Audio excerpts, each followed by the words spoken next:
Hello friends. This is Fiction Quest. How are you all?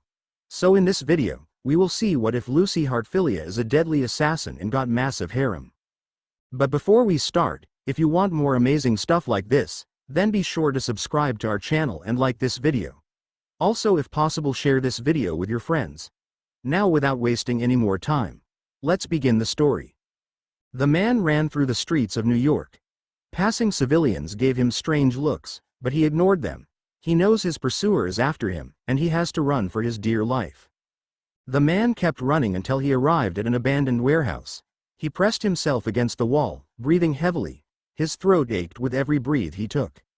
Suddenly, his eyes widened when he heard footsteps. They were getting closer.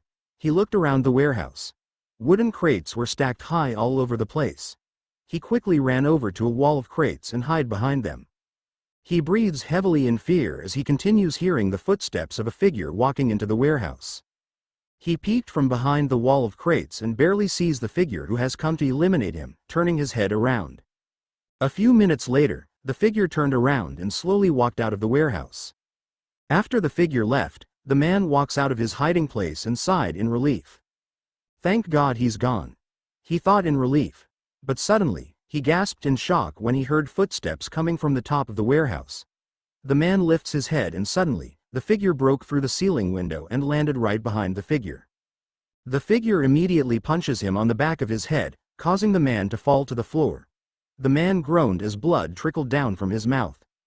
The man staggered up to his feet, only for the figure to kick him hard in the stomach, sending him smashing through a pile of wooden crates. The figure walked up to him, wraps his hand around his throat and lifts him up into the air. The man looks down at the figure and widens his eyes in shock. The figure's hair was blonde and has beautiful chocolate brown eyes. She wore a white sleeveless blouse, blue skirt and black boots. The man realized that the figure is a woman. The man thought in shock. The woman looked up at him and tosses him to the wall. The man looked up, only for the woman to deliver a powerful punch to his face. The woman pummeled him while the man helplessly stood there, taking the woman's beating.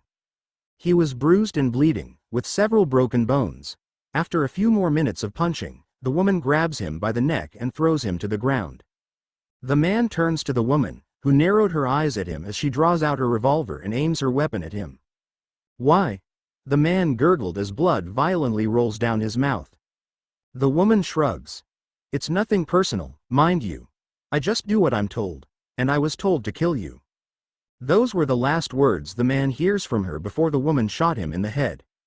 A pink-haired man strokes his hair as he quietly walks down the streets of Canberra. The man has black eyes, spiky pink hair and dressed in a white scaly scarf, sleeveless black jacket, brown belt, white pants and black shoes. His name was Natsu Dragneel. Natsu stuffed his hands into his pockets and glanced up as he arrives at the bar he had called his pride and joy. He takes out his key, inserts it into the doorknob and unlocks the door. Natsu then made his way into his open to the public bar. Steering through the few amount of tables in the empty pub, Natsu immediately began his responsibilities. He flips the chairs over until suddenly, he heard the doorbell ring. Natsu's stomach did a twist and he sees a red-haired woman and a bold man, both dressed in military uniforms, walking into the bar. Natsu scowled, not believing who the red-haired woman who entered his bar is. Erza, he muttered. Erza turns her head to Natsu and placed her hands on her hips. So Natsu, this is where you work now? She asked. What are you doing here, General?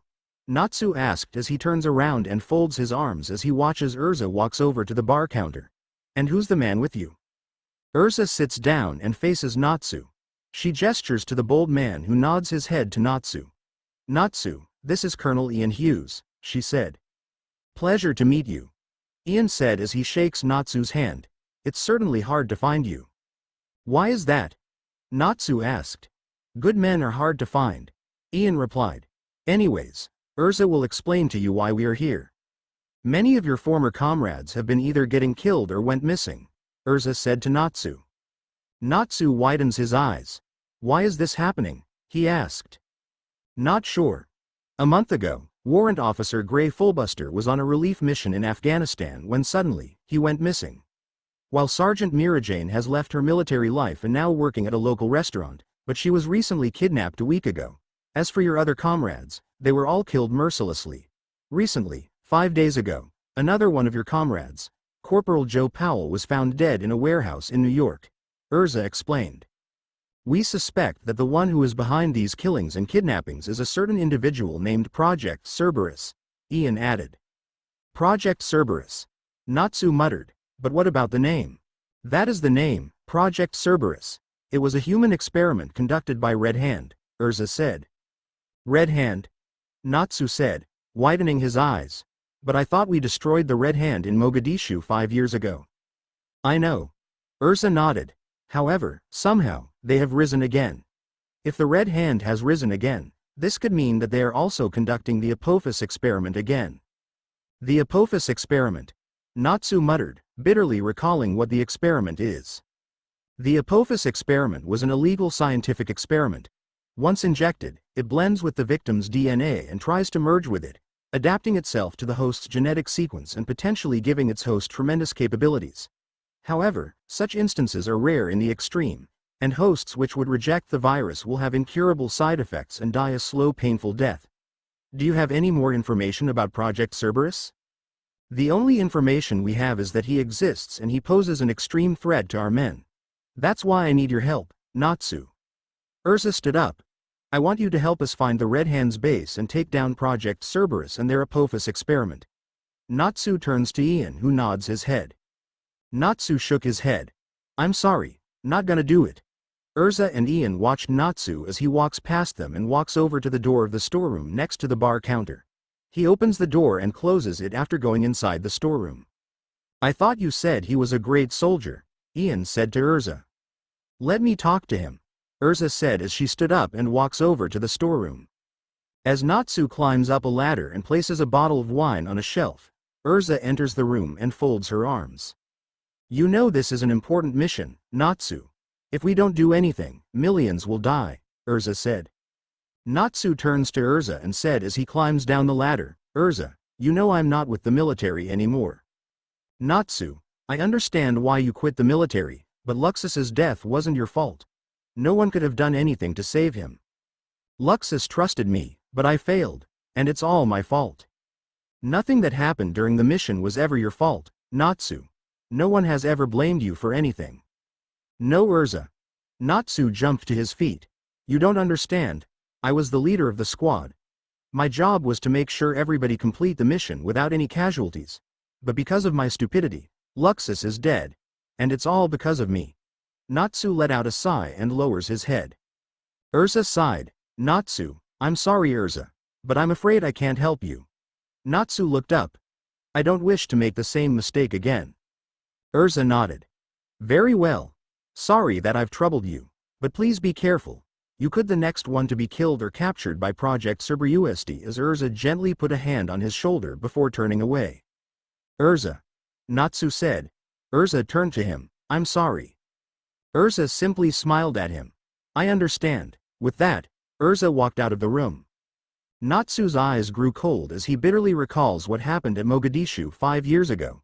He was the squad leader of the Fairy Tale Unit, a military unit sent to infiltrate the streets of Mogadishu and destroy the Red Hand's base and their Apophis experiment. During the mission, he sent one of his comrades, Luxus, to infiltrate the Red Hand's base, but was killed during the bombing of the base. The mission was a success, but one life was taken away, and Natsu knew it was all his fault. Erza looked out of the window as Ian drove the car down the nearly empty road. I still can't believe your friend isn't going to help us, Ian said to Erza as he drove. It's all right. I don't blame him, Erza said.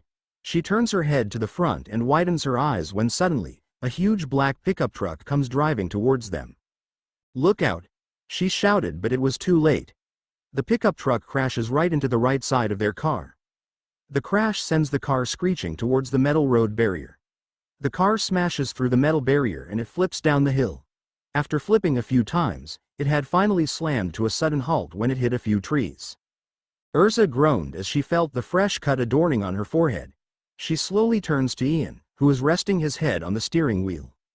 Ian? Erza edged weakly as she nudges Ian's shoulder. With a groan, Ian slowly lifts up his head. Erza gasped as she sees a large gash adorning his forehead, allowing blood to drip freely down his face. My God, hold on, Erza ed. Meanwhile, the blonde-haired woman steps out of the pickup truck and walks over to the gigantic opening in the metal road barrier. She smiles wickedly as she looks down at the heavily damaged car below her.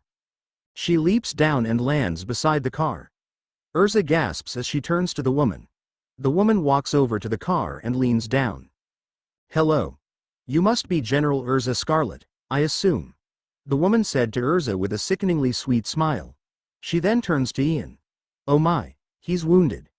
She then draws out her revolver. What a shame. She shoots a bullet through the center of Ian's forehead and Ian collapses on the steering wheel. No, Erza cried. Don't move. The woman said firmly as she aims her revolver at Erza. Erza turns to the woman and breathed heavily. What? You're gonna kill me next? She asked. The woman smirked as she tilted her head slightly. Love to. Unfortunately, my master wants you alive. The woman brought Erza into a small dark room. She pulled Erza roughly on her hair to force her down on a chair. Erza grits her teeth as she was forced onto the chair. The woman stands behind her with a sly smile. Excellent work, dear Lucy. A voice said to the woman, now known as Lucy. Lucy bowed before the source of the voice. Erza then looked up and sees the figure sitting in front of her. The figure wears a black mask around his mouth and has long black hair. He is dressed in green military uniform, black combat vest, black gloves, black belt, green pants and black boots. My name is the Marauder. The figure greeted. You realized you are the first military general to be captured by the Red Hand. Congratulations. He bowed his head.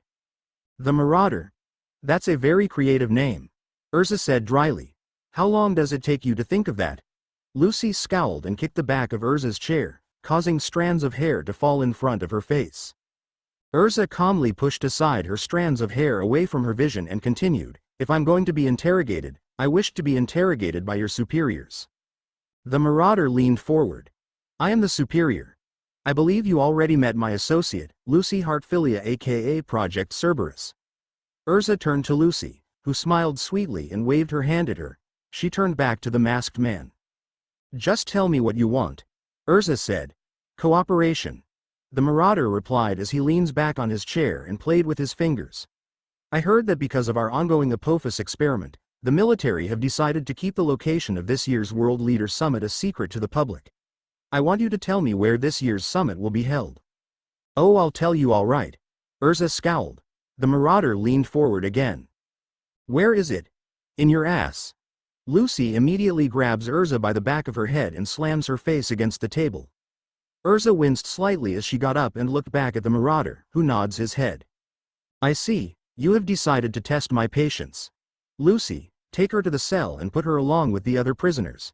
The Marauder said. Yes, my master. Lucy said, and I have one more task for you. I'd like you to execute prisoner 006. He has become troublesome and I want you to make an example of him to the others. After that, you are dismissed. Yes, I will. Lucy bowed down. She pulled Erza roughly by the hair to force her up. This way, you scum, she said as she pulled Erza out of the room. The Marauder grinned as he watched Lucy walk out of the room with Erza. She truly was his most prized possession. Not a person, but a possession. He turned her into a killing machine, and she worshipped him like a god. As far as she was concerned he was, and she would follow his every order without hesitation. The girl was only 17 years old, yet she had killed more people than any other under his command. She was the perfect tool for removing undesirable elements from society, for she would mercilessly slaughter men, women, and children without even blinking. The Marauder recalled how he first met Project Cerberus. After the incident in Mogadishu, he ordered several Red Hand agents to capture several orphaned children around the world. When Project Cerberus began, its goal was simple: create the ultimate agent. With that in mind, the scientists under his employment have injected the Apophis experiment on all the children the Red Hand have captured. The experiment seemed to be a disaster. Of the 300 captured orphans, most were killed immediately after the injection. The others became badly mutated or deformed, and were swiftly put to death. Only a few survived in the end. There was one, however, that was more perfect than they had ever imagined. That individual has become many times stronger than any normal human, being able to lift 3 times her weight over her head at the age of 12. Her reflexes have become such that she was able to react to the actions of a person before their brain had even finished processing what they were doing. She became virtually invulnerable to injury, as she healed many times more quickly than normal, and her organs were able to withstand tremendous damage.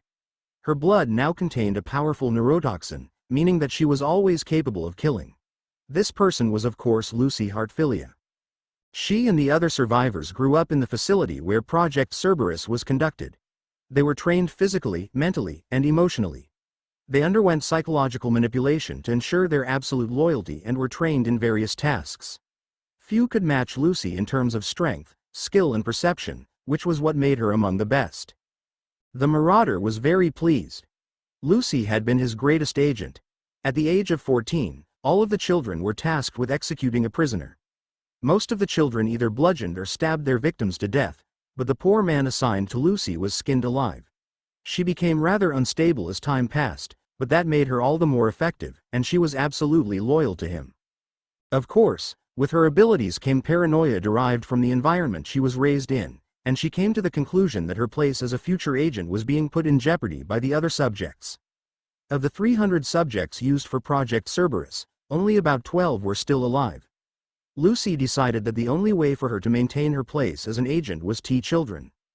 She was 15 when she put her plan into effect. She locked the doors to the building and set the place on fire. The few people escaping through the windows were hacked to pieces with a machete she had stolen from a local village. She also made sure to kill the scientists who had conducted the experiment so that no more of her kind could be created. Upon going to the Marauder, she was commended for her dedication to him, and he declared her his personal agent. Since then, she has been going around the world, conducting the Marauder's missions for him. She traveled across the globe to eliminate all soldiers who participated in the Battle of Mogadishu 5 years ago. She acted as a tool of the Marauder's vengeance, killing all who slighted him. None were immune to her.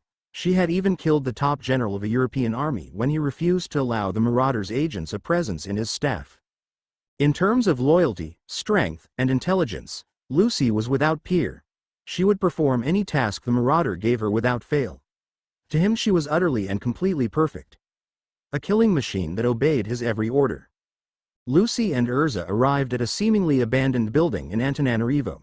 Underneath the building was the prison that held all of the soldiers she had captured. She normally didn't have contact with them, but they learned to fear the times that she did. She only went to that place to torture and execute them.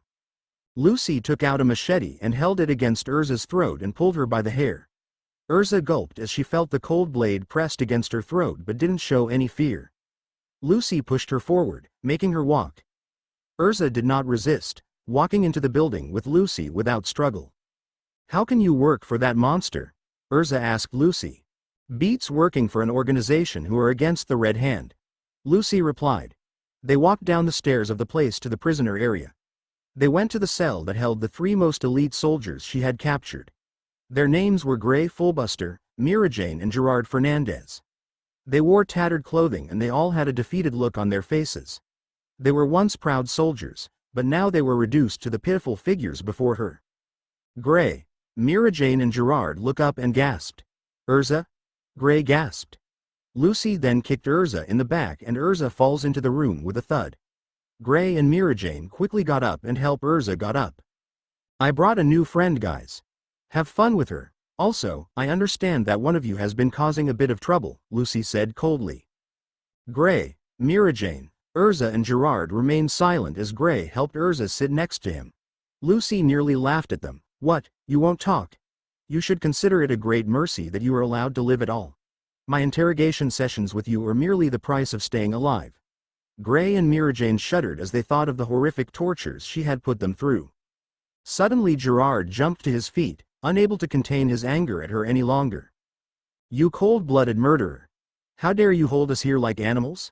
A monster like you shouldn't be alive. You kill in cold blood? You're a monster." He was cut off when Lucy grabbed him by the hair and pulled him forward so that his face was mere inches away from hers.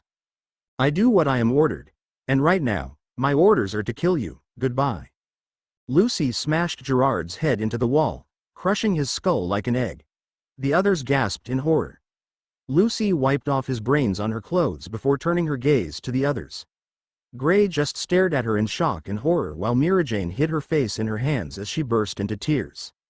"Let that be a lesson to you," Lucy said coldly before walking out of the cell, leaving the 3 prisoners with the body of their brutally murdered friend. Meanwhile, at his bar, Natsu was running a wet cloth over a mug, trying to get rid of even the most minuscule specks of dirt on the glass. Then, the doorbell rang. Natsu looked up and saw a white-haired man dressed in a military uniform entering his bar. "Hi, can I help you?" Natsu asked. "Are you Natsu Dragneel?" the man asked as he walked over to him. "My name is Colonel Leon Bastia." The man, now known as Leon, removed his beret and bowed his head. Leon puts his beret back on and asked, "A week ago, Erza and Ian came to this bar, did they?" Natsu nodded. "What happened?" "I don't know. They were supposed to return a week ago, but they never came back to HQ. Then we heard reports that they were attacked somewhere just outside Canberra," Leon said in worry. Natsu widens his eyes. "Do you think they are still alive?" he asked. "Yes, we do. We last tracked down Erza's coordinates to Madagascar. Just thought you should know," Leon said. Natsu lowers his head down. It was all his fault. He had nobody but himself to blame. If he had gone with Erza, she would have been safe. And now, he's going to lose another friend and it's because of him. Natsu grits his teeth and clenches his fists tightly. As Leon was about to turn around and leave, Natsu looked up. "Send me in," he said. Leon turned around. "What did you say?" "Send me in, Colonel," Natsu yelled. "Are you serious?" "Yes, I am." Natsu nodded. Leon paused for a moment, then said, "Very well. I'll let my superiors know. Good luck and hope you can bring Erza and any other captured men back safely." Natsu saluted. "Thank you, sir." Lucy went to her private quarters. As the Marauder's personal agent, she have access to huge quantities of money. But they are strictly only used for her missions. She entered her room, which is a little small. It has a nice soft bed. The walls are blue and made of steel and there are no windows. Next to her bed was a small drawer. She had just received another mission, but it's a mission she's not looking forward to.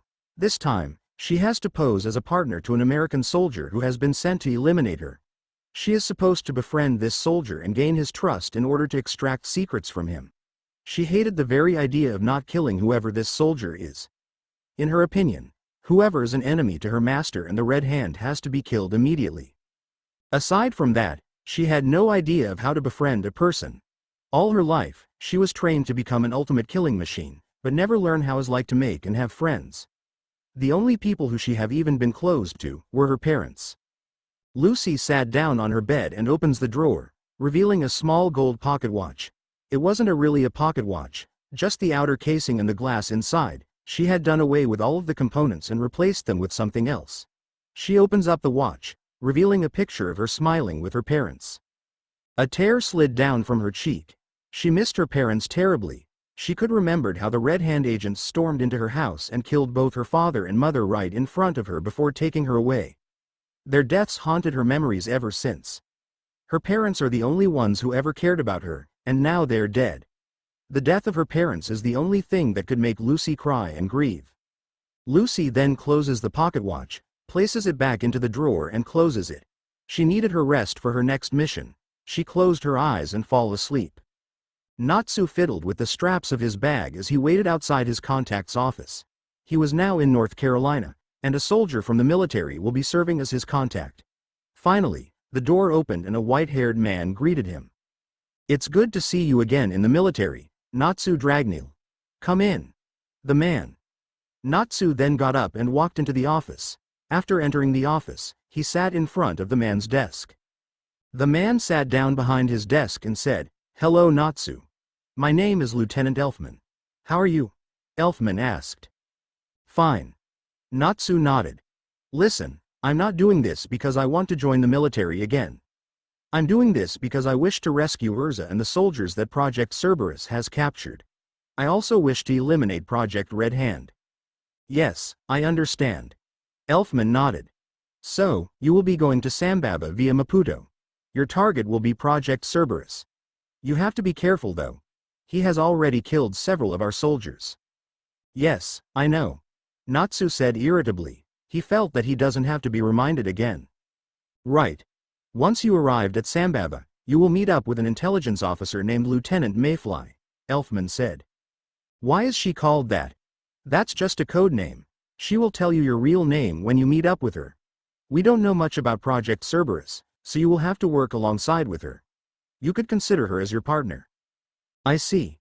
Natsu said. Don't worry, she's an agreeable person. You will get along with her just fine. When will I leave?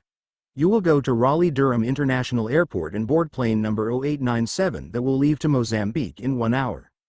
The flight will take approximately 20 hours. After arriving at Maputo, you will take a freighter to Sambava. After arriving at Sambava, go to the docks and meet up with Lieutenant Mayfly at Freight Storage Area G. You won't encounter anybody else, so you don't have to worry. After you meet up with her, she'll brief you on what she knows about the subject of Project Cerberus. Do you understand? Understood, sir. Natsu nodded, ready for his mission. Very good. Good luck, Natsu. And one more thing. Elfman said, sounding grim all of a sudden. What is it, sir? Natsu asked. Mirajane is one of the soldiers who was captured by Project Cerberus. She is my sister and the only family I had left. I hope you will find her and bring her back home safely, Elfman said grimly. Natsu narrows his eyes and nodded. Don't worry, sir. I'll find your sister and take down Project Cerberus, no matter what. 22 hours later, Lucy crept silently into Area G of the Sambava Docks freight storage area. Wooden crates were stacked high all over the place, leftovers from when freighters took more freight than was needed. There were scattered objects on the ground. Peeking around a corner of the walls of crates, she saw the one of the agents that was meeting with the American soldier hoping to eliminate her. She had to eliminate them. The man standing there seemed to be guarding the area in which they were to meet. Spotting a pile of scrap metal, an idea crossed Lucy's head.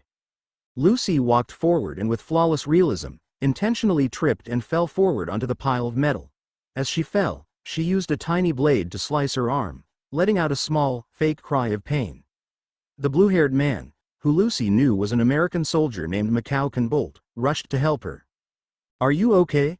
Macau asked, helping her up. I think so, she said meekly, slumping forward a bit and in doing so getting some blood from her cut on him. He took a tissue and wiped away the blood, but in doing so got more of it on him, although he quickly wiped that off too. Here, let me help you bandage that up, he said. You're so kind, Lucy said with tears in her eyes. Macau wrapped her arm up in bandages. Lucy was pleased to see that he was beginning to breathe heavily and become flushed. Are you okay? Lucy asked sweetly. Macau sat on a box, breathing very heavily and beginning to sweat. I'm fine. I just need a minute of rest, Macau gasped. Suddenly, he collapsed, falling to the ground. He was dead within a minute. Lucy smirked, stowing his body away in an empty crate. The fool hadn't stood a chance. The instant her blood had touched his skin, he was as good as dead. Her blood contained a powerful neurotoxin that could kill with just a few drops. It was among the most powerful poisons on Earth, and her body produced it naturally. Lucy walked forward, spotting a brown-haired girl. She knew this to be Kana Alberona, aka Lieutenant Mayfly. She was looking out for the soldier that would be arriving shortly. Lucy reached into her bag and pulled out a gun with a silencer attached. She crept forward until she was right behind her. Lieutenant Alberona, she said. Kana turned, and before she could move a muscle in reaction she was shot in the forehead. The silencer muffled the gunshot to near silence. Kana slumped to the ground and Lucy grabbed the body and stuffed it into the same crate where she had put Macau. She put on a wooden lid, pounding several nails that were lying around into it. These crates were destined for the incinerator, and no one would ever know what had happened. Lucy walked back to the front just as a red-haired man stepped off the docks. Lieutenant Mayfly? Natsu said. Lucy grinned at him.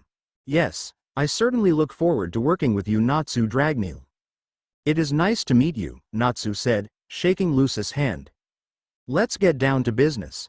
We need to make it appear that you're the typical traveler here, Lucy said to him. Yes, of course, Natsu said. There's a small coffee house near here. If we go there, we will not arouse suspicion, as it is common for the average traveler to visit a place like that after a trip. I have already checked it for surveillance devices, Lucy said. In reality, she only wanted a chance to observe him so as to learn as much about him as possible. The sooner she was able to extract the necessary information from him, the sooner she could kill him. They walked into Sambava, blending in perfectly with the crowds of people. Lucy knew she needed to become friendly with Natsu if she wanted to retrieve the information without arousing suspicion. They soon arrived at the coffee house. It was a small operation run by a family. The coffee house was small and run down. Lucy and Natsu took a seat outside the coffee house, setting their bags down next to them. While they sat down, Lucy analyzed the contents of his bag. She couldn't see through it, but judging by the various positions of things, she would guess that he was quite well equipped. "So may I know your name?" Natsu asked. Lucy hesitated for the slightest second. Should she assume the identity of the girl she killed, Kana Alberona, or should she use her real name to avoid suspicion? Her real name was really just a cover name anyways, as subjects of Project Cerberus were officially referred to by number, so she decided it would be best to use her normal name. "I am Lucy Heartphilia," she said.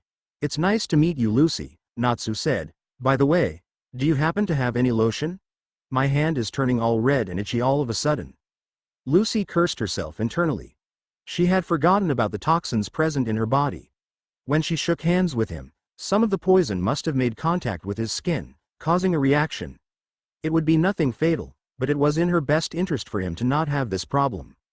"Oh, you must have got it from the docks. A lot of the wooden stuff there is infested with mold that irritates the skin," Lucy lied. "Here, I'll give you some lotion to relieve it." Lucy dug around in her bag for a bottle of lotion. She normally didn't use it, but she was now glad that she took it. She also covertly took out a tiny bottle only a little bigger than a thimble that contained the antidote to her body's poisons. She placed a few drops into the lotion container and handed it to Natsu. That would be enough for now. She'd slip the antidote into his drink later. "Thanks, it already feels better," Natsu said as he put the lotion laced with the antidote on. Lucy put on a fake smile as she took the lotion back. They soon ordered their coffee, and they quickly began discussing their mission. Lucy created a list of some of her most recent operations to give the impression that she had been tracking the movements of Project Cerberus, as Natsu referred to her in her role as a Red Hand agent. "In the past, what has Project Cerberus been doing? I need know what places he's been targeting," Natsu said.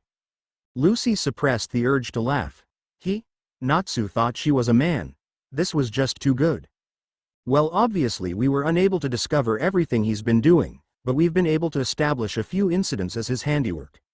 Within the past month, he's assassinated the maped out an entire police force in Ambatondraska, blown up a freighter from Tanzania carrying soldiers from there, captured Warrant Officer Gray Fullbuster in Afghanistan, kidnapped Mirajane, killed Corporal Joe Powell in New York City and captured General Erza Scarlet outside Canberra."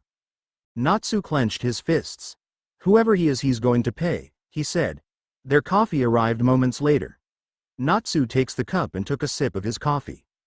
As Lucy watched Natsu drink, a dreamy smile appeared on her face. She anticipated the day when she would kill him very much. She thought of how to kill him as all the fantasies of her killing him in various fashions floated through her head. Natsu then puts down his cup of coffee and noticed this. "Are you okay?" he asked, confused by the dreamy way she was looking at him. "Oh yes, I'm fine," she said quickly. "I just remembered that we need to get on our bus to go to our temporary dwelling in Toamasina. We should leave soon." "Very well," Natsu said.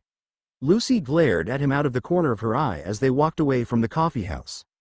The fantasies of killing him in every imaginable way returned. She grinned at the thoughts. Soon, Natsu arrived at the shoe shop where Lucy had secured him a job at.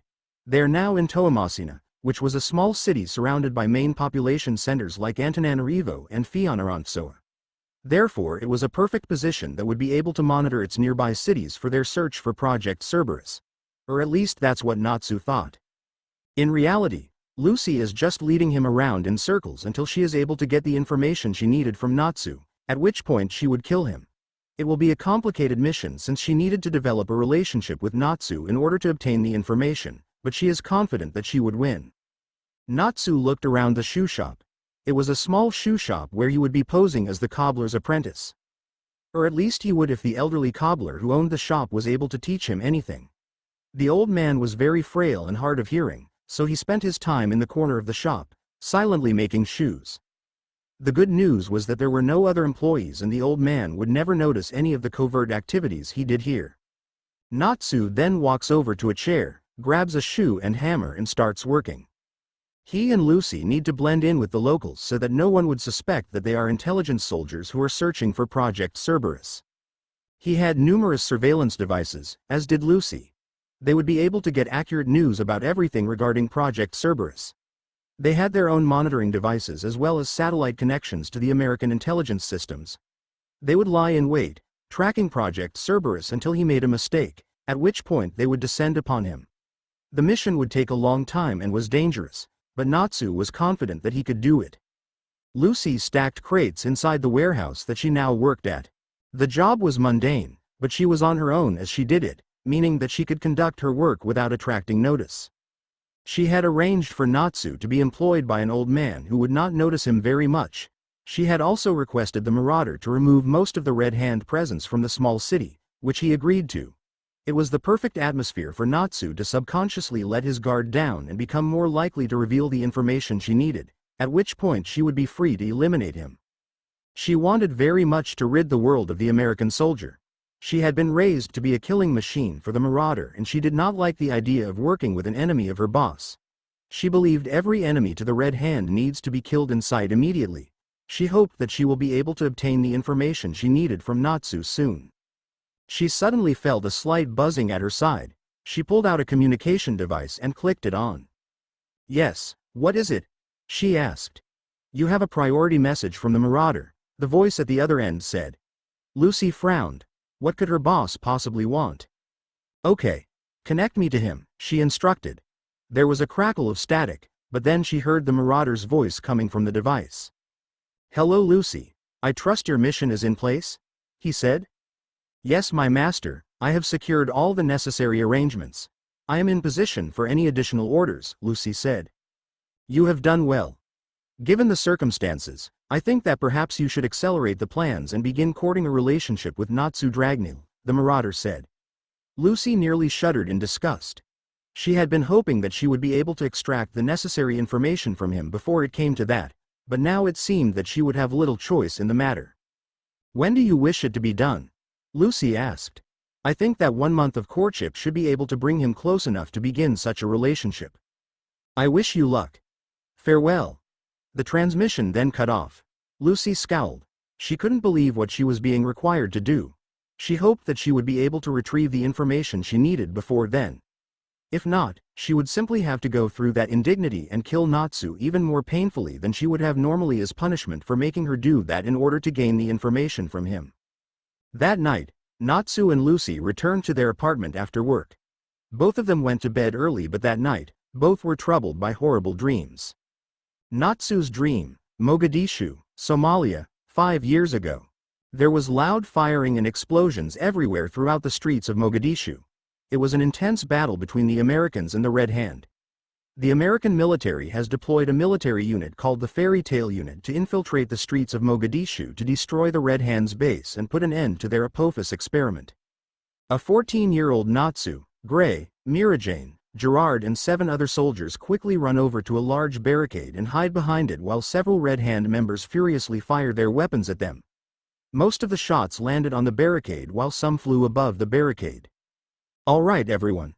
The Red Hand base is just a few meters away from us," Natsu yelled to his teammates as he points to a run-down apartment building just a few meters away from their position. "What should we do, Sergeant?" Gray asked Natsu.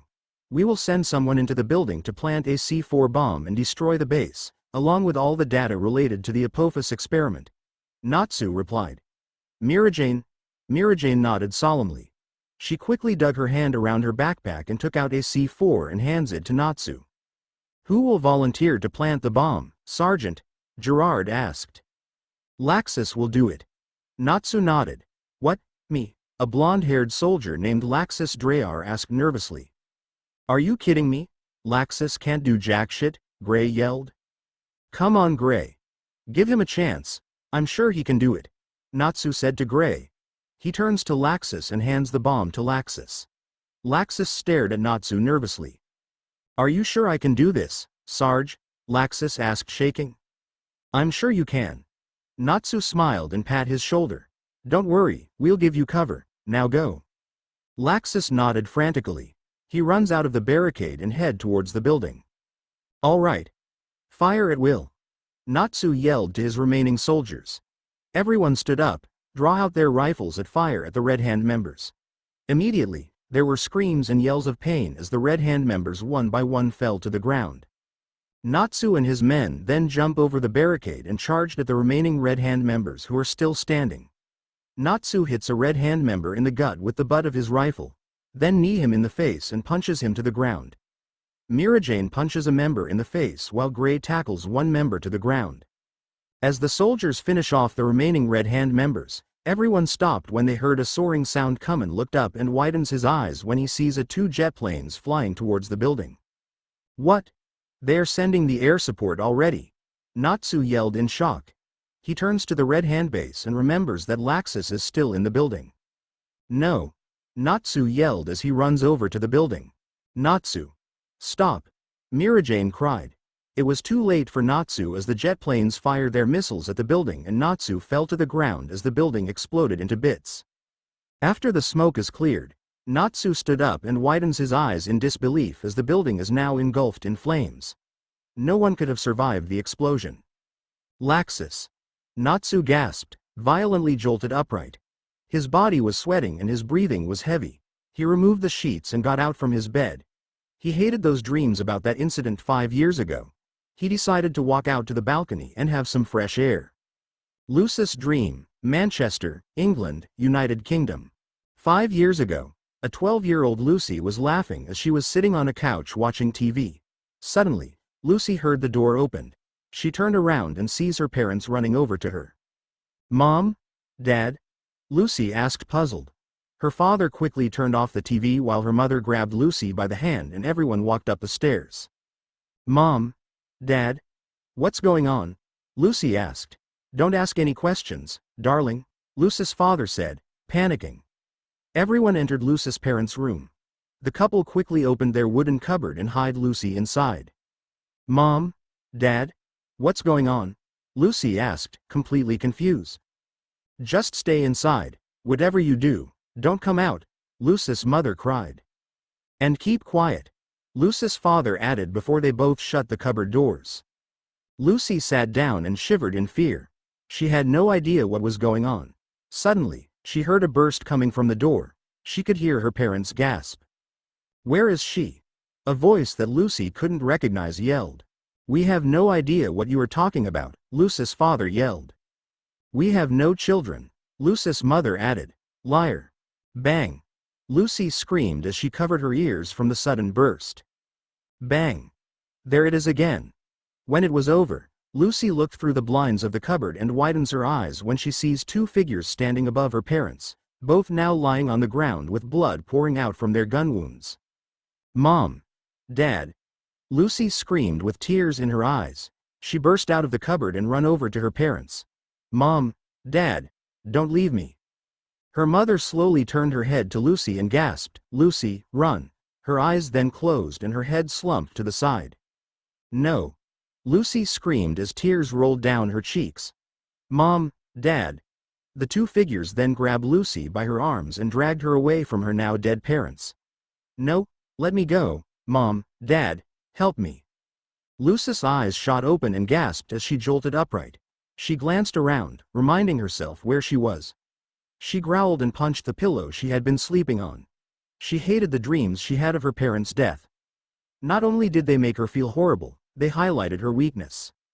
Sighing, Lucy got out from bed and decided to walk out to the balcony to get some fresh air. Both Natsu and Lucy walk out of their rooms and lift their heads up when they are standing right in front of each other. Can't sleep, huh? Natsu asked. Yeah, Lucy sighed. Want to sit at the balcony with me? Natsu asked, gesturing to the 2 chairs placed at the balcony. Lucy nodded. The 2 then walk over to the balcony and sit down on their chairs, looking up at the night sky. So why are you up? Natsu asked Lucy. Bad dream, Lucy muttered. Do you want to talk about it? He asked. No, it's just a bad childhood memory, Lucy replied. Natsu gave a nod of understanding. Did you have a bad childhood? He asked. Lucy hesitated, unsure of how to reply. I was raised at an orphanage, she said. That was sort of true, as she became an orphan after her parents were brutally killed and there were no parents at the facility that raised her and the other children of Project Cerberus. I see. Natsu nodded. What about you? Why are you up? Lucy asked Natsu. Bad dream as well. Natsu said. What is it about? Well, it was a bad memory. It happened 5 years ago in Mogadishu. I was a squad leader of a unit sent to take down the Red Hand base. But one of my teammates lost his life during the operation. I blamed myself for his death and decided to quit the military because of that. Since then, I was haunted by his death and couldn't get over it. Natsu closed his eyes and lowers his head. Lucy widens her eyes. She had no idea that Natsu also had been through a horrible experience and lost someone he cared about. He's just like me, she thought. She then internally slapped herself. What was she thinking? He was nothing like her. He was an enemy to the Red Hand. They're enemies. He is also just a normal human while she is an extraordinary agent with extraordinary powers. Still, she did feel some level of connection towards him. He was likely closer to her than anyone else on Earth in terms of the situations that he and Lucy had. She sighed internally. She would have to get over these feelings of a connection to him if she was to perform her mission successfully. After all, Natsu would be killed in the end anyways, so there was no point in feeling any special connection to him. Like her emotional connection to her parents, any mental bond to him, even subconsciously, would weaken her as an agent, and she had no intention of letting that happen. It's been a week since Lucy has been given the order to court Natsu into revealing the information she needed, and she was still unable to think of a way to do it. Aside from her disdain of the concept and lack of knowledge how to actually court him, she didn't see how her courting him would make it any easier to retrieve the information. The information she needed was the location of the World Leader Summit, not exactly information typically shared over romantic conversation. If it were up to Lucy, she would simply imprison Natsu and torture him into giving her the information. Unfortunately, it wasn't up to Lucy, it was up to her master. And she has no choice but to follow his orders. She would go to hell and back before betraying her master. Lucy had been ordered to court Natsu, and that was what she would do. She didn't have to like it though, and she very much hoped that she could retrieve the necessary information without going through that. She had already gone onto his computer the previous night and sabotaged his investigation efforts by blocking certain areas from his surveillance. She was able to do this without being noticed, and she felt that it was a testament to her skill. She didn't want to court Natsu. She felt she could do the job without resorting to that. It was what the Marauder ordered, however, so she would of course do it. Natsu looked over the satellite information that fed into his computer with frustration. Most of the information was fine, but one particular area at Fianarantsoa region was completely out of satellite view. It didn't make any sense. The satellites used by the US military were supposed to perfectly map out and survey all land on Earth in great detail, yet an entire region had somehow defied it.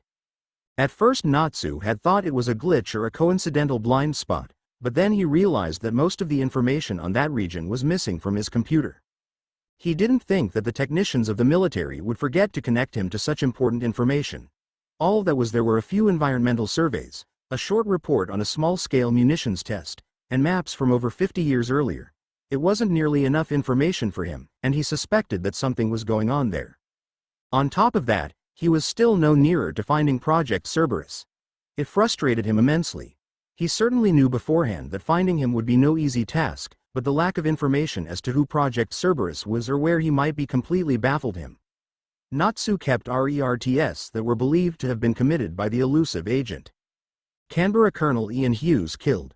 General Erza Scarlet goes missing, believed captured. New York Corporal Joe Powell killed. Denver Staff Sergeant Mira Jane goes missing, believed captured. Kabul Warrant Officer Gray Fullbuster goes missing, believed captured. 7 other U.S. soldiers killed. Dar es Salaam Tanzanian freighter bombed, 20 killed. Ambatondraska police station bombed, 157 killed. Antsiranana Mayor Lucas Rydanina killed. Cape Town local businesses burned down, 3 killed. Houston opera singer Saul killed. Algiers British freighter bombed, 23 killed. Johannesburg Lieutenant Jose Porla killed. Moscow Russian General Aragor killed.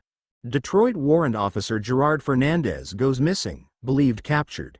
Venice 14 Italian government officials killed. Manchester Lieutenant Sherry Blendy killed. Kigali homes of local leaders burned, 6 killed. Yerevan safety advisor at nuclear power plant killed. The list went on, describing hundreds of bombings, killings, and kidnappings attributed to Project Cerberus. The idea that one person could do so much was mind-numbing, and there was no clear connection between them that would bring him closer to Project Cerberus. He couldn't find a clear connection that may hint the true identity of Project Cerberus or where he came from. The acts occurred all over North America, Africa, Australia and Europe, and there was no clear pattern to them. The killing of his former comrades was obvious in terms of purpose, but what about the government officials and local leaders who were killed? What about the businesses that were burned down? What about the freighters that were bombed? What was the motivation for the killing of an opera singer? It didn't make sense, and Natsu was becoming increasingly frustrated. What frustrated him even more though was the fact that Lucy was not being particularly helpful. Of course it was natural that Lucy did not divulge the information she had upon first meeting a new partner, as would any good agent, but he had thought that after they spent some time working together they would build up some trust that would allow her to confide her knowledge to him. He could tell that she was not particularly fond of him, and he wasn't too pleased with her attitude himself. He wanted to find Project Cerberus as soon as possible, and to do that, he would need Lucy's information. He needed to get closer to Lucy, and he had an idea how. "Hi Natsu, I was wondering if you'd like to go on a date with me to obtain information." Lucy said to herself in the mirror. "No wait, that won't work. Hey Natsu, you're looking sexy tonight. You look as attractive as Barack Obama. Speaking of which, where is he traveling to this year?" Lucy slapped herself in the head, growling at her lack of knowledge about this stuff. Lucy is designed to be a killing machine. She has no knowledge on how to interact with other men and engaged in social situations. She has no idea how to interact with Natsu convincingly. "Natsu, do you want to go on a date?" Lucy said. "I hear that there is a restaurant at which there is food. I enjoy eating food with you, especially while discussing travel locations," Lucy said tensely. She was beginning to get angry. She may not know a thing about asking somebody out, but she was pretty sure she was doing it wrong. Even if she did know how to properly ask him out, it would seem suspicious to do so in the middle of an important mission. Everything seemed hopeless. How did her master expect her to do this? There was a knock on the door. Sighing, Lucy opened it. Natsu stood at the doorway fidgeting nervously. Hey Lucy, I was kinda hungry, so I was thinking that maybe you'd like to have dinner with me," he said. Lucy was in a daze for a minute before answering. Yes, of course," she said, immensely relieved at this turn of events. "It's like he's doing my work for me." Both Natsu and Lucy are now sitting in front of each other in a small private room in a small restaurant. Lucy watched as Natsu eats a piece of bread. There was a large amount of food in front of them, and the room was private so they didn't have to worry about being overheard, yet neither of them did anything. Neither of them was skilled in social situations. Both had never experienced that in a long time since Lucy spent 5 years of her life as an assassin while Natsu hasn't spoken much to anyone since the incident. They both wanted information from the other, but these situations were very delicate and couldn't be rushed into. They both felt highly awkward. Neither of them knew what to do or what to say. But Natsu decided to put down the piece of bread and begin the conversation. "So, what is this?" Natsu said as he uses his spoon to prod what appeared to be a plate of shredded cassava leaves with pork. "That is revitoto, which is shredded cassava leaves with pork," Lucy said, using her knowledge of foods from the books she'd read. "Are they good?" Natsu asked. Lucy hesitated for a moment. Since she spent 5 years of her life as an assassin after the death of her parents, she haven't actually eaten these foods for a long time. She'd never really eaten any real food for 5 years besides the occasional drink or piece of bread. In those 5 years, Lucy subsisted almost entirely on a substance developed by the Marauder's scientists called grayer weave. It was a highly nutritious substance that provided Lucy with all of her nutritional needs. Anything else she ate was just for the sake of blending in. Grayer weave looked a bit like gray felt, though it didn't taste nearly as good. Lucy had eaten virtually nothing aside from this, so she had no knowledge of what the food in front of her tasted like. "It's okay," Lucy said nervously. Natsu shrugged and took a bite of the revitoto. He nodded his head in approval. "It tastes pretty good," Natsu said. "Do you want to eat? You haven't eaten anything since we got here." He offered Lucy a dumpling. Lucy hesitated, Seeing the dumpling in front of her, she has no fond in eating this since she hadn't eaten real food in a long time. She had never had any real food beyond coffee, tea, plain bread, and an occasional beet. However, Lucy knew she had to act normal or Natsu will find her suspicious. Lucy watched as Natsu took another bite of the revito dough, still holding out the dumpling to Lucy. Natsu was watching her, and she didn't want to give herself away. She knew she would have to take it if she were to appear normal. Lucy takes the dumpling and examines it. It's yellow and is filled with seafood and vegetables in it. Lucy looks at it in disdain. She then shut her eyes tightly, raised the dumpling into her mouth and took a bite. Suddenly, Lucy widened her eyes in surprise as she bit off the piece of the dumpling. Her mouth felt funny. There were strange sensations on her tongue. It was amazing. Lucy slowly chewed the piece of dumpling, reveling this feeling. She knew it to be the sense of taste she was feeling, but she never would have imagined it to be like this. She swallowed and took another bite. It tasted amazing. The flavor was unbelievable. Nothing she had ever eaten before could compare to this. Soon, Lucy finished the dumpling and took another one. After finishing that one, she took another, followed by another. Soon she had eaten all of the dumplings at the table. She looked at the other foods. She has finally regretted not eating any real food in those 5 years she had spent. She got to have more. Natsu watched as Lucy began completely pigging out on the food before her. She ate several bowls of various soups and stews followed by some noodles in a sauce. Natsu was rather amused at the high speed at which she ate. It was quite a departure from her normal serious demeanor. Nevertheless, Natsu knew he had to get to business, and while Lucy was in this informal state it would be easier to get answers. Lucy, I was wondering, do you happen to have any satellite readouts on region? He was cut off by Lucy grabbing a small dish of meatballs to his side. She had cons. Okay. How about Project Cerberus's lack of activities in the Fianarantsoa region? Do you think that it means anything or is it just the remoteness of the... Natsu was again cut off as Lucy grabbed a plate of stuffed cabbage from in front of him, her eyes bugging out as she ate it. Lucy couldn't believe it. So many flavors, so many textures. It was all so good. How could she have missed out on it all these years? This stuff was wonderful. She was a bit self-conscious of having dropped her business-like demeanor, but she didn't care. As long as she could keep eating this delicious food, she was happy. So do you have any ideas about Project Cerberus's motives for killing? Natsu was again interrupted, but this time by a cry of pain. Lucy was frozen in place, her eyes wide and a half-finished piece of smoked fish in front of her. Lucy? What's wrong? Natsu asked. Lucy couldn't hear him though, her head seemed to be filled with a blank buzz. What was this feeling? It was like she had been punched in the gut while simultaneously having her insides suddenly expand. She felt very stiff all of a sudden, as well as rather sluggish. Why was she feeling this? Was it all the food she ate? Lucy? Are you okay? Natsu asked. Lucy snapped out of her thoughts. Why yes, I'm fine, but I think we should leave right now, Lucy said. They hastily paid for the food and rushed back to their apartment. Upon arriving back at their apartment, Lucy rushed into the bathroom and shuts the door. Natsu stood outside of the bathroom and winced every time he heard Lucy vomited violently in the toilet. 10 minutes later, Lucy slams open the bathroom door and furiously walks past Natsu. Ate too much huh?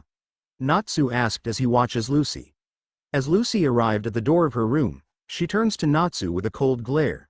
She is incredibly angry right now and has no mood in listening to Natsu. I'm going to sleep. Good night. Lucy said angrily. She enters her room and closes the door. Natsu sighed and walked back to his own room. Lucy was certainly a strange girl. Natsu wasn't quite sure what to think of her. She was doubtlessly a skilled agent, yet she pretended to be in the dark about a lot of things. She presented herself in a cold and businesslike fashion, yet later had completely pigged out. She was indeed a very strange girl, and Natsu decided that he'd very much like to get to know her better. Lucy shuddered to herself as she lay in bed after a meal of smoked salmon. It was delicious, but the effects it had on her body were highly unpleasant. Lucy was disgusted with herself. To her, this was a shameful weakness in her. When she ate good food, she seemed to lose all of the self-control and professionalism she had learned over her years of training and conditioning. She would eat large quantities for the sheer enjoyment of the flavor, which Lucy viewed as a highly inappropriate action on her part. Lucy was not meant to be happy. She was meant to do her job, nothing more. For her to pursue happiness, even if it was only out of enjoyment from food, was to betray her master's wishes. Lucy did not want that, and she was determined to overcome this weakness of hers. Lucy felt great anger towards Natsu. This was his fault. If not for him, she wouldn't have to go through all of these indignities. She was expected to court him, an idea she found more disgusting by the minute.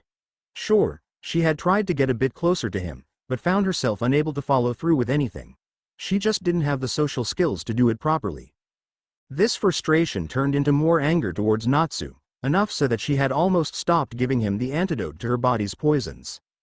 Lucy had been slipping the antidote into his food and drink for some time now, protecting him from her body's natural poisons. However, the antidote only prevented his body from reacting to the poison, and the poison was still there. If she stopped giving him the antidote, he would die. She thought of maybe withholding the antidote for a little while, just to make him suffer a bit, but that would run the risk of killing him, and then she would be unable to retrieve the information she needed from him. She just didn't know what to do. She had no idea how to approach him, and anything she did might end up giving her away. As Lucy thought to herself of how she could get over these urges she was having for normal human things and how to approach Natsu, she heard a knock on the door. She growled and got up to get it. It was probably Natsu. Even though they shared an apartment, they still tended to knock on the door so as to be sure that it was them and not someone else. Grumbling to herself, Lucy walked to the door. Natsu stood nervously outside the door to the apartment. He couldn't believe what he was about to do. It was the only thing he could think of that might work for getting information from Lucy. It went against his personal standards as well, but he couldn't deny that he was somewhat excited about it for reasons he couldn't really explain. The door opened and he walked in. Lucy closed the door and crossed her arms. Natsu turned to her and opened his mouth to speak, but found the words stuck in his throat. He opened his mouth again, but again he couldn't seem to say the words. What do you want?" Lucy asked irritably. Natsu gulped. Perhaps this was not the best time. Of course, if he didn't do it now, when would he? No, he would do it now. I've noticed that recently you have begun to approach me and then stop. I've also seen you looking at me for prolonged periods, Natsu said. Lucy scowled. What of it? Lucy asked coldly. Well, I've been getting the impression that you might like me, Natsu said. His eyes closed tightly as he expected anger from Lucy at him. He opened his eyes to see Lucy staring in surprise at him. You must be under the wrong impression. I have no such feelings, Lucy stuttered. Her anxiousness proved to Natsu that she was interested in him. I know it's against protocol, but if you have feelings, you should let them out, Natsu said. Lucy remained silent. He took a deep breath. This was it. He leaned forward and gave Lucy a quick kiss on the lips. It was not much of a kiss, just a little peck. He backed off immediately, watching Lucy's reaction. She had no visible reaction. She just stood with a shocked look on her face. Her eyes were staring off into space and she seemed to be in a daze. Natsu panicked. He knew he shouldn't have done that. It was completely inappropriate on his part. What on earth made him do that? He wanted information from her, so why did he do something that so obviously alienated her from him? He quickly tried to correct his mistake. Lucy, I'm so sorry. I don't know what came over me. What I did was wrong and highly inappropriate. Natsu was cut off when Lucy's lips crashed into his. His eyes nearly popped out of his head in surprise. Lucy embraced him and passionately kissed him.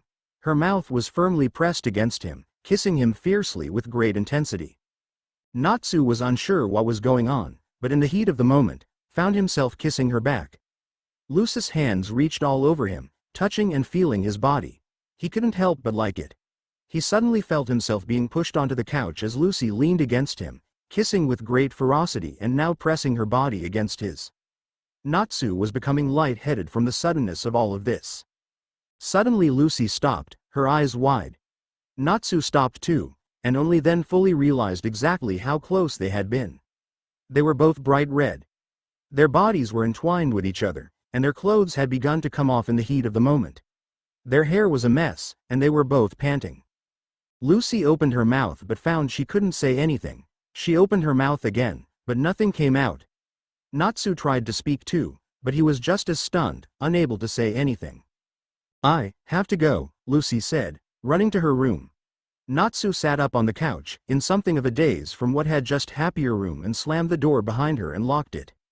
She sat down on her bed and put a hand to her face, which was still flushed. What was that? What on earth just happened? Surely that wasn't normal behavior. Had she given herself away? She hoped not, for if she had, everything she had done would be for nothing. But more concerning for her was the question of what the hell happened to her. When Natsu kissed her, she felt such ferocity flowing through her body. And soon after that, she found herself kissing him back as if she wanted more. She couldn't resist that feeling. What was that feeling? Why is this happening to her? Could it be she has finally fallen for Natsu, the enemy? She lied down on the bed, closing her eyes and running a hand through her hair. This was very confusing for her, but on a positive note, at least she didn't have to worry about how she would get together with Natsu anymore. Natsu and Lucy barely spoke for the next several days. Both were in shock after what had happened between them. Neither knew what to think of it or what to do next. Natsu had intended to merely develop affection from her so that he could obtain the information he needed. He needed to know why Project Cerberus killed those people, including a truck driver, an opera singer, and those government officials. He also needed to know why the entire region of Fianarantsoa was missing from his scans. And to do so, he needed to have Lucy's cooperation. Lucy was particularly resistant to divulging the needed information, and Natsu was growing increasingly frustrated. It was their job to work as a team towards finding Project Cerberus, yet they had done virtually nothing to accomplish that goal with each other. All of their work was independent from one another. This was greatly reducing their efficiency, which was why Natsu had chosen to attempt to make Lucy attracted to him. Natsu knew that romance was a powerful influence on a person's mind, and he was confident that if he could only make Lucy become attracted to him, she would divulge the information he needed. It was easier said than done. Such relationships went against protocol, and he knew he would have to tread carefully and not give himself away. He was subtle about it, slowly attempting to attract Lucy to him. It appeared that it was working, as he had seen Lucy looking intently at him. He took it slowly nonetheless, as Lucy was not the type of person to let one's feelings loose all at once. Or so he thought. Lucy's reaction to his light kiss took him completely by surprise. He had been hoping to get a sudden emotional response from her in reaction to the unexpected act, but not on the scale that he received. He had given her barely a peck of a kiss, but she had turned it into what was perhaps the most passionate kiss of his life. Any doubts of her feelings towards him were wiped away now. She had initiated a very intimate kiss that bordered on making out, probably crossing that border. It was unexpected, as he had not expected such a response, but also because of the feelings he was now beginning to have. When their lips met, Natsu felt as if a huge wave of icy water had crashed through his whole body, making him numb and his mind hazy. He lost all control of himself and soon found himself kissing Lucy back. Natsu shivered as he thought of the feelings it aroused in him. When it had stopped, he felt as though he had just stepped out of a pool of freezing cold water. Everything seemed surreal somehow, like things were different now than before. Natsu was unsure why, but he was suddenly much more entranced by Lucy than before. Though they had been avoiding each other after the incident, every time he caught a glimpse of her, it seemed to last 1,000 years, and when it was over, he wished he had more time. He found himself admiring her body in ways he had not before. Sure, she was attractive and he had known that she was a very fit person, but these thoughts were magnified whenever he saw her now. He found himself entranced with her. Her skin, soft and creamy. Her hair, a rich blonde. Her eyes, a soft brown that could convey a number of emotions. Her streamlined figure and lean but muscular arms and legs. They all shouted out to him, demanding that he go to her immediately. It was an urge that he was barely able to suppress. This wasn't supposed to have happened. The idea of his plan was for Lucy to become entranced with him, not the other way around. He was only attempting to attract her so that he could gain information, not because he actually liked her. But regardless of what he intended, he could not deny that he was developing strong romantic feelings for Lucy. Natsu paced his room for several minutes, thinking feverishly what he could do. Finally, he just threw himself on the bed in exhaustion. He didn't know what he could do, only that he would have to figure out his feelings quickly, as he had a job to do and couldn't let them get in the way. Lucy could not believe what she was about to do. She knew that she was likely going to end up in this situation for a while, yet it still took her by surprise. The Marauder had given her a month to court Natsu, and she had been hoping to somehow obtain the information before then, But now the deadline was mere days away, and she needed to rapidly make him reveal the information, and there was only one way to do that, as much as she detested the idea. The Marauder needed the information for an important plan he had been working on and had dedicated years of planning to, and Lucy felt partially responsible for holding her master's marvelous dream back. She would do anything to fix it for him, even go through this indignity. It was not so much the act itself that disturbed Lucy, it was the feelings that she had begun to develop that bothered her. When Natsu gave her that tiny kiss, Lucy felt as if an electric shock had gone through her body. She was stunned by the act and the way it made her feel. Without even realizing it, she had initiated a kiss of her own, this one far more passionate. The next thing she knew, she was panting, flushed, and feeling extremely energized. Lucy was confused about these feelings. She wasn't meant to feel emotions, let alone romantic ones. They only distracted a person from their duties, which was why she was attempting to attract Natsu to her. What she hadn't expected was for her to have become just as emotionally attracted to Natsu as he was to her. She knew that he held strong feelings for her, which somehow magnified her own feelings. Lucy simply didn't understand. These feelings were like those a person in love would feel, yet that couldn't be it. Lucy didn't believe in love. She knew all about the biological processes that made up what some would call love. She thought she was immune to these, but apparently she was not. Growling in frustration, Lucy went into the bathroom to take a shower. She undressed and got in. The warm water calmed her tense muscles somewhat, and it was very pleasant. She reached down to the side of the shower, where a bottle of special soap that she had prepared was. The soap contained the antidote to Lucy's natural poisons. Lucy had been slipping the antidote into Natsu's food as she usually did, but tonight they would be engaged in activities that would result in much more contact than normal. Thus, it was necessary to completely treat herself with the antidote so as to ensure Natsu's safety. It was a hassle, but she knew it must be done. After she rubbed the antidote soap into her skin, she rinsed off the foam and stepped out of the shower. She dried off and put on the clothing she had chosen for tonight. She had already planned what she was going to say and do, but still found herself nervous. She walked out of the bathroom and into the living room, stopping outside Natsu's room. She took a deep breath. This was it. Natsu was lying on the bed in his nightclothes when there was a knock at the door. "Come in," Natsu grunted. The door opened and a figure slowly walked in. Natsu sat up. "Lucy wa." His voice caught in his throat upon seeing Lucy. She was wearing skinta tank top that left most of her stomach exposed. Her hair was hanging freely. Natsu could not help but stare at her in awe. She looked so beautiful.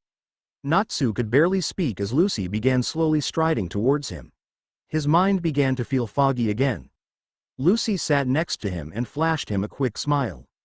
"What are you doing?" Natsu asked, attempting to fight the strong urges he felt. In response, Lucy leaned forward and kissed him. Natsu found himself kissing back. Their tongues danced with each other as their hands roamed over their bodies. Their arms wrapped around each other, pressing their bodies together tightly. They kissed with great ferocity, into each other's mouths. They were both becoming quite foggy-minded, becoming engrossed in the moment. Lucy found herself losing the control she had hoped to maintain, and soon cried out in satisfaction from the way all of this was making her feel. This seemed to snap Natsu back to his senses and made him realize exactly what they were doing. He barely remembered how this had happened, only that their bodies were now entwined in a very intimate position. "Lucy, what on earth is going on?" Natsu said, pulling himself away in shock. "Why are you doing this?" Lucy smiled at him. "I'm just doing what you said before. If you have feelings, you should let them out." The early morning sun was shining through the window and birds were chirping outside joyfully. Overall, it was a very happy and tranquil atmosphere. Despite this, Lucy was not feeling tranquil at all as she lay in bed naked with Natsu. They had fallen asleep facing each other with their arms wrapped around each other and their bodies pressed firmly together. Lucy dared not move out of fear that she would wake him up. Thus, she merely watched his sleeping face as she thought furiously to herself what she would do next. She couldn't believe herself. She was angry with herself for going through with this, as there were other ways that she could have obtained the information she needed. She didn't have to degrade herself like this. But in a way she was actually glad that she did this, which was what made her angry most of all. She had actually enjoyed it. That wasn't supposed to have happened. It was meant to be a chore for no other purpose than to obtain information, not a pleasurable experience. She was supposed to have hated it and feel degraded by it, yet she had never felt more alive in her life. Lucy was absolutely furious with herself. It wasn't just the knowledge of what she had done or the indignity of having enjoyed it, it was what had happened afterwards. Lucy and Natsu were flushed and panting. They held each other in their arms and were gazing into each other's eyes. "Oh Natsu," Lucy said dreamily. "Lucy," Natsu said back. They were both panting heavily, exhausted from the passionate actions they just did. I love you," Lucy said, giving him a kiss. "I love you too, Lucy," Natsu said. They kissed and embraced before falling asleep in each other's arms. Lucy's face was in a deep scowl as she thought of the memory, unable to believe herself. Stupid, stupid, stupid, she mentally berated herself. Why on earth had she said that? Natsu was so foggy-minded from sex that he would have told her anything. She could have asked him all about everything she needed to know and he would have answered her in an instant without even thinking about it. She could have finished this mission right there. His foggy mind would have spilled all of the information she needed, yet she didn't take advantage of that. Instead she had said, "I love you," to him. Why the hell had she said that? She didn't feel that way about him. She didn't feel that way about anybody. She existed for the purpose of serving the Marauder and the Red Hand with her life, not to experience happiness or love. She didn't believe in love. As far as she was concerned, it was only a false emotion brought on by biological urges. But still, she couldn't deny that there was something that made her inexplicably drawn to him. Perhaps it was a case of solidarity towards him due to his being raised in a similar situation. Perhaps it was her biological urges to mate that may or may not still exist in her. Perhaps she was just sick and wasn't herself. Or maybe it really was love. No, that was impossible. She didn't believe in love. They're both enemies and both belong in two different worlds. They're different, there was no disputing that. It was impossible for them to ever end up together, even if she really wanted to. No, no, no. That's not what she meant to think. She didn't want to be with him. She hated him as an enemy, and as a person who had confused her with such an amazing experience and for giving her sensations the likes of which she had never had before. Arg. There she went again. Thinking of last night as an enjoyable experience, it couldn't be that way. It was degrading to her mastery of skills as an agent for her to have to go through such an experience of primal urges, of giving into crude biological urges, of ing in intense passion and pleasure. Whoa. What the hell? She had to stop thinking about this.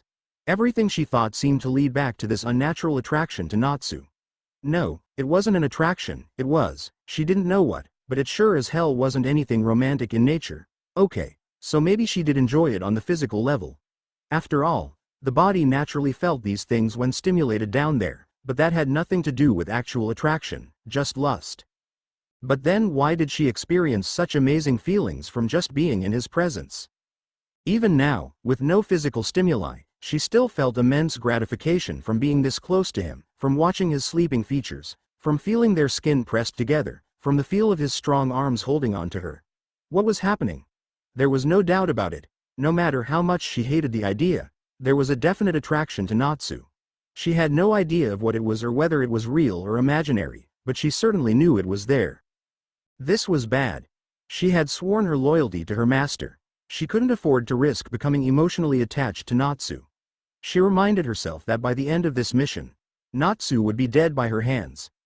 Any relationship she built with him would be pointless, no matter how much gratification she gained from it. She suddenly felt the familiar feeling of electricity coursing through her body as something touched her between the legs. She looked down to see it swelling up again. She looked at Natsu. "You're awake, aren't you?" Lucy said. He opened his stunning black eyes and gazed into her brown ones. "Sorry, I didn't know how you'd react if you knew I was awake," Natsu said. "I take it you're thinking of last night," Lucy said, forcing a sarcastic tone despite the feelings she was beginning to experience throughout her body as it pressed up against her. Her mind was fogging over again. "Oh, sorry about that, it does that sometimes for no apparent reason," Natsu said extremely awkwardly. "No apparent reason, huh? Are you sure the fact that we're both completely naked and my breasts being pressed up against you don't have anything to do with it?" Lucy was still able to maintain a sarcastic tone, despite her increasingly foggy mind. Natsu blushed and smiled awkwardly. Well, that may be a small factor in it, Natsu said. This time Lucy was unable to control her desire and emotion. She wanted not only the act, she wanted him. The feelings were real, and she felt the need to act on them. She rolled over so that she was on top of him. She leaned down so that their faces were less than an inch apart. I wouldn't call it a small part of it. In fact, I wouldn't describe anything about it as small, Lucy whispered, lowering her face to his in a kiss while moving herself directly above him. Once again, Lucy and Natsu lied naked in bed.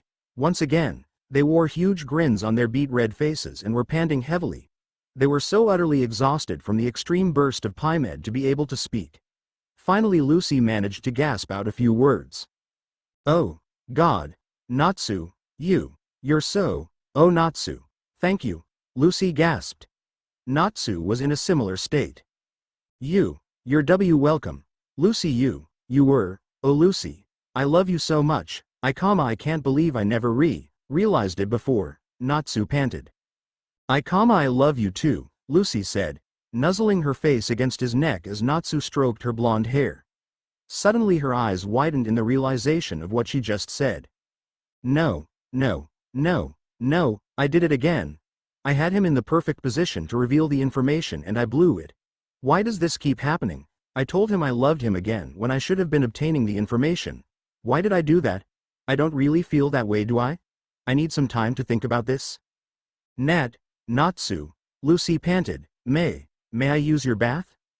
Yes, of course, Natsu said, a gentle smile on his lips. That smile nearly drove Lucy back into her previous state. Would you like to join me? Lucy asked before she could stop herself. She nearly winced at her words. Natsu was silent for a moment as he thought. No, I don't think so, Natsu said. Oh thank God, Lucy thought, greatly relieved. I'll join you next time. Natsu added.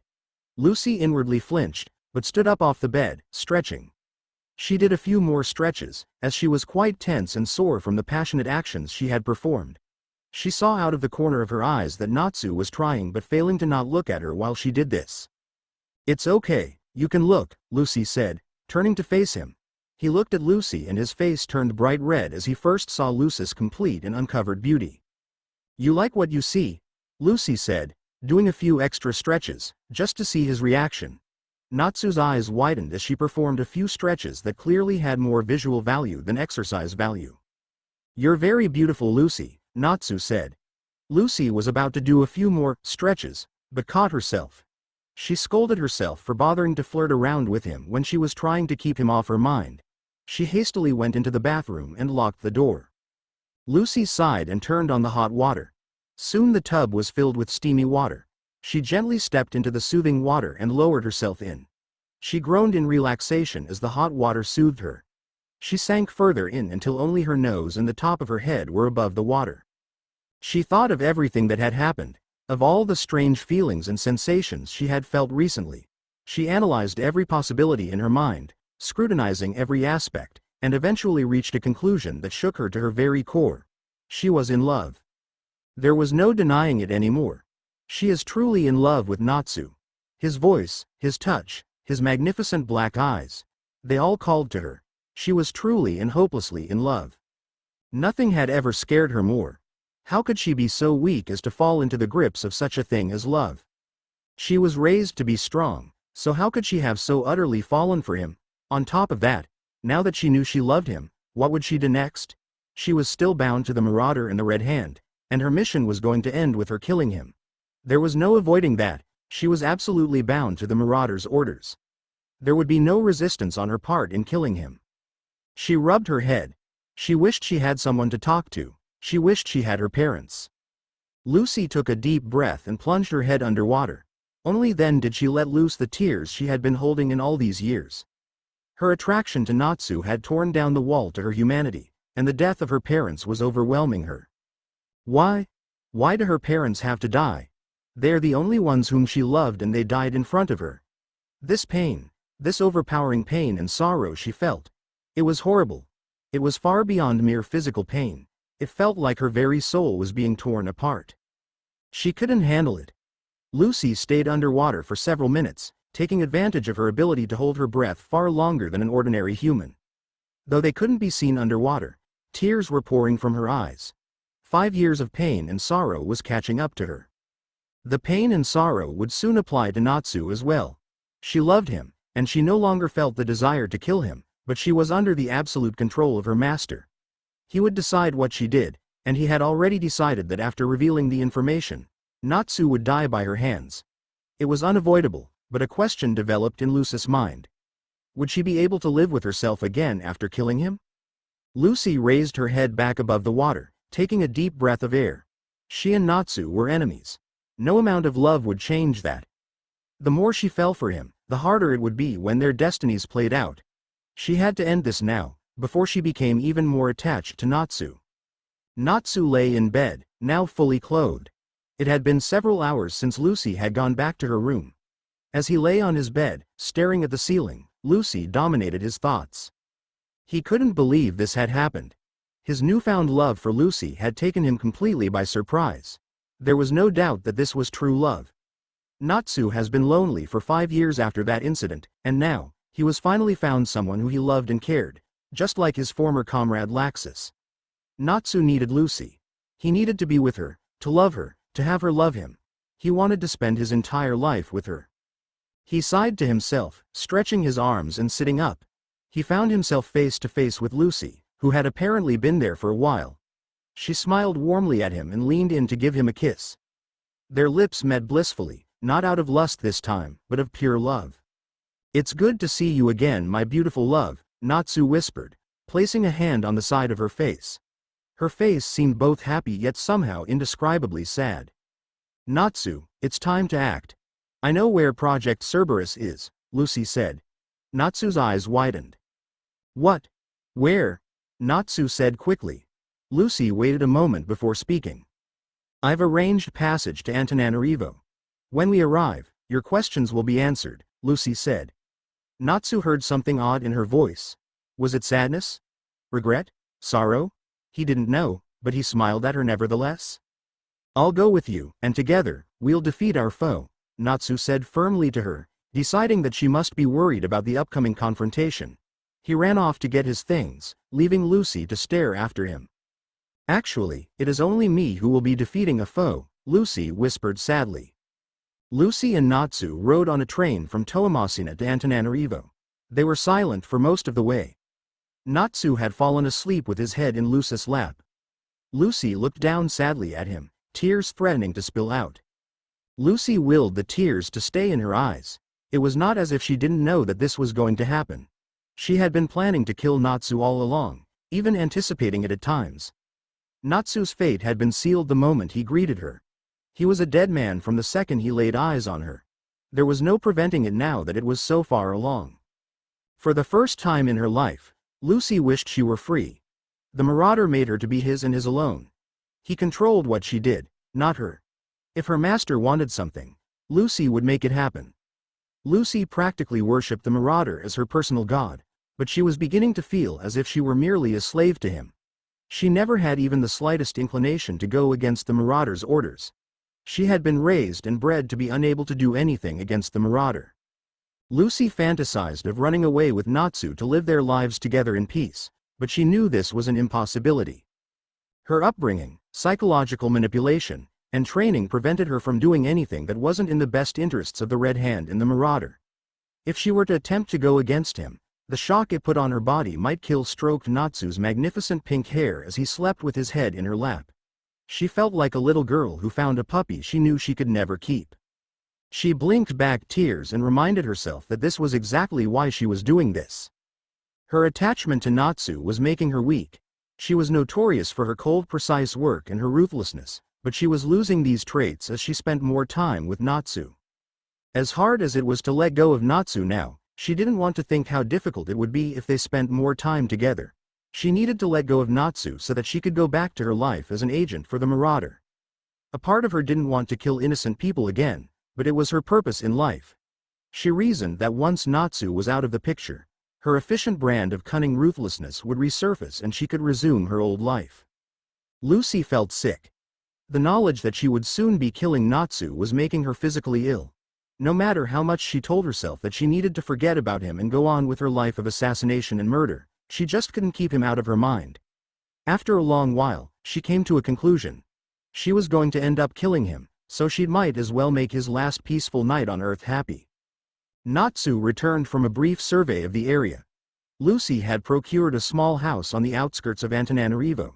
She claimed that she had a lead on the location of Project Cerberus, and that it would be revealed to him the next day. He was a bit impatient, but found that he was able to overlook it with the help of his newfound love for Lucy.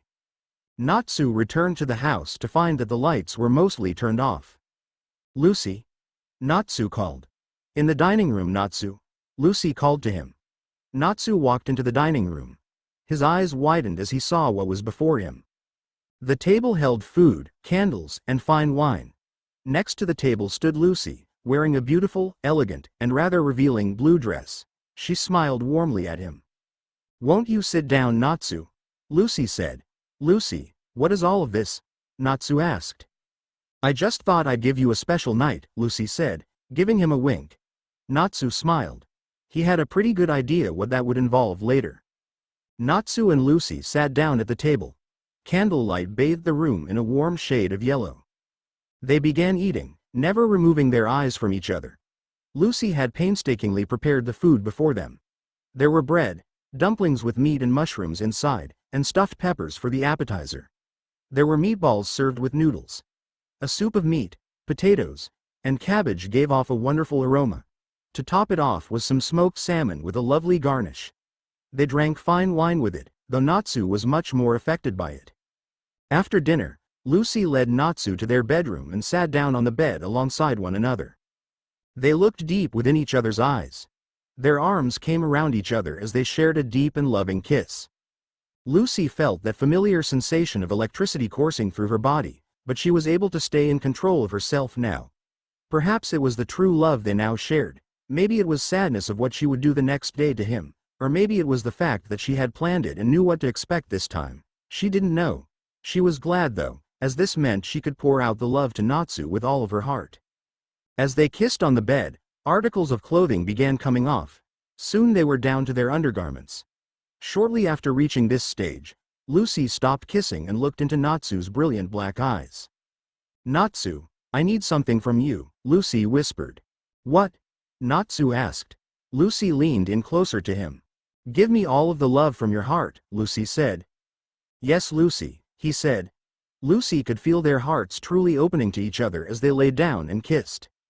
Lucy and Natsu lay in bed peacefully and blissfully. Lucy clung to Natsu, his strong arms wrapped around her. They stared deeply into each other's eyes. "Lucy, is something wrong?" Natsu asked. "What?" Lucy said, surprised. "Something is wrong, I know it. I want you to tell me," Natsu said.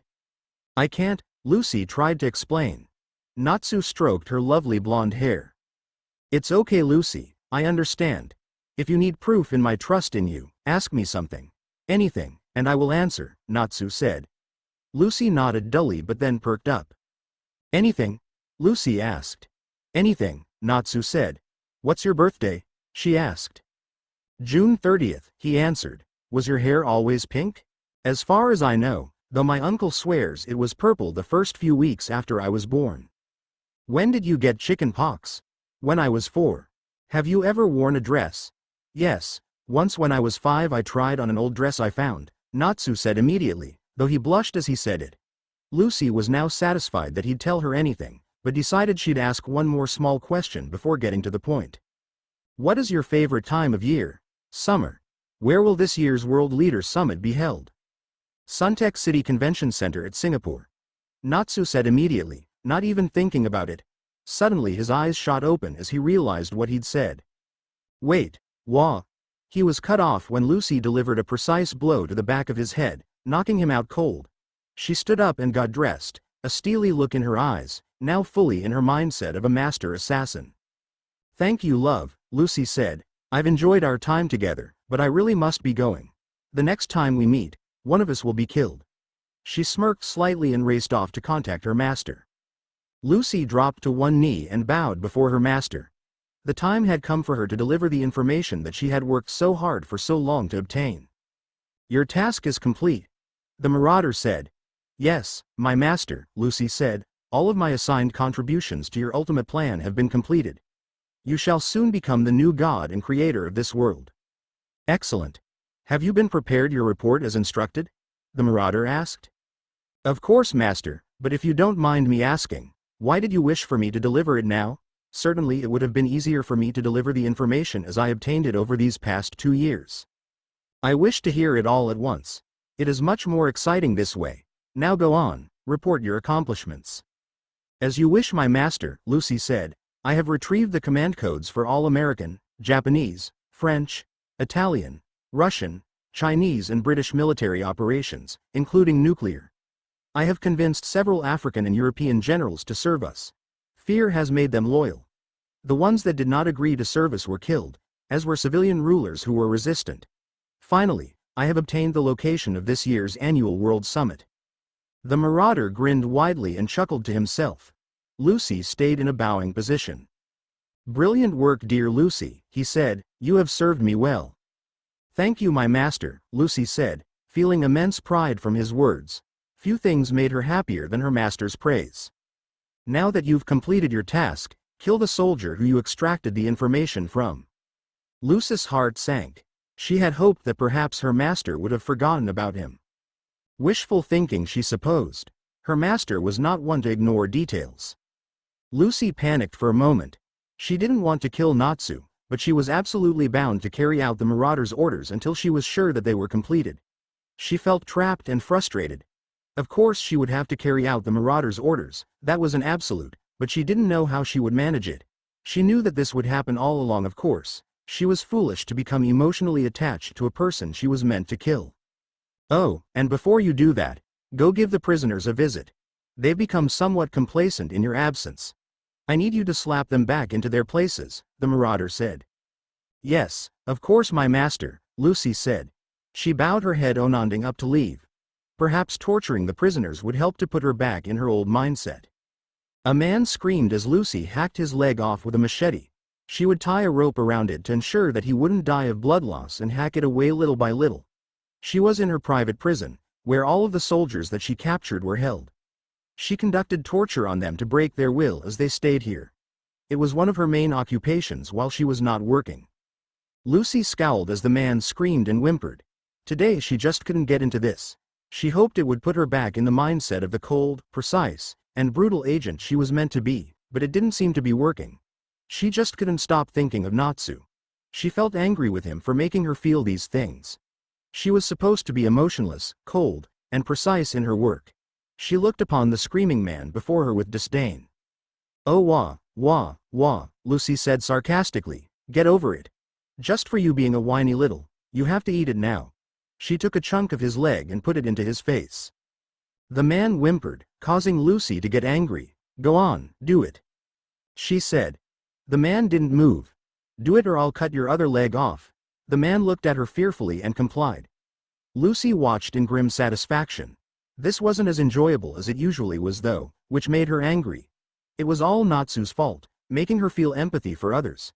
He deserved to be killed for weakening her this way. With him out of the picture, she would be able to resume her old life uninhibited by the emotions he made her feel. Lucy watched as the man finished the task. She felt nothing but anger towards him. Seeing no reason not to, she picked up the machete and chopped off his other leg.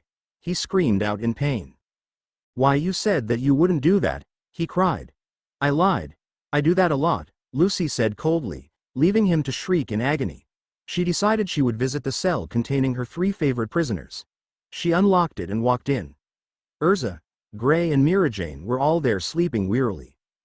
Guess who's back? Lucy said in a quiet but dangerous voice. They immediately sat up, and they nearly screamed when they saw her. No doubt they had been hoping that she wouldn't return. It's nice to see you all again, she said softly, we have so much catching up to do. Lucy arrived in her small, cramped room for a short rest. She nibbled on a piece of grayer weave, but now that she had eaten real food, she found it difficult to eat the stuff. It troubled her, but she had more pressing issues at the moment than finding herself disliking her main food. She had developed an entirely new attitude due to Natsu, and it was affecting her greatly. She needed to shed the attitude she had developed as soon as possible. She had tried everything, but no matter how sadistic the torture, she was unable to put herself in her old mindset. She was meant to be emotionless and brutal, not caring for others in her work. Her only remaining option was to kill Natsu outright. It pained her to think of it, but she knew that it must be done.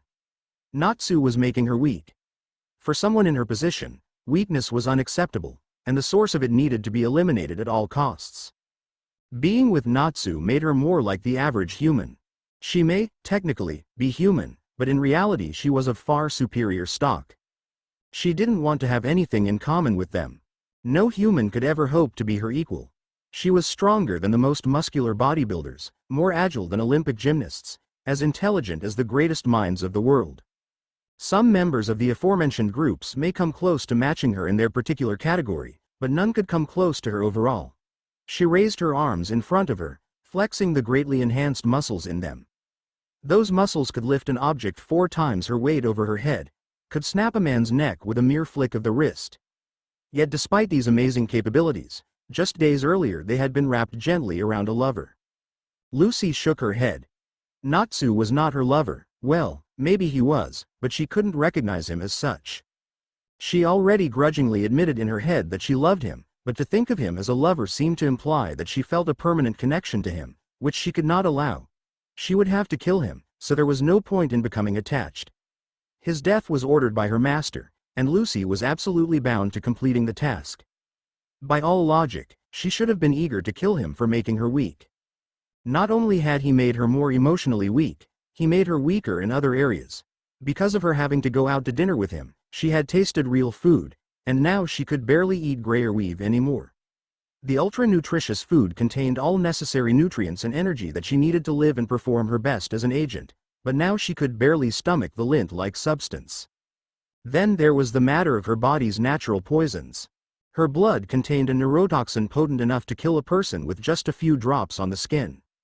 It took only minutes to be absorbed into the skin and send them into a high fever and convulsions as the poison paralyzed their muscles and heart. Or at least that was how it worked before the antidote weakened it.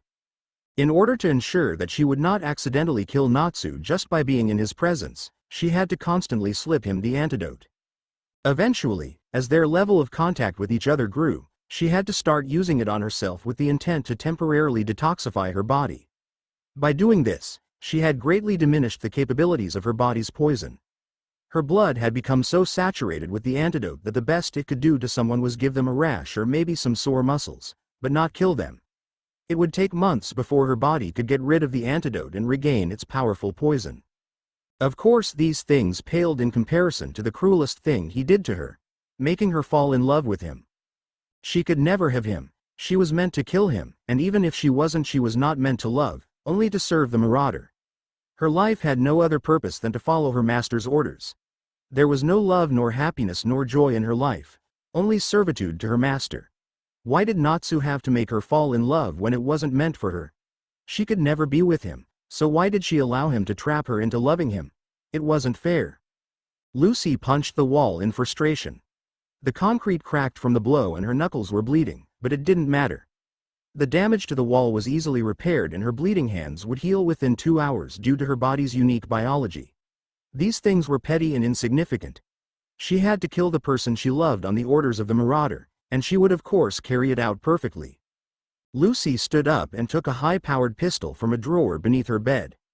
She checked it to make sure it was in operational condition before she withdrew a box of ammunition from the drawer. She withdrew 4 bullets from the box and carefully loaded them into the pistol. These were no ordinary bullets. Each one contained a small explosive charge at the tip. Even without this feature, a single one would almost certainly be fatal due to the high velocity. It would kill him within seconds of being hit. She didn't want him to suffer. She would kill him quickly and with as little pain as possible. As Lucy prepared to leave, she glanced back at the cabinet next to her bed. She walked over and opened it. She withdrew the books inside and opened the secret compartment. Her shaking hands reached in and picked up the silver pocket watch that she used to hold her most valued possession. She opened it and gazed at the picture of her and her parents smiling. A tear escaped from Lucy's eye, rolling down her cheek. She closed it and tucked it into her pocket. It looked like she was once again going to have to lose someone she loved. Tea in bed, breathing heavily. What had happened? Something big had occurred, but what? All he could remember was Lucy leading him to the bed. After that, everything was a fuzzy blur. Granted, his mind did tend to become a bit hazy when he and Lucy did that particular activity, but it didn't make sense for him to completely forget everything that had happened. And why did his head hurt so bad? He sighed and swung his legs over the edge of the bed. He sat there for a moment trying to remember what happened before he sighed and stood up. He rubbed his aching head and was about to go get something for it when he realized that Lucy wasn't in bed next to him. Natsu stood up and ran out of the room to search the rest of the house. After looking in the kitchen, dining room, bathroom, and living room, he determined that she was not in the house, which left him to wonder where she was. Had something happened to her? No, he would have woken up if something bad had forced her to leave. But if that wasn't the case, what had happened?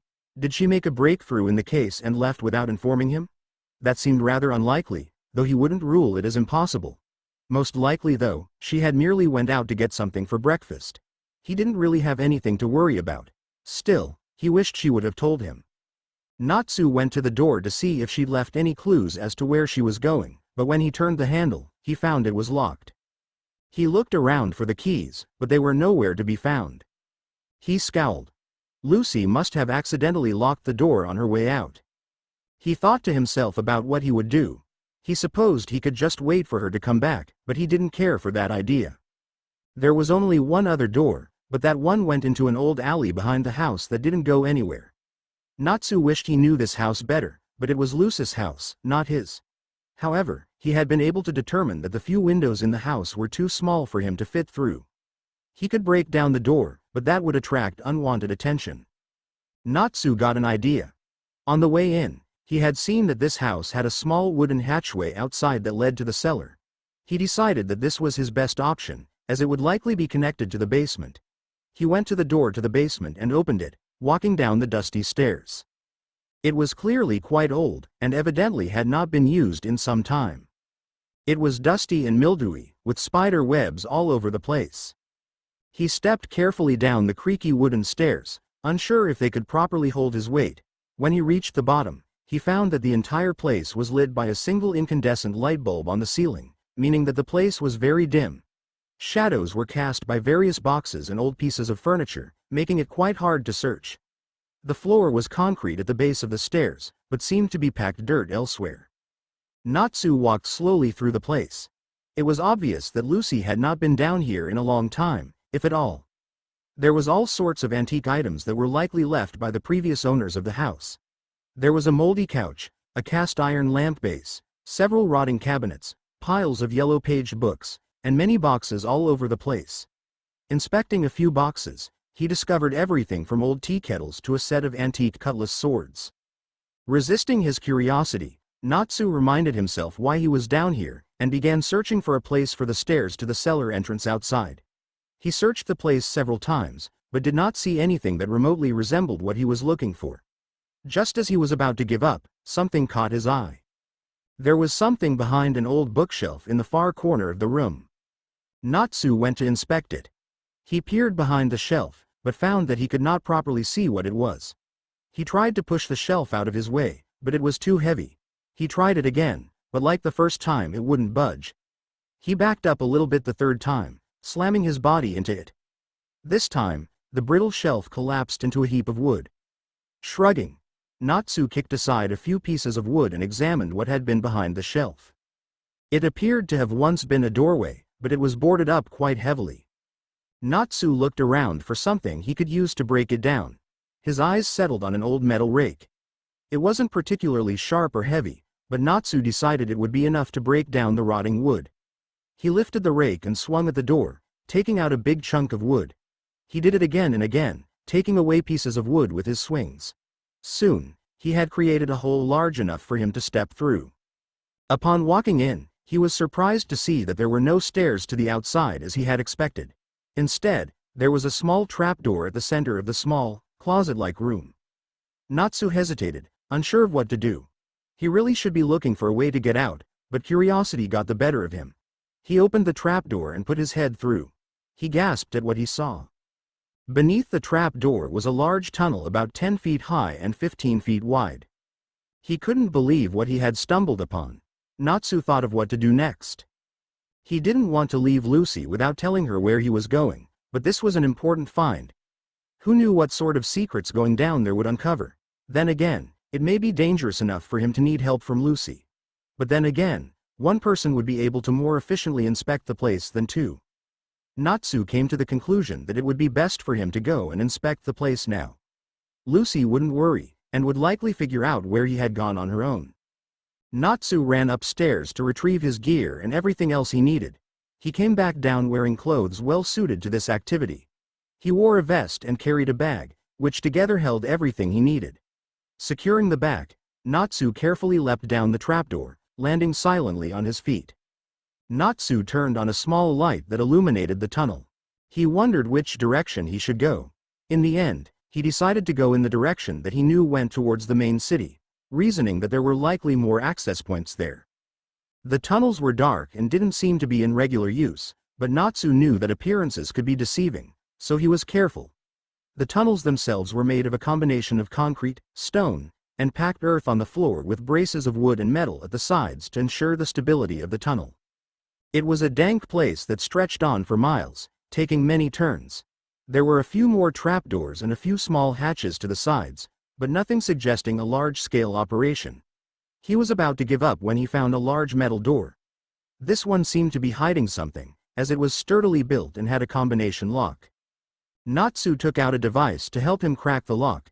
Putting his ear next to it while using the device, he was able to open the door after several minutes of work. Putting the device away, he walked in and closed the door behind him. He walked up a small set of stairs to a door. Arming himself with a pistol in case things got nasty, he opened the door.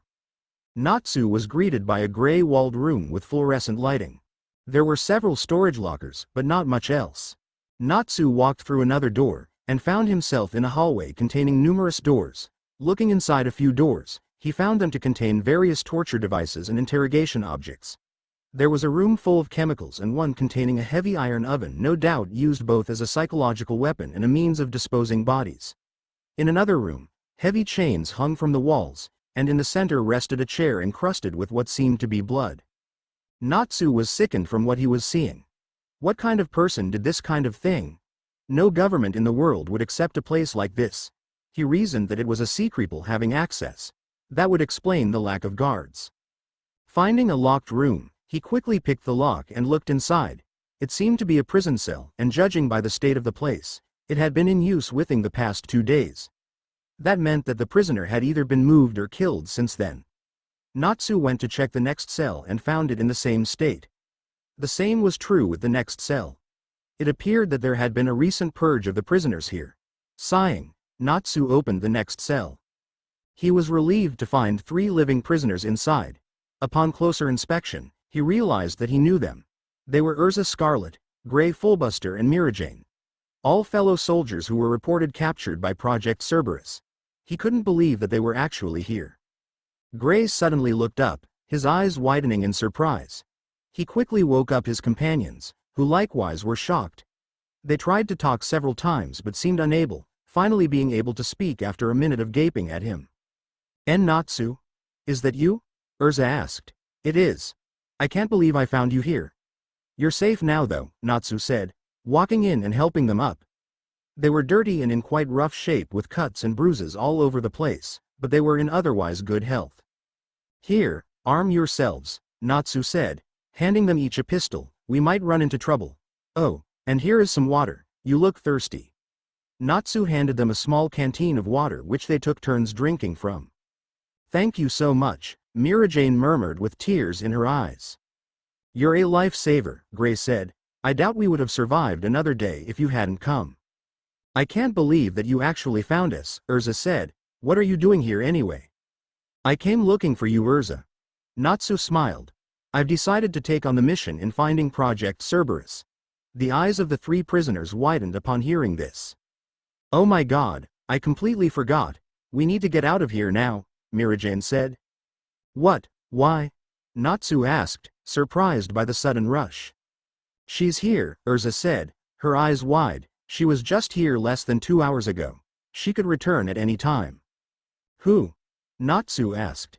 The one who captured us. The one that's killed countless soldiers, Gray said. Wait. Project Cerberus is here. That's great. We can ambush him when he comes back, Natsu said. No.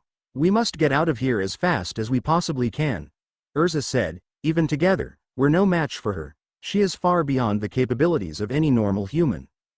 Wait, Project Cerberus is a woman? Natsu asked. They all nodded, glancing around, clearly desperate to get out. But where? He asked. He didn't get an answer, as all three of the other agents had a look of horrible fear upon their faces and were shakily pointing their pistols behind him. He heard a click behind him and turned to see Lucy pointing a gun at him. He froze in shock. Lucy, what are you doing? What's going on? Natsu asked in shock. He didn't even draw his gun out of sheer shock. You really are an idiot, Natsu Dragneel, Lucy said with a slight smile. You have a great mind, but you're still an idiot. What are you talking about, Lucy? Why are you doing this? You can trust these guys, they're with us. They're going to help us catch Project Cerberus, Natsu said. Like I said, Natsu, you're an idiot, Lucy said. You've been searching for so long, yet the answer was right under your nose the whole time. What do you mean? Natsu asked. His eyes suddenly widened. We haven't had any significant— Wait, that's it, isn't it? I understand now. You're with the Red Hand, aren't you? You've been sabotaging my efforts to catch Project Cerberus? Natsu was now quite angry. He had been fooled and betrayed. The girl he worked with and had fallen in love with had been with the Red Hand the entire time. Natsu, you fool. I'm not working for Project Cerberus, I am Project Cerberus. The words rang in Natsu's head for a minute.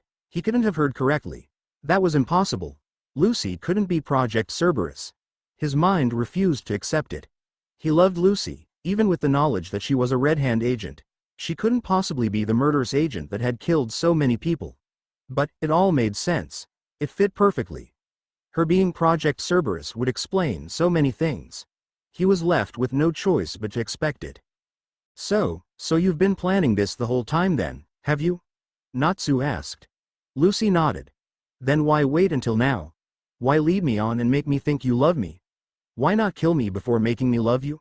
The eyes of the others widened upon hearing him say that he loved the person who had tormented them for so long. First of all, you were the one who initiated a romantic relationship, Lucy said with a scowl, and secondly, I didn't kill you right away because I needed information from you. I have the information now, so you have no further point in staying alive. Wait, what information did you take? Natsu asked. That is between me and my master, Lucy said. Master? Who is your master? Natsu demanded. My master is the one who created me and gave me this perfect body. I owe my existence to him. I can only repay him with absolute loyalty and servitude. I must follow his orders exactly, and right now his orders are for me to kill you. If you shoot Natsu, we'll shoot you, Erza yelled, finally overcoming her fright. Gray and Mirajane nodded, holding their guns more aggressively. Wait, Lucy. Please, don't do this. You said you loved me, didn't you? What happened to that? Natsu said. That monster can't feel love, Gray said. She knows nothing but murder and inflicting pain on others. If she said she loved you, she was lying. Actually, I did mean it when I said it, Lucy said, but that is irrelevant now that my orders are to kill you. But Lucy, if you love me, why not spare us? Natsu said. You don't understand. I must obey my master. I have no choice in the issue, Lucy said. Yes, you do, Lucy. You're a person, and as a person, you have the right to choose for yourself. Don't let that rotten master of yours control you, Natsu said. He immediately knew he said the wrong thing. Lucy's eyes filled with anger. Don't you dare insult my master, she yelled. My master is far greater than any of you could possibly imagine. Oh yeah? Then why does he need to force you kill people for him? If he is so great, why does he not listen to your feelings on whether or not you want to do something? Natsu asked. Face it, you're nothing but a slave to him. You don't need him. Don't say that. He is far greater than even me. He is a god compared to you weak-minded fools and shall soon reign over the earth. Lucy shouted, shaking in anger, but in confusion as well. Natsu had made his point to her. He won't reign over anything. He'll fall like the madman he is. Why fall with him? You must realize that you do not benefit from being with him. Any benefits are irrelevant. I will follow him to the ends of the earth. If he commanded so, I would die for him in an instant. You are more than just his slave, Lucy. You have shown me that you are capable of love. Please, Lucy, I love you. Don't do this. It's not too late for you, Natsu said. Lucy faltered for a moment. Natsu could have sworn he saw a tear threatening to fall from her eye. I love you too, Natsu, but it is too late for me. I was designed to follow my master's orders without fail, and his order is for me to kill you. Goodbye, Natsu. I'm sorry. Lucy fired a single shot into Natsu's chest. The bullet's explosive charge singed his clothes, and he fell to the ground. Lucy's face remained expressionless, but inside she was screaming in agonizing despair and guilt. She had done it, she had killed Natsu. Her mind was numb in shock. A tear rolled down her cheek. Within seconds of Natsu falling to the floor, Erza, Gray and Mirajane fired upon her. Their shots hit her, but she didn't even flinch. Her biology made it so the bullets did not damage her nearly as badly as they would a normal person. She would have easily been able to kill the three before they were able to fire enough shots to actually harm her, but she didn't see the point. Thus, they continued to riddle her body with bullets without her making a move to stop them. When Lucy did finally fall, she wasn't sure if it was the result of the bullets or of her broken heart. Lucy and Natsu were lying on the ground lifelessly. Erza, Gray and Mirajane still had their guns pointed at Lucy, not wanting to let their guard down. Eventually, Erza worked up the nerve to approach her. After taking the gun from Lucy's unmoving hand, she gave her a small kick in the side, keeping the gun pointed at her as she did so. Upon not seeing a reaction, Erza knelt down and turned her over. Lucy was limp and unmoving. She had 11 gunshot wounds on her body. Erza cautiously grabbed hold of her wrist. After a minute, she let go. She placed her head over Lucy's chest, listening for a heartbeat. After a few moments she got back up. She's dead, Erza announced. Gray and Mirajane breathed sighs of relief. Finally, this madness is over, Gray whispered. I'm afraid it's not over yet, we still have to get out of here, Mirajane said. Meanwhile, Erza had gone over to Natsu, looking at him sympathetically. Natsu. Erza sighed sadly. He really did love her. He actually thought that she felt the same way towards him, and he believed in her right up to the very end, she said quietly. I can't believe that anyone could fall in love with that monster. He was a fool to believe that she would spare him, Gray said. Mirajane growled for a moment with tears in her eyes before going over to Lucy's body.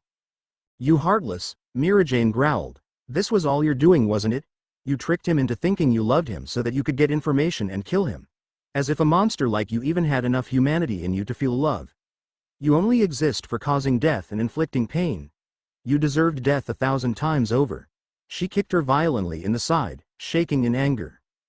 Erza could not help but shed a few tears for her old friend and fellow soldier. She put a hand on the side of his face, sighing in disbelief. Suddenly she gasped. What is it? Gray asked. He's alive, Erza said excitedly. I just felt his muscles twitch in the side of his face. What? That's great, Mirajane said, rushing over with Gray. They looked him over. He won't live long, he's stopped breathing, Gray said. I'm not letting him die. Mirajane, get something to stop the blood flow. I'll give him CPR, Erza said. Mirajane began to tear a piece of cloth from one of the bedsheets, returning to place it over Natsu's bleeding wound. I'm not sure that will work, Gray said apprehensively. His wound seems beyond the level of that stuff being helpful. Despite these words, Erza had begun giving him CPR, hoping to get him to breathe again. She stopped after a few minutes, not sure whether to continue. Come on, Erza muttered, slapping him lightly on the side of the face. Get up. It's no use, Mirajane said sadly. Erza ignored her and continued the process. Gray and Mirajane watched her for several minutes, not expecting her to have been successful. Suddenly, however, Natsu gave a cough and began breathing. His breaths were short and ragged, but the fact that he was breathing again made them all very relieved. Okay. He's not safe yet, Erza said. Gray, you go check to see if there are any medical supplies in this place. Mirajane, go barricade the entrances and take care of any guards. Gray and Mirajane nodded, running off. Erza continued to hold the torn sheet over Natsu's wound, preventing it from bleeding anymore. Hang on, Natsu, we're going to save you, she whispered. He was unconscious and his breaths were short, rough, and apparently painful. The wound on his chest was bleeding heavily from the gunshot. Erza was able to recognize that Lucy had used a very high-caliber bullet with an explosive tip. Such a weapon was capable of inflicting devastating wounds, and Natsu was lucky to still be alive, even if he was in bad shape. After several minutes, Gray and Mirajane returned.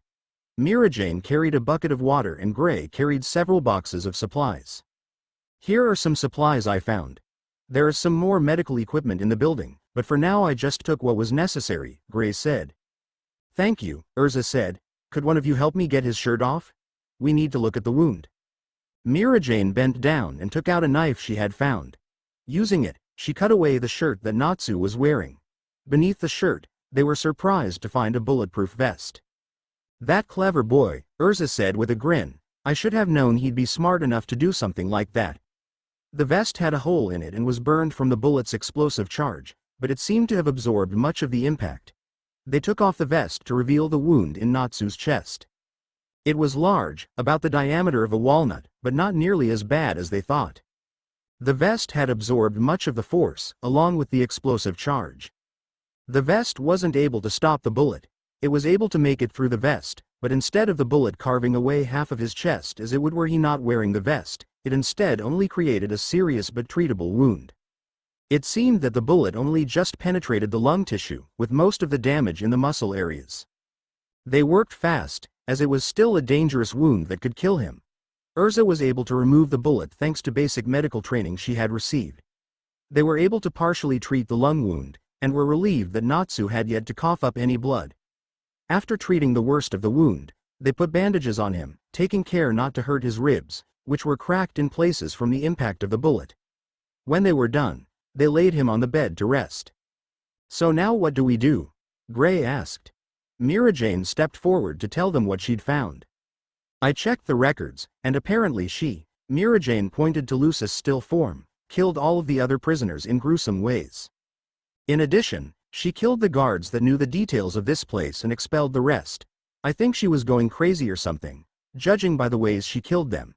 She was probably intending to either kill us at some point today or to let us starve to death.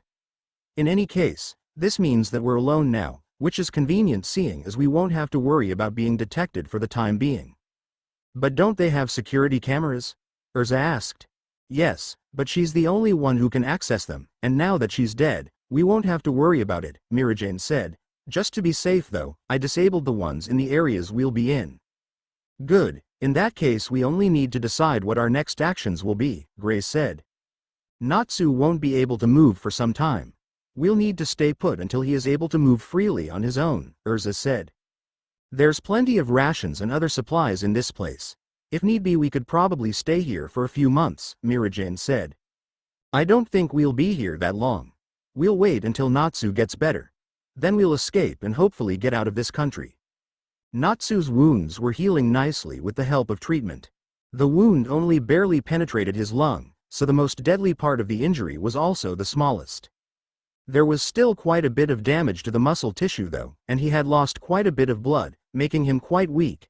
The impact of Lucy's powerful bullet was able to crack his ribs through the bulletproof vest. He was very lucky, as the high-caliber, explosive bullet Lucy had used would have created a hole the size of a G-fruit in his chest and then exploded to carve away his heart and lungs had he not been wearing the vest. They were careful to keep him in stable condition, not wanting to endanger his life in any way. He was unconscious, but doing quite well considering the circumstances. Finally, after 3 days, he woke up.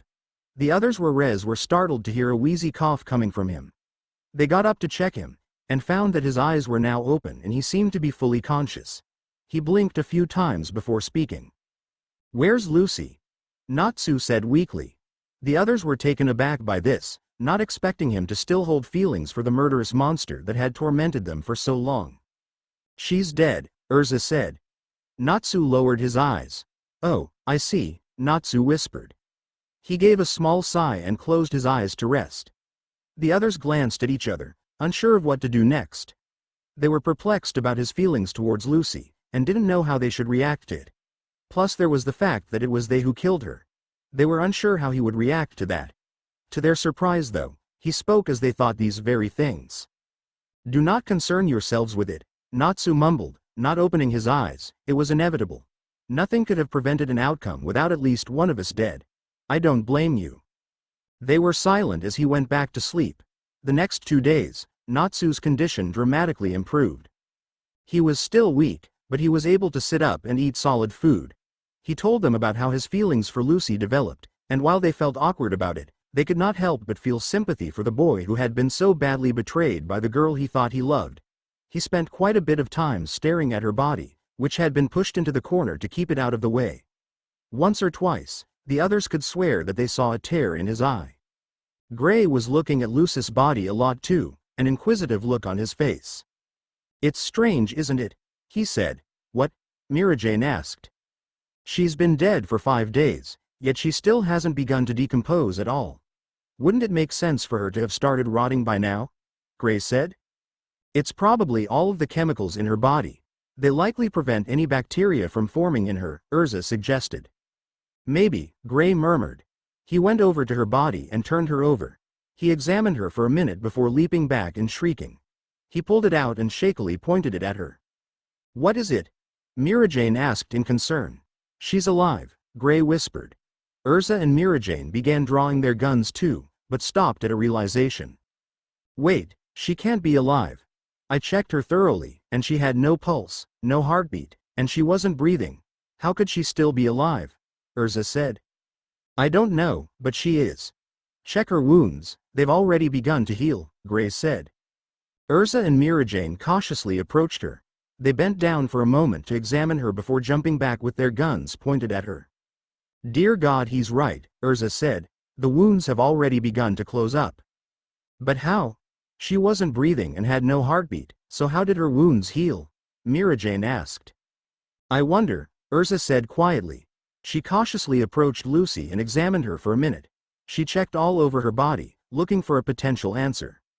"Yes, that must be it," she said. "Her body seems to have reflexively induced a coma. It makes sense now. She is able to heal much faster than an ordinary human, but is still capable of being wounded. Thus, she shut down her body's functions to a near-death state so that her wounds will be able to heal without her being adversely affected. A very clever mechanism." "What now?"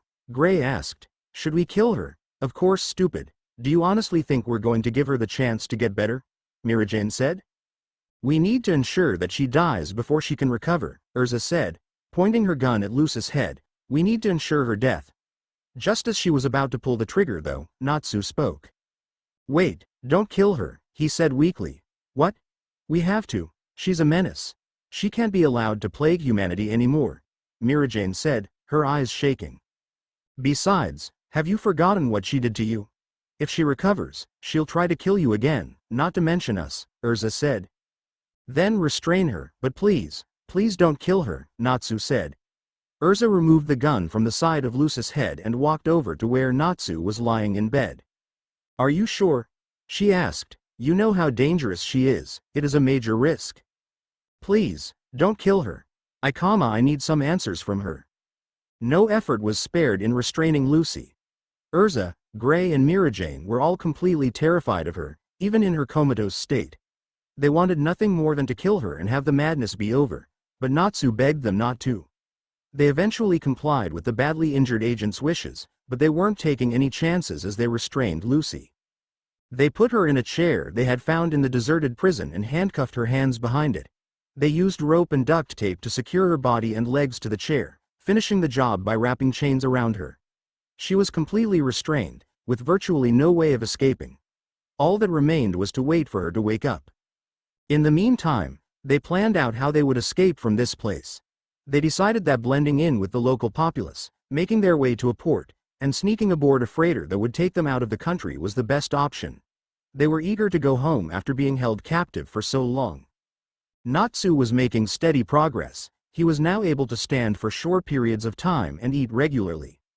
His wound was largely healed, thanks in part to the advanced medicines that were held in the facility.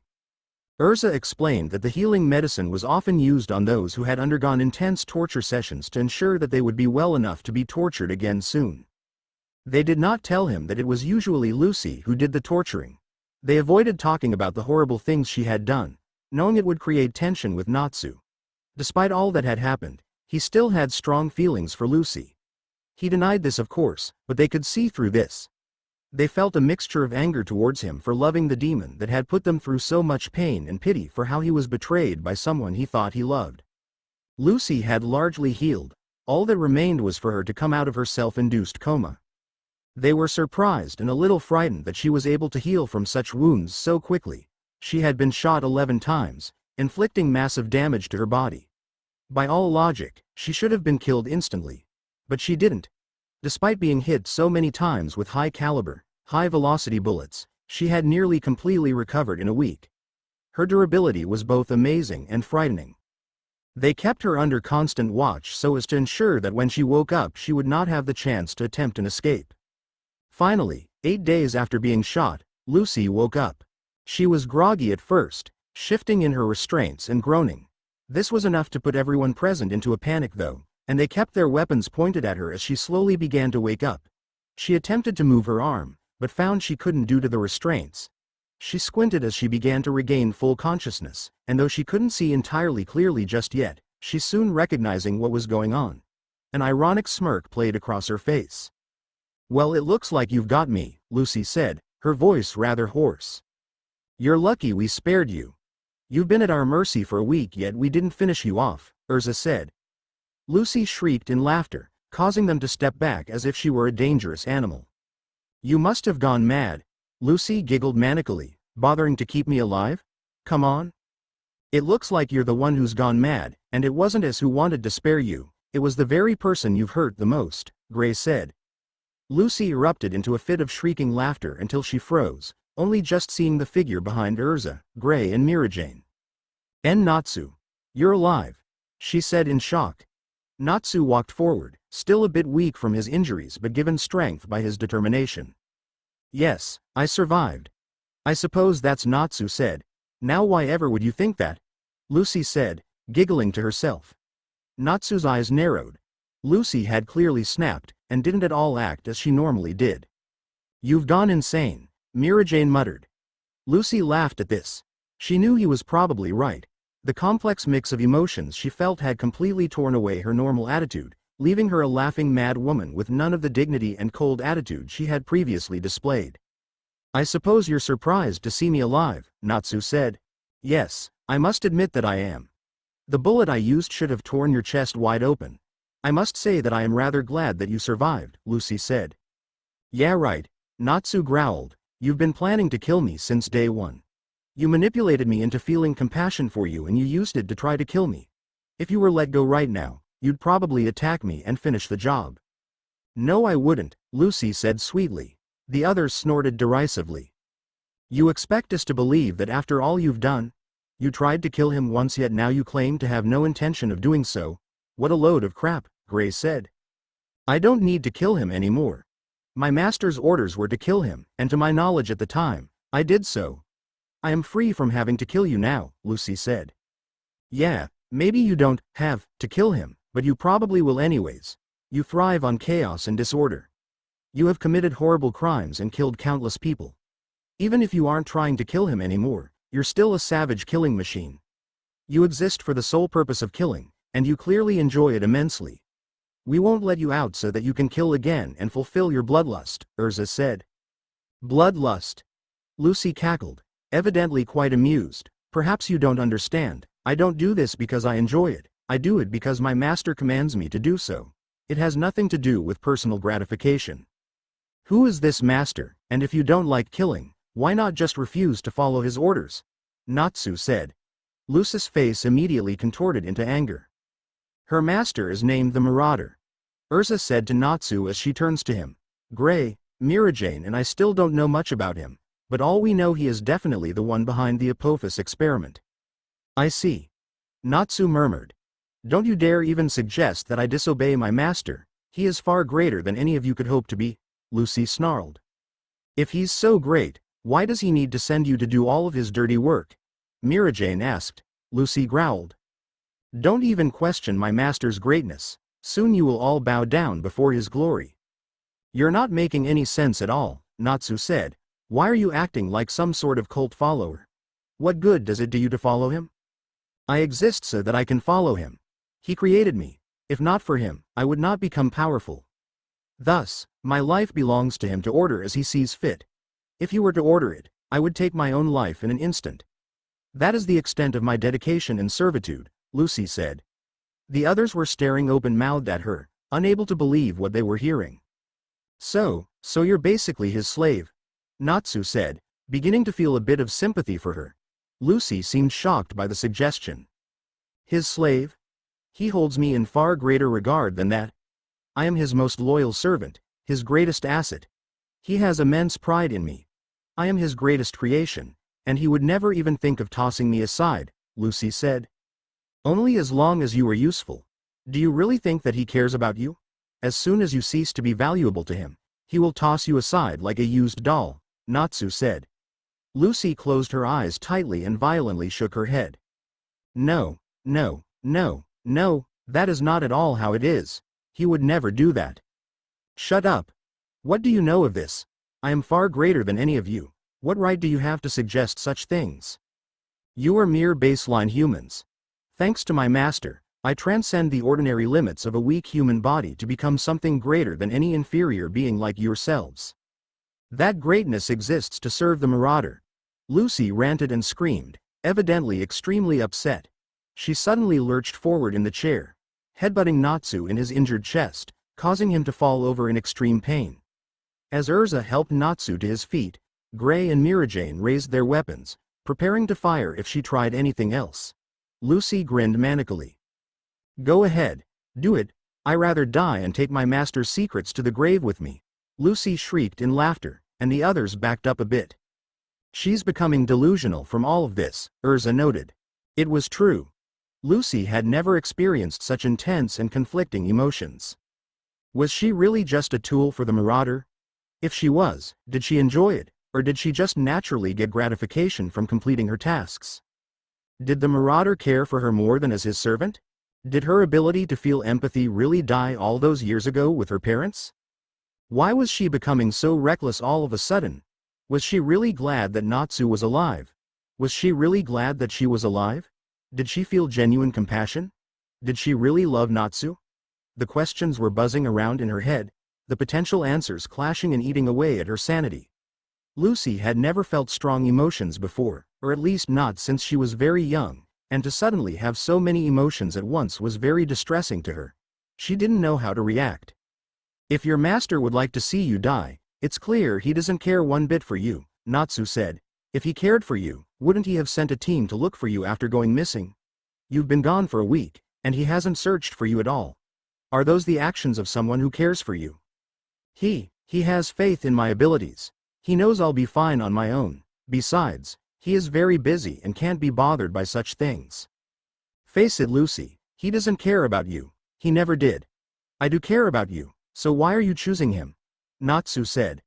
Lucy quivered, and seemed on the verge of tears. She lowered her head. Perhaps you're right, but even if you are, it makes no difference. He created me. I owe my existence to him. If he wishes to cast me aside, it is within his rights to do so.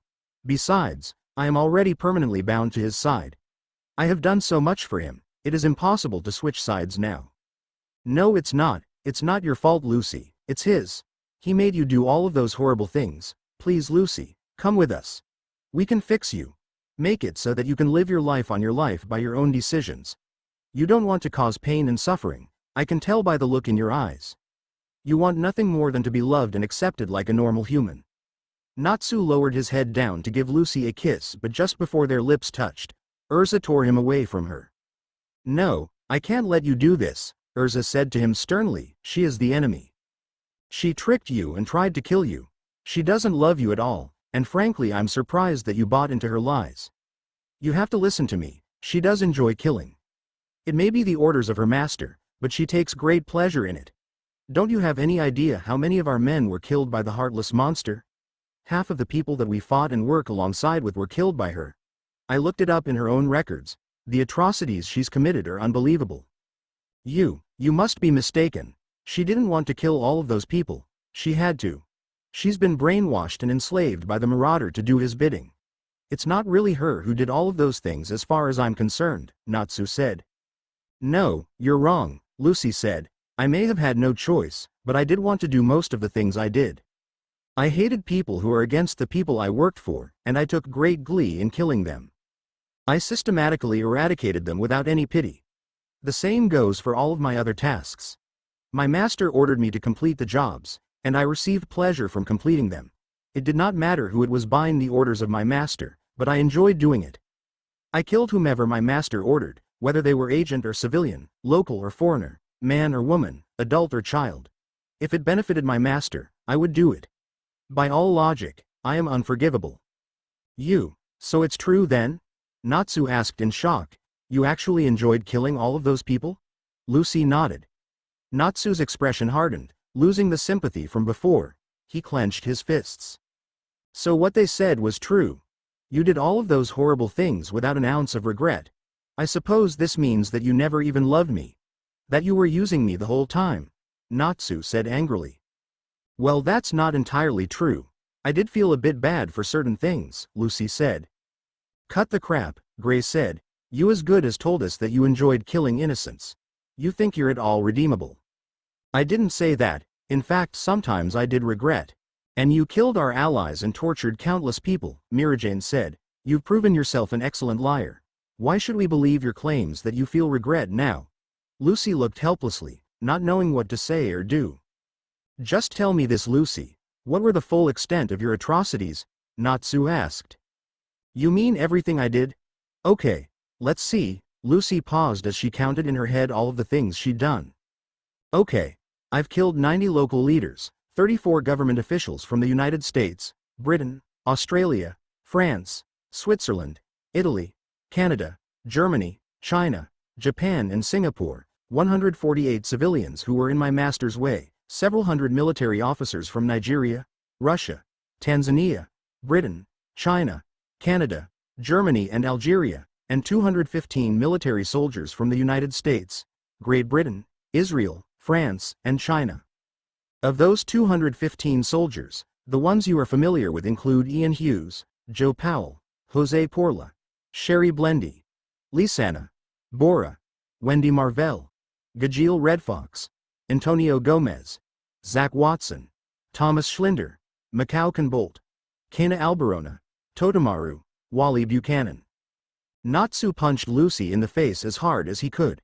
The impact knocked her and the chair she was attached to over. Lucy hit her head on the ground and closed her eyes tightly in pain. When she opened them, she saw that Natsu was standing over her with his gun pointed at her head. He was shaking in rage and anger after hearing her list off all of the friends that Lucy had killed. Are you going to kill me, Natsu? Lucy asked quietly, her eyes not betraying any emotion. Natsu's arms shook. I should. You deserve death considering the amount of it you caused. You killed so many people, you were right, you are unforgivable. Then go ahead, shoot me. Even I can't survive a direct shot to the head. If you feel I deserve it, you should kill me. Natsu shook in anger, his finger tightening around the trigger.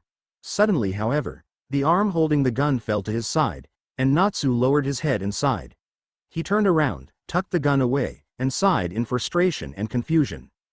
I can't do it, Natsu whispered to the others. I can't kill her.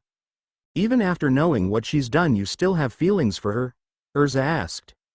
I don't know, he said quietly. Natsu? Lucy said from on the ground. Natsu turned to look at her. What? Do you want to rub the fact that you fooled me into loving you in my face? Natsu said. No, I want you to know I really do love you. Yes, it started out as a ploy to extract information from you, but as time passed I realized that I really do love you. And it's made me think about the things I've done. I'm starting to feel things I haven't felt in a long time. I want to help you. I can't turn against my master, but I have vital information for you. It's the only way I can think of to repay you for making me feel happiness again. My master is planning something big, and the information I give you will prove invaluable.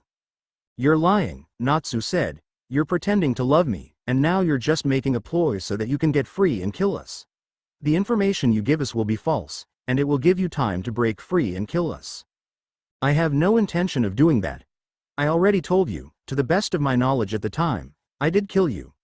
I'm free from that obligation. It is now at my discretion whether or not I kill you, and I don't want to. I already told you, I love you, and even if I can't join you, I want to help you, Lucy said. I really want to believe that, but everything you've done suggests otherwise, Natsu said. Isn't there anything I can do to make you believe me? Lucy asked. Not unless you have a way of showing me that you not only are capable of compassion and love, but have a reason that you would ever want to do anything that would be at all unbeneficial for that beloved master of yours. There was silence for a minute. I see, Lucy said quietly. Reach into the inside pocket of my clothes and take what's out. Natsu looked at her inquisitively, wondering what she was trying to do. Was this some sort of a trick? What was she planning? Cautiously he reached into the front of her skirt, putting his hand into the pocket inside. He pulled out a small silver pocket watch. He looked at it as it rested in the palm of his hand. Why did she want him to see this? Was it some sort of trick? Was there a bomb inside of the watch that would go off when opened? No, it was too small to create a significant explosion. But what did it do? Was it full of acid? No, it would leak out the sides if it were. From the appearance, it was simply an ordinary pocket watch, but it had to be more than that.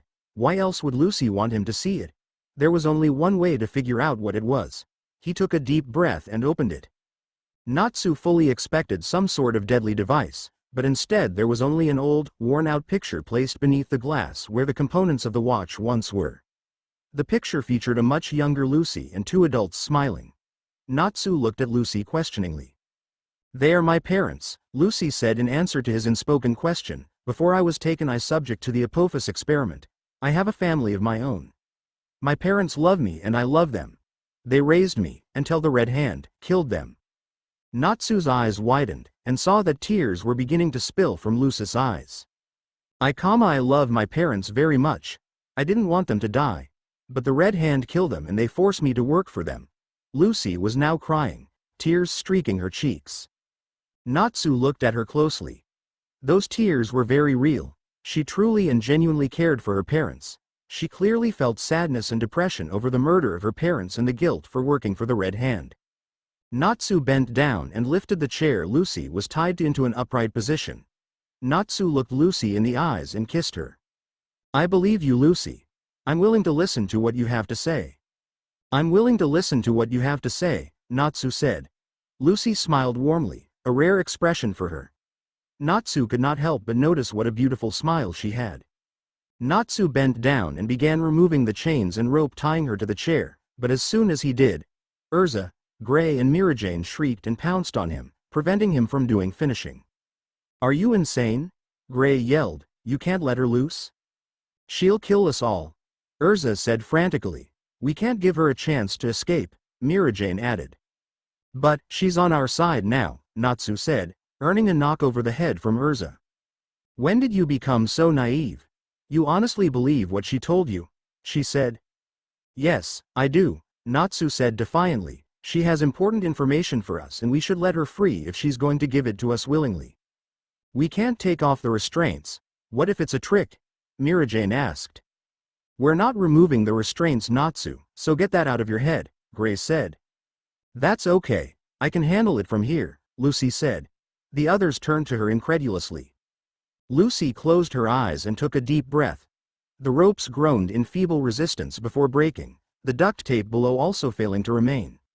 Lucy then clenched her fists, flexing her muscles. The handcuffs binding her hands popped off as if they were made of plastic. Natsu, Gray, Mirajane and Erza stared with shocked expressions. Holy shit, Gray muttered. Dear God, she's a demon. Erza whispered to herself. They gulped and took a step back, terrified by the display of her sheer strength. So you want me to tell you my master's plans now, correct? Lucy said. Why yes, Natsu said nervously. He was beginning to have second thoughts about letting her out of her restraints. Are you afraid of me, Natsu? Lucy asked.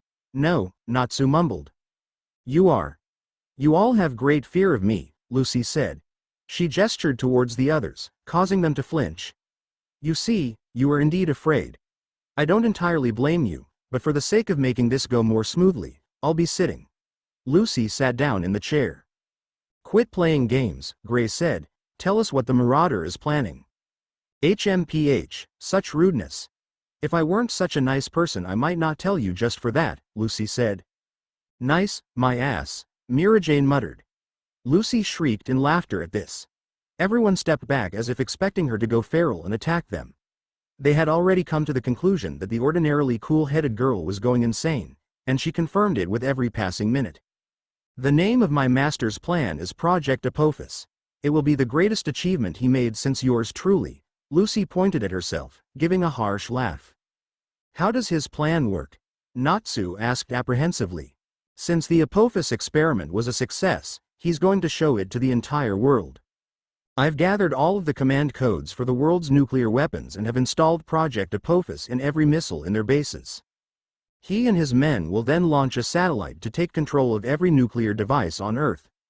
He will launch the nuclear missiles to the destination of the World Leader Summit and every major capital in each continent of the world. Washington for North America, Brasilia for South America, Moscow for Europe, Cairo for Africa, Beijing for Asia and Canberra for Oceania. Once the missile lands on each destination, the Apophis experiment will be unleashed. It will contaminate the world's atmosphere and spread to its neighboring countries, and eventually, everyone will be infected by it. A new Genesis will be at hand and my master will be its creator. So that is the Marauder's plan, is it? Erza said. Lucy laughed like a maniac. But you don't know where the destination of the World Leader Summit is. That's classified, Mirajane said. No. I already found out where it is. In Singapore. Lucy shrieked in laughter. Natsu, Erza, Gray and Mirajane were staring at her in horror. What? That's impossible. Gray said. Who told you? Natsu asked. Lucy burst into a fit of uncontrollable giggling, falling off the chair onto the floor where she continued to laugh like a mad woman. Don't you remember Natsu? She gasped. Natsu shook his head, causing Lucy to laugh even harder. You did. There was a stunned silence. All eyes turned to Natsu, who had a shocked expression. What? No, I didn't. I never told you, Natsu said. Lucy laughed.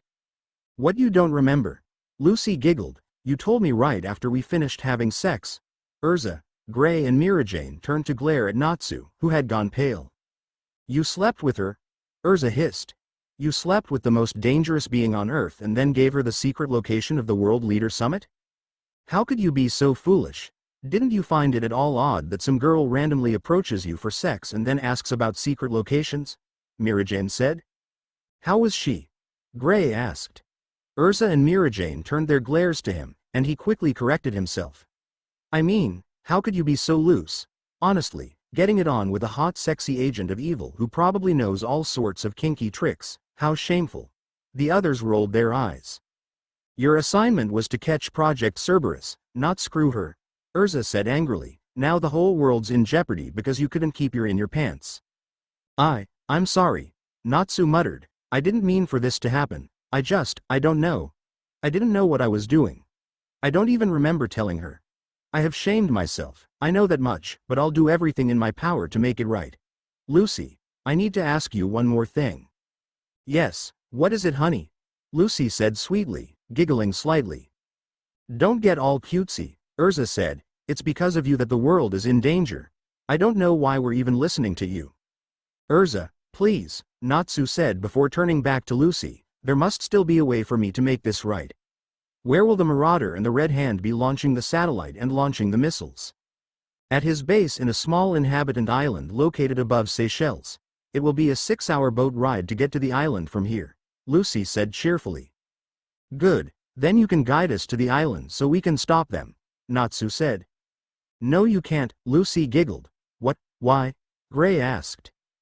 Because I'm not going to help you get there, Lucy giggled. What? But you said you'd cooperate with us, Natsu said. No, I just said that I'd tell you what's going on. I'm still on my master's side, and I will be until death. I'm predestined to serve him for eternity. I work for him, not you, and if he forgives me for my failures, I'll rule at his side, Lucy said in a sing-song voice. Why did you bother telling us all of this if you're still working for your master? Mirajane asked. Because there's nothing you can do to stop it. It's physically impossible for me to not serve him. I don't know how you were expecting otherwise. Remember, I was raised and shaped to be perfectly loyal to him. Nothing will ever change that. I don't know why I told you. I just felt the need to explain it. I guess it didn't need to be said, since in a few days the Marauder will become the new god of the world and you would know anyways. Oh well, no use crying about it now. The world belongs to my master. You guys picked the losing side. Get over it. Lucy burst into laughter, clutching her sides as she rolled around the floor. Natsu, Gray, Erza and Mirajane exchanged horrified looks as Lucy rolled around the floor, shrieking in laughter. Lucy continued to shriek in laughter, rolling in circles around the floor. She would occasionally bump into the others' legs as she did this. The others were still in shock over the information just revealed to them, and they didn't say anything until Erza kicked her in the side in irritation. "Shut up," Erza growled. Lucy was no longer rolling around in circles, but she was still giggling madly. They looked at her with a mixture of anger, disgust, and pity. The pity was not from sympathy, but from the sheer wretchedness Lucy was displaying. The once proud super agent had been reduced to a deranged madwoman laughing to herself on the floor. She was pitiful. "What now?" Gray asked. "I don't know," Mirajane said. "We don't know the location of the Red Hand base and we can't stop the Marauder from launching the missiles." "Give up," Lucy chirped. "I'm the only one who knows where my master's base is out of everyone in this room and I'm not telling." She giggled to herself. Erza grabbed her by the front of her shirt, pulling her up roughly even as she giggled wildly. She smacked Lucy across the face. Lucy stopped laughing, and Erza froze in horror. Lucy was in such a pitiful state that she had forgotten what she was capable of. For a moment it seemed that she would attack, but then she made a childish noise and burst into laughter. Erza growled and shook her violently. "Tell us where it is," Erza yelled. "Tell us how to stop it." "Why?" Lucy asked sweetly. "Because we'll kill you if you don't," Erza said. Gray and Mirajane nodded in agreement. Natsu was shocked by the words, but in his state of shock from what they had learned, didn't voice any objections. "I already told you, I'm more than willing to die for my master," Lucy said. "Re-information than I should have, so you should be happy. Besides, you won't kill me anyways. My dear Natsu-kun will save me." She giggled to herself. Natsu looked up, glaring at her. "Don't make lightly of what you've done," Natsu said. "I may still have feelings for you, but that doesn't change what's happened. You deserve death for everything you've done. It is only my weakness that has prevented me from killing you. You are a pathetic shell of what you once were, but that doesn't absolve you of your crimes. What you told us only proves that your crimes have reached a higher level than we previously thought. If they want to kill you, I won't interfere with them," Lucy pouted playfully. "That's not very nice. You won't even protect your girlfriend?"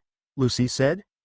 "You're not my girlfriend. You manipulated me, you played with my emotions, you stole information from me, and you tried to kill me. You don't love me. At least not in a normal way," Natsu said. "I thought you said before that you understood that I loved you and that you loved me back," Lucy said. "I thought so too, but with everything you've done, I'm not sure you deserve to be loved. You've killed innocent people, murdered my fellow comrades, and stolen secrets that will doom the entire world. I know you may not have been fully in control of yourself, but if the Marauder controls you on such a massive level, there may not be redemption for you. I must serve my master. It is not my choice. He created me. I owe my very existence to him. You can't possibly understand what that is like," Lucy said. "Perhaps not, but that does not change what has happened," Natsu said. Lucy suddenly stiffened, her eyes wide. She suddenly screamed, falling to the floor and frantically crawling to the corner. She sat up shivering, pointing to the other side of the room. No, that can't be," Lucy screamed. "Stay away from me, get away." "Lucy, what the hell are you talking about? There's nothing there," Natsu yelled at her. "He's back. He's come to get revenge on me. Get away," Lucy screamed. "Is this some kind of trick?" Erza said, "because if it is it's not." She was cut off by another scream. Lucy was lying on her side, clutching her hair and rocking back and forth. She grabbed hold of Natsu's leg. "No, don't let him get me. He's here for revenge. He wants my soul," Lucy shrieked. They were all staring at her in shock. "What the hell is she talking about?" Mirajane asked. "Isn't it obvious?" Gray said. "She's gone batshit insane?" "She must be hallucinating," Natsu said. "She's in no condition to be interrogated now. Go search for the strongest restraints you can and bring them here." Gray and Mirajane ran off, but Erza stayed right where she was. "It won't work. She's already proven that she can break through restraints," Erza said. "She won't be able to this time. Can't you see how far she's fallen into insanity? Her mental health has completely crashed. She won't be able to escape while she's in this state, Natsu said. Lucy continued to hug his leg, sobbing into his pants. No, please no, don't let him get me, don't let him get me, Lucy whispered. Natsu kneeled down and picked up Lucy's shaking form. Sitting down on the floor, she shook and sobbed and clung to Natsu like a child. Natsu could not help but feel pity for her. He could not deny it, he did indeed love her. But did she truly love him back? She had proven herself capable of emotion, but did she really love him? And if she did love him originally, did she still feel that way now? She was such a complete mess that he doubted she would be capable of loving him still. He felt a pang of guilt. Lucy's severe decline in mental health was largely his fault. He had introduced her to so many emotions, but she didn't know how to react to them. She had never felt more than a tiny bit of emotion before, and the shock from it had driven her to insanity. He sighed. He didn't know what he would do. His feelings were nearly as messed up as Lucy's, and he didn't know what to do. Gray and Mirajane ran back into the room, holding several devices. Okay. We were able to find rope, handcuffs, and a high-strength straitjacket. I think it should be enough considering her mental state, Mirajane said. Let's hope so, Erza said. They put the restraints on Lucy without trouble. She was such a mess that she didn't even struggle as they put the straitjacket and handcuffs on. They tied her legs and arm together with the rope and injected her arms with a numbing agent that would prevent her from breaking free. When they were done, they locked her inside a closet to ensure she wouldn't be able to get out. Okay, now all that's left to do is stand guard, Gray said. Not quite, we still have to figure out what we're going to do about Project Apophis, Natsu said.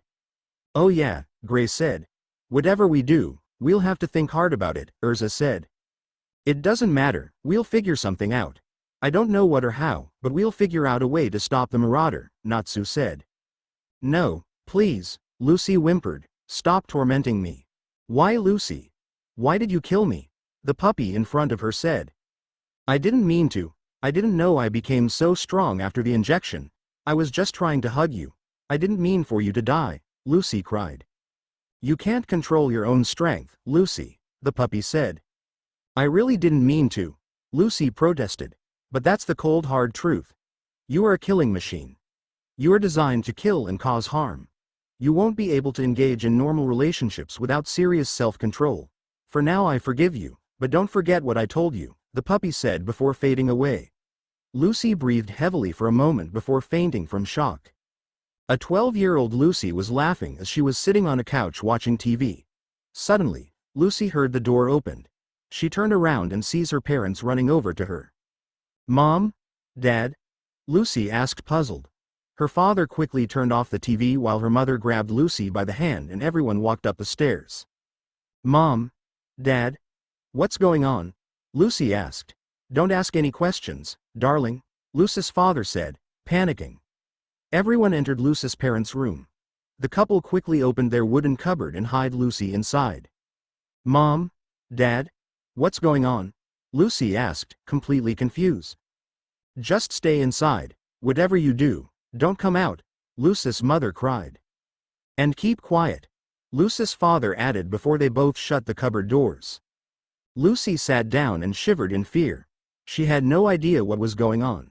Suddenly, she heard a burst coming from the door. She could hear her parents gasp. Where is she? A voice that Lucy couldn't recognize yelled.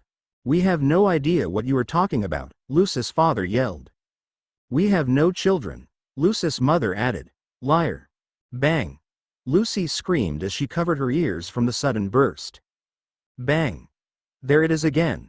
When it was over, Lucy looked through the blinds of the cupboard and widens her eyes when she sees two figures standing above her parents, both now lying on the ground with blood pouring out from their gun wounds. Mom. Dad. Lucy screamed with tears in her eyes. She burst out of the cupboard and ran over to her parents. Mom. Dad. Don't leave me. Her mother slowly turned her head to Lucy and gasped, Lucy, run. Her eyes then closed and her head slumped to the side. No. Lucy screamed as tears rolled down her cheeks. Mom, Dad. The two figures then grabbed Lucy by her arms and dragged her away from her now dead parents. No, let me go, Mom, Dad, help me. Lucy's eyes shot open. She was flushed, sweaty, and panting. Tears came to her eyes and she began to cry. She sobbed and cried, torn apart by sadness and depression. "Mom, Dad," Lucy sobbed. "Yes, Lucy." Lucy gasped and looked up. Her eyes widened at the two figures who were standing in front of her. She screamed and frantically squirmed over to the corner of the room, shaking and gasping. Mom, Dad, it can't be, no, this is impossible. This is all in my mind, this is just a hallucination," Lucy said to herself, tly. She opened them to see that her parents were still there in front of her. She shook in fear. What do you want? Lucy asked in fear. "Why are you so afraid, Lucy?" "We are your parents," her father said. Lucy shook in fear as she looked at her parents.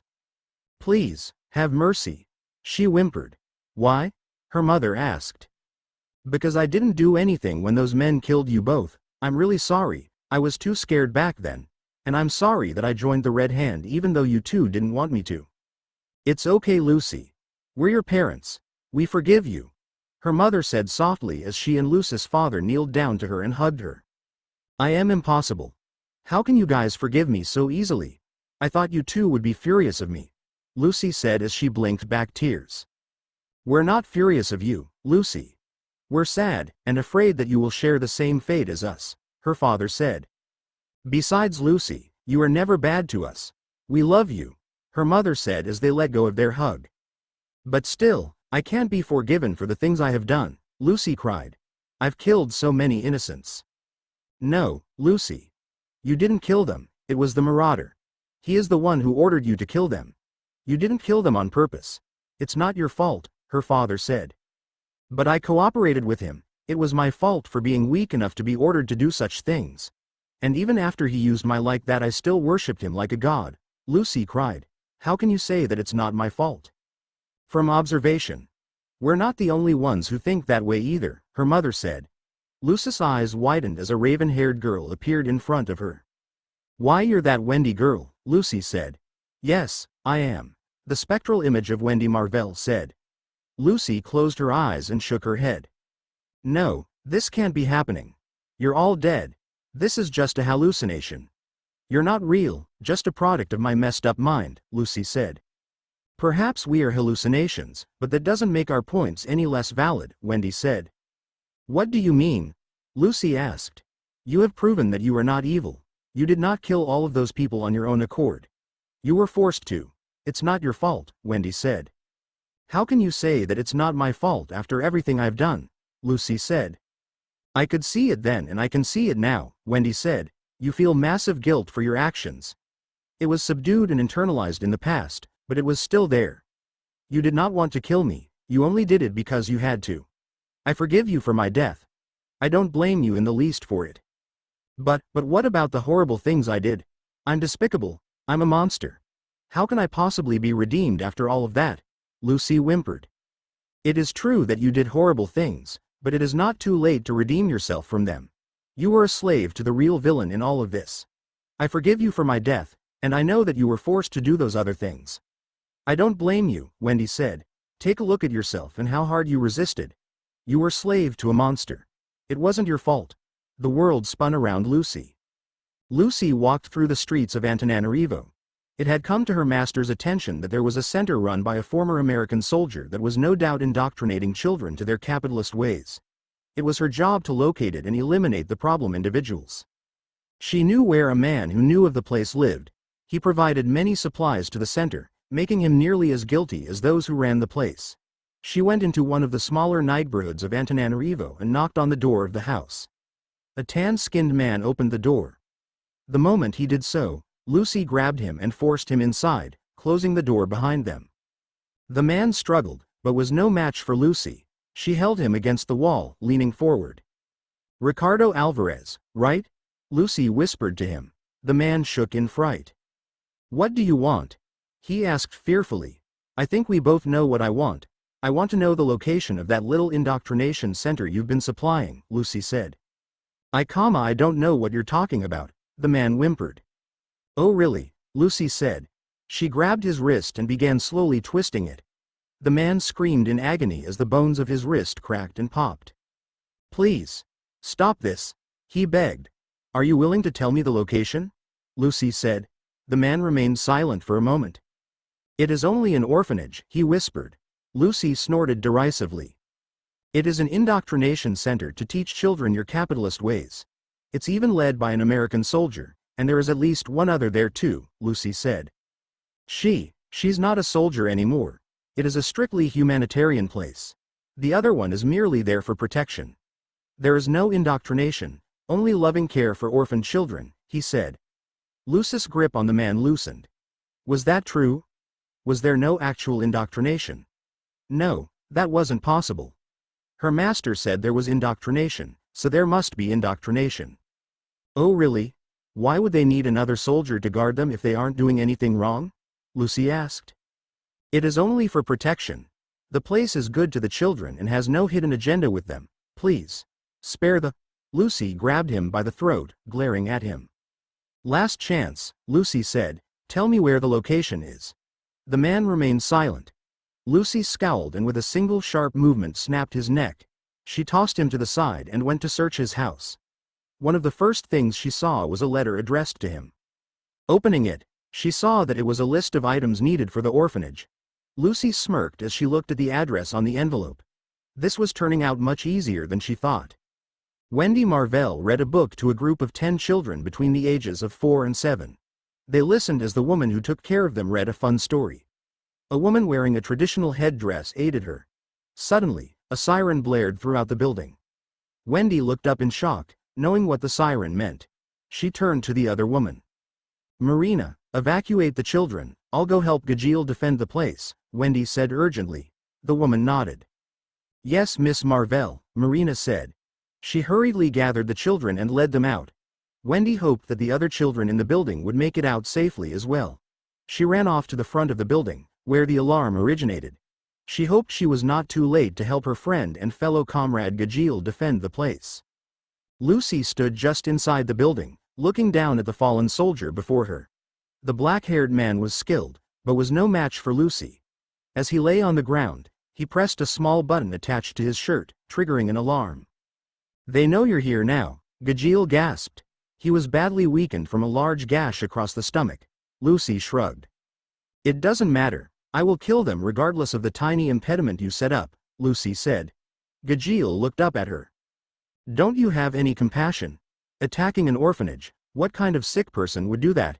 Gajeel said. My master demands it. If it were up to me this place would be left alone, but since he demanded it, I have no choice but to carry his orders out, Lucy said. She raised her foot above Gajeel's head, swiftly bringing it down, crushing his skull like an egg. Lucy began to walk forward, but just then someone stepped out from around the corner. A black-haired girl gasped as she saw Gajeel's body next to Lucy. She stood still in shock for a moment before acting. She pulled out what seemed to be a dart gun, but by the time she raised it, Lucy was already right in front of her. She knocked it from her hands and delivered a swift punch to the stomach. The black-haired girl staggered back. She attempted to attack, but Lucy easily blocked. She attempted to punch her with swift strikes, but Lucy dodged. Finally, she was able to hit Lucy with a powerful kick in the side that sent her reeling back. Lucy glared at the girl. Few had been able to actually strike her. Experienced. Lucy charged, aiming a powerful strike at her, only to have it blocked. Unfortunately for Wendy, the strike was so powerful that it cracked the arm she used to block it.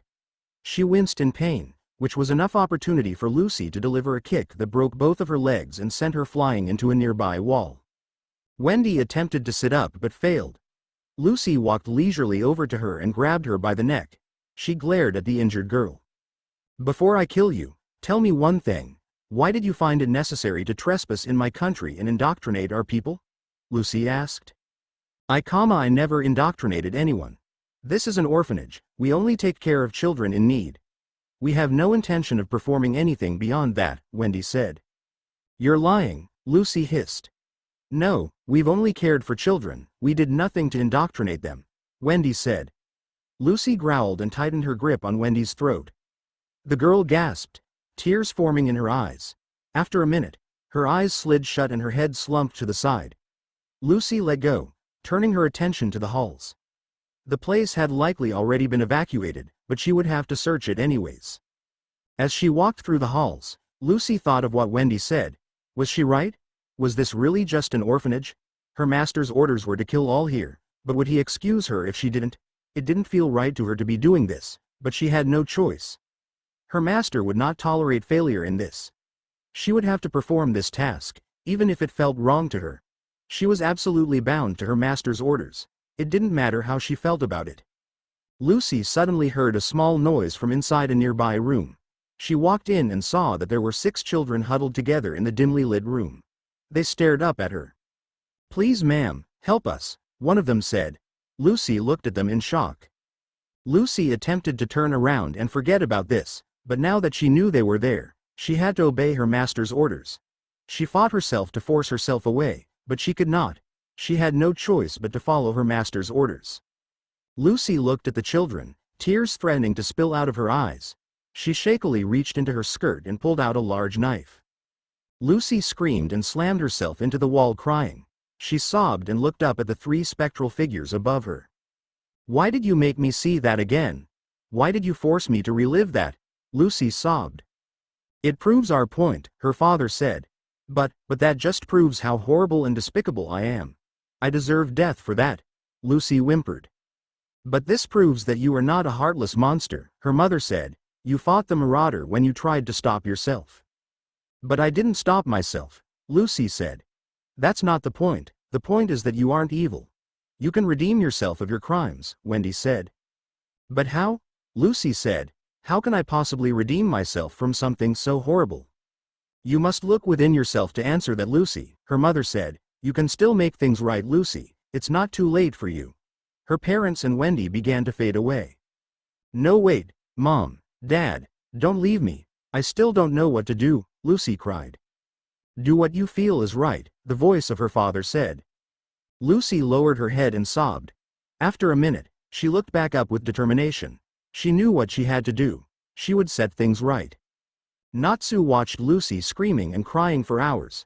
She would talk to people who were not there, and would thrash on the ground. There was no doubt in his mind that Lucy was going insane. Her mental health had been utterly obliterated. He didn't know if she would ever return to normal, and if she did, would that really be a good thing? Natsu loved Lucy, but he also recognized that she was nothing short of a killing machine. She had killed a mind-boggling number of people, including children and his fellow soldiers. He could tell that she was beginning to feel guilt about these deeds, but that did not mean her crimes were forgiven. She was, after all, still a servant to the Marauder. She was not a complete individual as long as the Marauder was in the picture. Natsu wanted to live his life with Lucy, but it seemed nothing more than a fantasy now. She was the mind slave to a madman who was preparing to conquer the world. Everything seemed hopeless.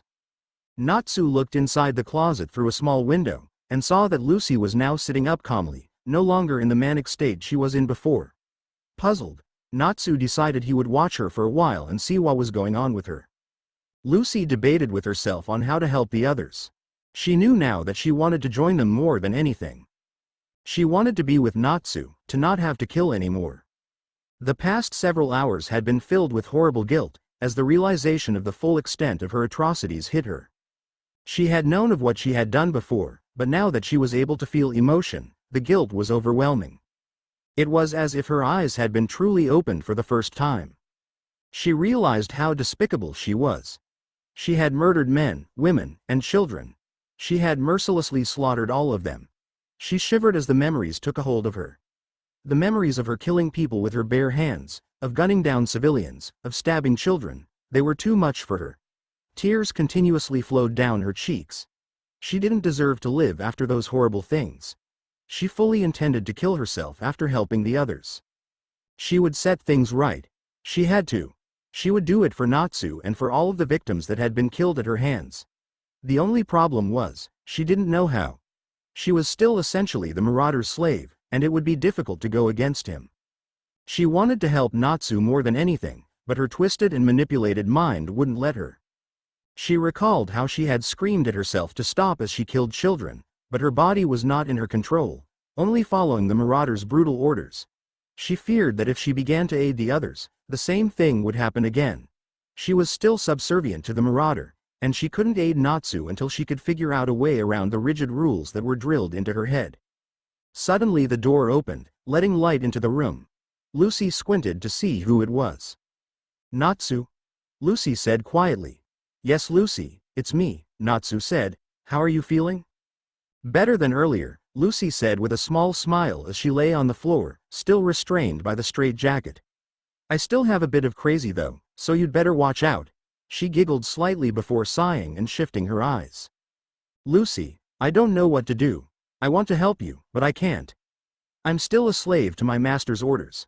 I don't know how I can help you while I am still this way. I understand now the full extent of the crimes he's forced me to commit, and I want it to stop. I don't want to kill anymore.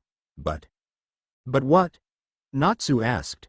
I just can't break free from him. Aside from the part of me that's forced to obey him, a part of me still loves him. Not the same kind of love as with you, but still, he created me, Natsu. I owe my existence to him. I can't help but feel that I'm bound to his will. It's hard to explain. For God's sake he created me. I owe my existence to him. You can't understand what that's like. Perhaps not, but just because he created you doesn't mean he can do whatever he wants with you. You're a person with feelings, and he uses you as nothing but a tool to kill people with. He doesn't have your best interests at heart, Natsu said. Lucy remained silent. Lucy? I don't know what to do, Lucy whimpered. I don't know what to say either, Lucy. But I will tell you this. The Marauder doesn't care for anyone but himself. Natsu said. Not for you, not for his men. That's it, Lucy said suddenly, her eyes full of joy. I can't believe I didn't realize it before. What's it? Natsu asked. The Marauder doesn't care about what happens to TH. One of the laws the Red Hand ordered me is to always act in the best interest of the world. That is my top priority, even above obeying the Marauder. The Marauder ruling the world will not be best for the world, so I can oppose him for the sake of our planet. This is great. I'll help you, Natsu. I'll lead you to the base and help you defeat the Marauder. Natsu smiled and helped Lucy into an upright position. He leaned forward and gave her a kiss.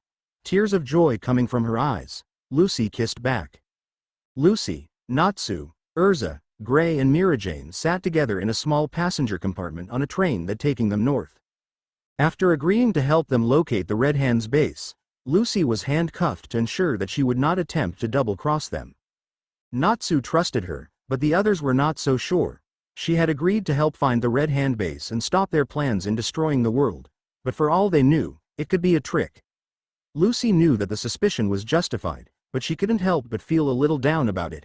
She was determined to make them see that she really had changed. Soon, she would help set things right. The train was taking them north to the city of Ansarana. On the way, they passed through vast forests and crossed numerous rivers.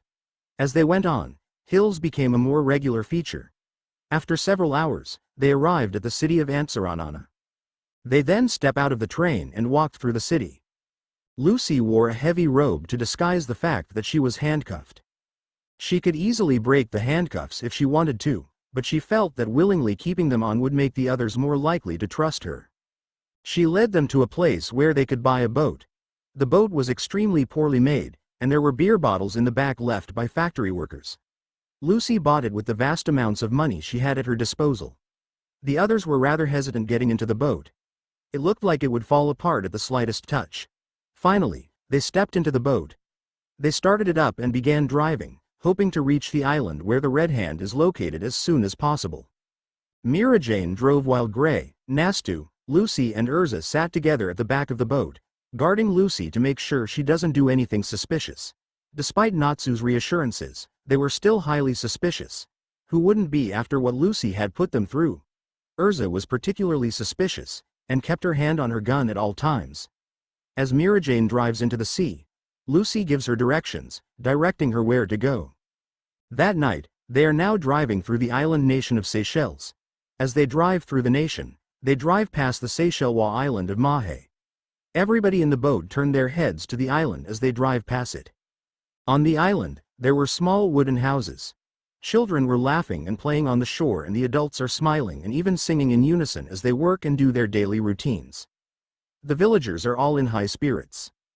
Everybody on the island is so peaceful, isn't it? Erza sighed. Yeah. That's why we can't let the Red Hand destroy the world. We can't let them take away our peace. Everybody in the world is depending on us. The next day, Mira Jane continues driving the boat while Lucy continues giving her directions. Finally, after 32 hours of traveling, they saw an island in the distance. Everybody except Lucy widened their eyes in awe. It was a small rocky island. On top of the gully was the Red Hand's base. It was an awe-inspiring structure. Its base was like a huge pyramid. Towards the top, the pyramid turned into a massive obelisk that was at least 1,600 feet high, making it taller than the Petronas Towers in Malaysia. The entire structure was made out of white stainless steel. Lucy then tells Mira Jane of a secret way to enter the base. She tells her to drive into a cavern under a gully that is located at the other side of the island. At first, everyone thought Lucy is leading them to a trap, but when they arrived at the said cavern, they sighed in relief when there are no guards at sight. Mira Jane slowly drives into the dark cavern and turns on the boat lights. Soon, they arrived at a small wooden pier. Natsu, Lucy and Erza step out of the boat while Gray and Mira Jane remained. "Are you sure you guys want to do this yourselves with Lucy?" Gray asked Natsu and Erza. "Yes. Besides, we need at least 2 people to warn the military bases about their nuclear weapons," Erza said. Gray sighed. "Fine. Mira Jane and I will contact the US military and tell them to contact all the bases in the world to remove Project Cerberus from their missiles," Gray said. "Will you tell them about Lucy?" Natsu asked worriedly. He now trusts Lucy and he doesn't want her to get into trouble again. "Don't worry. If she does help the both of you, we won't," Mira Jane said. She turns to Lucy. "Don't try to do anything to backstab Natsu and Erza, because if you do, we'll get you for this." "Don't worry. I won't." Lucy nodded. Mira Jane turns back to Natsu. "I'll also try calling my brother for backup," Mira Jane said. "Try not to get yourselves killed," Gray added. Natsu, Erza and Lucy all nod their heads. "Good luck," Mira Jane said. With that, Mira Jane turns the boat around. As she and Gray leave the cavern, Gray turns his head to Natsu, Erza and Lucy and took a glance at them one last time before saluting, wishing them good luck. "All right, Lucy, guide us into the base," Natsu said to Lucy. "It will be easier if I had this robe and my handcuffs off," Lucy said. "And then what? You can take this chance to kill us?" "I don't think so," Erza said. "Erza, not again. She's now going to help us infiltrate the base and you still don't trust her?" Natsu asked. "I would have thought you'd have realized it by now, but your reasoning is flawed," Lucy said irritably. "If I wanted to kill you, I could do so in an instant, even with handcuffs on." "That's enough. Both of you stop it. That kind of talk will get us nowhere," Natsu said, angry at Erza for being so suspicious and at Lucy for talking in such a provocative way. "We will remove Lucy from her restraints." Natsu then helped Lucy remove her robe. Lucy then lifted up the handcuffs, which had been snapped into several pieces. "All right, let's go," Lucy said. "Follow me. Stop dragging your feet and come on," Lucy said to Erza as they and Natsu walked through the cave that would eventually take them to the base. "I'm not dragging my feet, I'm staying behind you so that I can keep an eye on what you're doing," Erza said icily. "Okay, this is getting silly. Why won't you just give her a tiny bit of trust?" Natsu said to Erza. "Because she's a vicious manipulative sociopath," Erza growled. "Yeah, probably, but I'm still helping you. If I wanted to kill you I would have done so by now. Trust me, there were plenty of opportunities," Lucy said dismissively. "You're insane," Erza growled. "You're completely insane. You're constantly changing your attitude and the way you act. You've acted sorry for your victims sometimes and apathetic other times. You'd probably kill me on a whim, regardless of what your plans are. You are insane and mentally unbalanced." "Erza, stop!" Natsu yelled angrily at Erza. He then turns to Lucy who remained silent, not responding to the accusations against her. "What, you're not going to answer me? Trying to act cool or something? You crazy, you know I'm right don't you?" Erza said. Lucy stopped and turned around. "Of course you're right. I am insane and mentally unbalanced, just as you said, but the fact remains that I am indeed helping you. Were you in my position and put through the things I've been through, you would not escape with your sanity intact either," Lucy said, a trace of sadness in her voice. "Don't try to paint yourself as some sort of victim here," Erza said angrily. "Your insanity is likely the result of your own evil actions catching up to you." Yeah, but the fact that I was pumped full of chemicals and radioactive material after I'm captured was a factor too, Lucy said. And then TT in the program I was in, any child who did not perform their tasks perfectly would be killed on the spot. That led to some paranoia and a few other problems. Of course, the things you've mentioned had a hand in it too. So you admit you're a deranged lunatic. That settles it for me. You're up to something here, Erza said. All right. Stop this, guys. This is taking us nowhere, Natsu said, not liking where this conversation is going. What could I possibly be up to? Lucy asked. I've led you here and have helped you greatly. Why would I be doing that if I didn't genuinely want to help you? Maybe you want some more top-secret information from us, Erza said.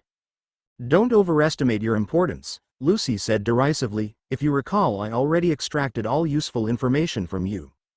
Yes, I do recall, Erza said, grinding her teeth. She had been tortured for weeks into giving up information. Now there's no need to be bitter.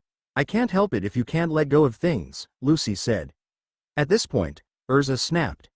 She grabbed Lucy and shoved her against the wall, shaking in fury. Erza! Natsu yelled in shock. Let go of things? You think I should just forget about everything you've done? Your entire life has been about nothing but inflicting pain and death upon others. I don't know how you ever convinced Natsu to give you even an ounce of trust, but I won't. Erza screamed. To you, all of your victims may be a faceless mass, but to me they were my friends and fellow comrades. Tears were coming from her eyes. Erza, please. Let go of Lucy, Natsu said as he places a hand on Erza's shoulder. I already told you, I was under orders, the choice was not mine, Lucy said, grabbing a hold of Erza's arms and painfully forcing them away. Orders are no excuse for what you've done. You murdered my friends and my fellow comrades and even my little sister, Erza sobbed. Sister? Lucy said questioningly. Erza broke down into tears, lowering her head and sobbing. Erza, Natsu said softly. You murdered my little sister, Erza sobbed. She wasn't even a full soldier, and you still murdered her. She was the sweetest girl on earth and never harmed anyone, but you ruthlessly killed her. Natsu turns to Lucy, who stares at Erza blankly. Lucy attempted to speak, but found herself unable to. Erza's hatred for her was beginning to make sense. I was stationed in Rwanda when they retrieved her body from Madagascar. I was called to identify her, since I knew many of the soldiers in that region. I didn't know that it would be her, but when I got to the location where her body was held, I found myself face to face with my sister's corpse. You don't share the same last name, Lucy noted calmly. Natsu turns to Erza, who looked up, shaking in anger. Of course we don't. We had our last names assigned to us when we were little to erase our connections to our old lives, just like all the others in the military. And don't speak so casually about her. You've disrespected her enough. I'm afraid I don't know what you mean, Lucy said. I mean the fact that you were completely brutal to her. You beat her viciously before strangling her to death. And after that, you did horrible things to her body. I can't even think of what you did to her anymore. After I saw what you did to her, I couldn't sleep for a month, Erza said. Lucy felt some sympathy, but Erza's yelling was causing her to become angry. She knew that she deserved to be yelled at, but she could not help but feel that old sadistic urge that once defined her. Well, if it puts you through that much pain to think about, maybe I should remind you of it as punishment for being so distrustful, Lucy said, the sadistic look that Erza had long ago learned to fear coming to her face. Lucy! Natsu yelled, turning to Lucy. Don't do this. Don't you dare, Erza said. Yes, after killing Wendy Marvell I mutilated her body. I was frustrated with my inability to prevent myself from killing the children under her care. Lucy got interrupted. You murdered the children? You monster! You not only killed my sister, but the children she cared for, you heartless monster! If we ever get out of here, I'll see to it that you're put to death, Erza screamed. I didn't want to kill them. I even tried not to kill them, Lucy sighed, but I was bound to the Marauder's will, and it was his orders. I truly didn't want to, and afterwards I took my frustration out on the body of the girl. You liar, Erza snarled. You didn't care about killing them any more than you did about killing my sister. Okay, please. Stop this, you two, Natsu said, turning his head to both girls, not liking where this is going. I didn't want to kill her either, but it was my orders. In frustration, I began to cut up her body. I started by breaking her fingers off, Then I began to skin her arms and legs, Lucy explained. Stop it, Erza screamed. Stop this, Lucy. Now, Natsu said to Lucy. Lucy continued, satisfied that she was causing the older woman so much pain. In her unstable mind, this was punishment for her earlier attitude towards her. After I had removed the skin from her arms and legs, I slit her belly open and began gutting her. I took out her stomach and liver first. Then I removed the kidneys, pancreas, bladder, and other organs. I chopped them up into little bits. Finally, I removed her intestines and used them to hang her from the ceiling. You, Erza screamed. She was shaking and sobbing from hearing Lucy describe mutilating her sister. She rushed forward and punched Lucy as hard as she could. Lucy was thrown back from the impact. Erza! Natsu yelled as he quickly wraps his arms around her, restraining her. Let go of me! Erza screamed as she managed to punch Natsu's face with her elbow. Natsu falls to the ground and she turns back to Lucy. Erza goes over to Lucy and pins her to the ground. She hits and punches her as she lays stunned on the ground. I'll kill you! Erza screamed. I'll end your terror and make it so you never get the chance to hurt anyone again. In your dreams! Lucy yelled, regaining her senses. She kicked her feet out, hitting Erza squarely in the chest and throwing her back quite a distance. Lucy advanced as Erza shakily stood up.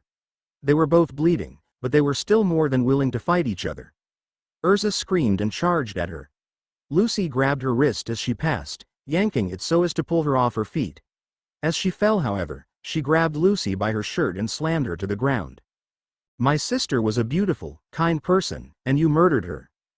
Erza screamed, wrestling Lucy on the ground. Out of sheer shock from this turn of events, Lucy barely fought back. She punched and kicked Erza in retaliation, but without any of the killing intent from the past. She was deep in thought. Perhaps she had gone too far in describing the murder of Erza's sister. In her unstable state of mind, it had seemed like the appropriate action, but she now regretted it. Lucy was going through complex emotional shifts regularly as the part of her that wanted the madness to end and the part that was still sadistic fought each other for dominance. Lucy pinned Erza to the ground and grabbed both wrists. She held them tightly, causing Erza to shriek in pain. Erza jerked her arms back, and Lucy lost her grip on one arm, which Erza used to grab Lucy's other arm and pull Lucy back, dropping her to the ground. Erza swung a foot around, which connected with Lucy's jaw. Quickly recovering, Lucy punched Erza in the face. I'll kill you! Erza screamed. A grin was spreading across Lucy's face. Not if I kill you first, Lucy said with a harsh laugh. Lucy didn't mean this at all, but it came from her automatically. Lucy's body, when subjected to struggle and exertion, released powerful adrenaline-type chemicals that made her stronger and more aggressive. She would have to stop soon or she might end up going overboard and kill Erza. Stop this! Both of you! Natsu yelled as he stood between them. Step aside, Natsu. This girl needs to pay, Erza yelled. But Erza! Natsu turns to her. Erza yelled. Let her come, Natsu. Lucy breathed. Natsu turns to her. Let her come. Lucy jumped away, breathing rather fast. She was not winded, but the complex emotions she felt were causing her to breathe more quickly than usual. She had to end this now. Erza and Lucy then charged at each other. Natsu shuts his eyes tightly, preparing for the worst. Just as the two girls were about to reach each other though, the ground shifted beneath them. Looking down, Erza, Lucy and Natsu saw that they were on a thin metal grate, apparently for drainage. They began to move off of it, but suddenly it collapsed beneath their feet. They fell down, only managing to grab onto the side at the last minute. Lucy glanced down and saw that the hole went down nearly 100 feet. If they fell, they would surely be killed. Lucy gripped the edge tightly and began swinging her body back and forth. She managed to gain enough momentum to swing herself up over the edge, at which point she managed to scramble out of the hole. She looked at Erza and Natsu, who was still clinging to the sides, just barely holding on. Suddenly an idea crossed Lucy's head. A cruel idea, but one that appealed greatly to her in her current state of mind. She watched as Erza pulled herself up. She had just pulled her shoulders and chest over the edge of the hole when Lucy kicked her in the face, knocking her back. She lost her grip and fell back, only barely managing to grab the sides with her hands before she could fall down. Lucy! What are you doing? Natsu yelled in shock. What the hell are you doing? Erza gasped, fright in her voice. Lucy didn't answer, instead stomping on Erza's left hand, causing her to lose her grip. Now her right hand was all that held her up. Lucy raised her foot above that hand but stopped just as she was about to bring it down. Lucy. Stop this. What are you doing? I trusted you, and now you're going to turn your back on us? Natsu yelled. Lucy widens her eyes. He's right. What am I doing? Lucy thought. She began feeling rather conflicted about this. She was angry at Erza and didn't like her, but could she really kill her? Of course she could, having killed many others. The real question was whether she wanted to kill her. She had told herself that she wanted to be done with this life and right the wrongs she had done. Could she really do that if she killed Erza? If she kills Erza now in front of Natsu, Natsu would never love or trust her again. Erza panicked as she lost her grip.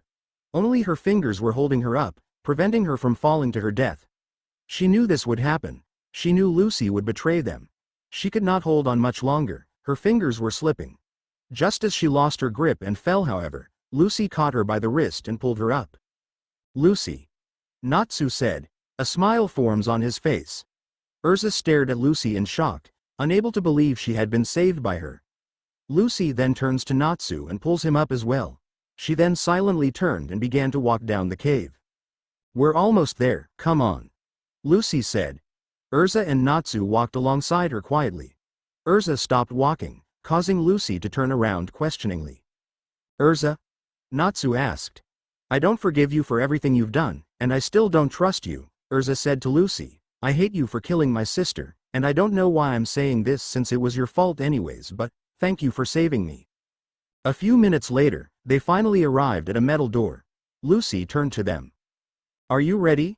Do you have your weapons ready? Lucy asked. Natsu and Erza nodded, taking out their rifles. Lucy nodded and typed in the access code to open the door. The door opened, revealing a bright, almost sickening white hall. They had barely walked in when two security guards walked in. Who are you? Show us your identification, one of them ordered.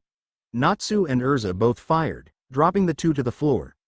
Lucy grabbed them and put them into an unoccupied room that was nearby. We don't want to let them know we're here this early, Lucy explained. Now come on, we have a lot of stairs to climb. The Marauder stared at the computer screen showing his most trusted servant aiding the enemy in infiltrating his base. He was shaking with rage, infuriated that his own servant had defied him. What on earth had made her do that? She had never shown even a hint of disloyalty, and treated him as if he were a god. Why had she suddenly betrayed him? The Marauder growled. It was clear that Lucy had been tricked or manipulated into working for them, which meant that she was too weak to be his servant.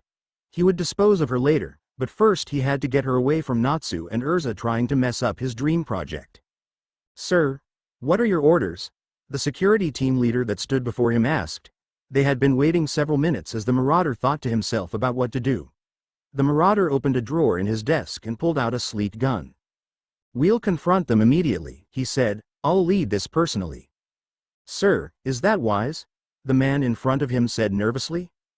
Of course, now follow me, the Marauder growled. Yes, this was potentially dangerous, and he could just as easily send subordinates, but he wouldn't allow this event to slide by in the hands of others. When they had infiltrated this building, they had insulted his pride and his glory. The same was true of Lucy's betrayal. He would deal with these things himself. Okay. I think we're about 1,400 feet up, Lucy said as she climbed the stairs with Natsu and Erza. Oh great, just 6,000 more feet to go, Natsu muttered. They would run up one flight of stairs and then another and another. When one ended, they would run into the hall and go to the next one. They ran up another flight of stairs, but when they tried to get through the doorway to the hall, they found it to be locked. Lucy gestured to go on to the next door. When they opened it, however, they found themselves in a hall full of security fighters, their weapons pointed at them. They froze, and the door behind them slammed shut automatically. Before they could react, the security guards had grabbed a hold of Natsu and Erza. Lucy was about to attack, but a familiar voice called to her. Hello Lucy, I haven't seen you in a while, the voice of the Marauder said amidst the security guards. Whatever are you doing here? Lucy turned to face him, her eyes wide in horror. There he was, her master. The man she had so long worshipped. She fought the urge to run up and hug him. She reminded herself of all the things he had forced her to do, but still found herself wanting nothing more than to be at his side. The feeling was overpowering, and she was so stunned and conflicted that she couldn't even move. Master, Lucy whispered. The Marauder nodded. Yes, dear Lucy. But why are you doing this? Why have you betrayed your master? You've hurt me greatly, Lucy. You have been like a daughter to me, and I always thought I could trust you. You've disappointed me greatly, the Marauder said. Lucy was shaking and tears were coming from her eyes. She walked forward slowly, her movements jerky and uncertain. Oh, master, Lucy whispered. No, Lucy. Don't listen to him. Natsu yelled. He doesn't feel anything towards you. He sees you only as his tool. If you were like a daughter to him, why has he shown such disregard for your feelings and well-being? He doesn't care about you, Lucy. I care about you. I love you more than he ever could. Lucy stopped just as she was in front of the Marauder. She glanced at Natsu, then to the Marauder, and then back to Natsu again. The Marauder put a hand under her chin and directed her gaze back to him. He wiped away the tears from her eyes. Lucy, why do you believe them over me? Surely you must know how much effort I put into turning you into a powerful being. I am responsible for your existence, and have cared for you since you were a child, the Marauder said soothingly. Lucy was overcome with tears and embraced him, crying into his shoulder. No, Lucy. Natsu yelled, but Lucy didn't appear. The Marauder stroked her hair gently. You poor girl, these Americans have confused and manipulated you. You must realize that this is where you belong, not with them. They only want you so that they can destroy my grand dream and then kill me. They would use you for their own gains and then kill you. They have lied to you and confused you, but I speak the truth.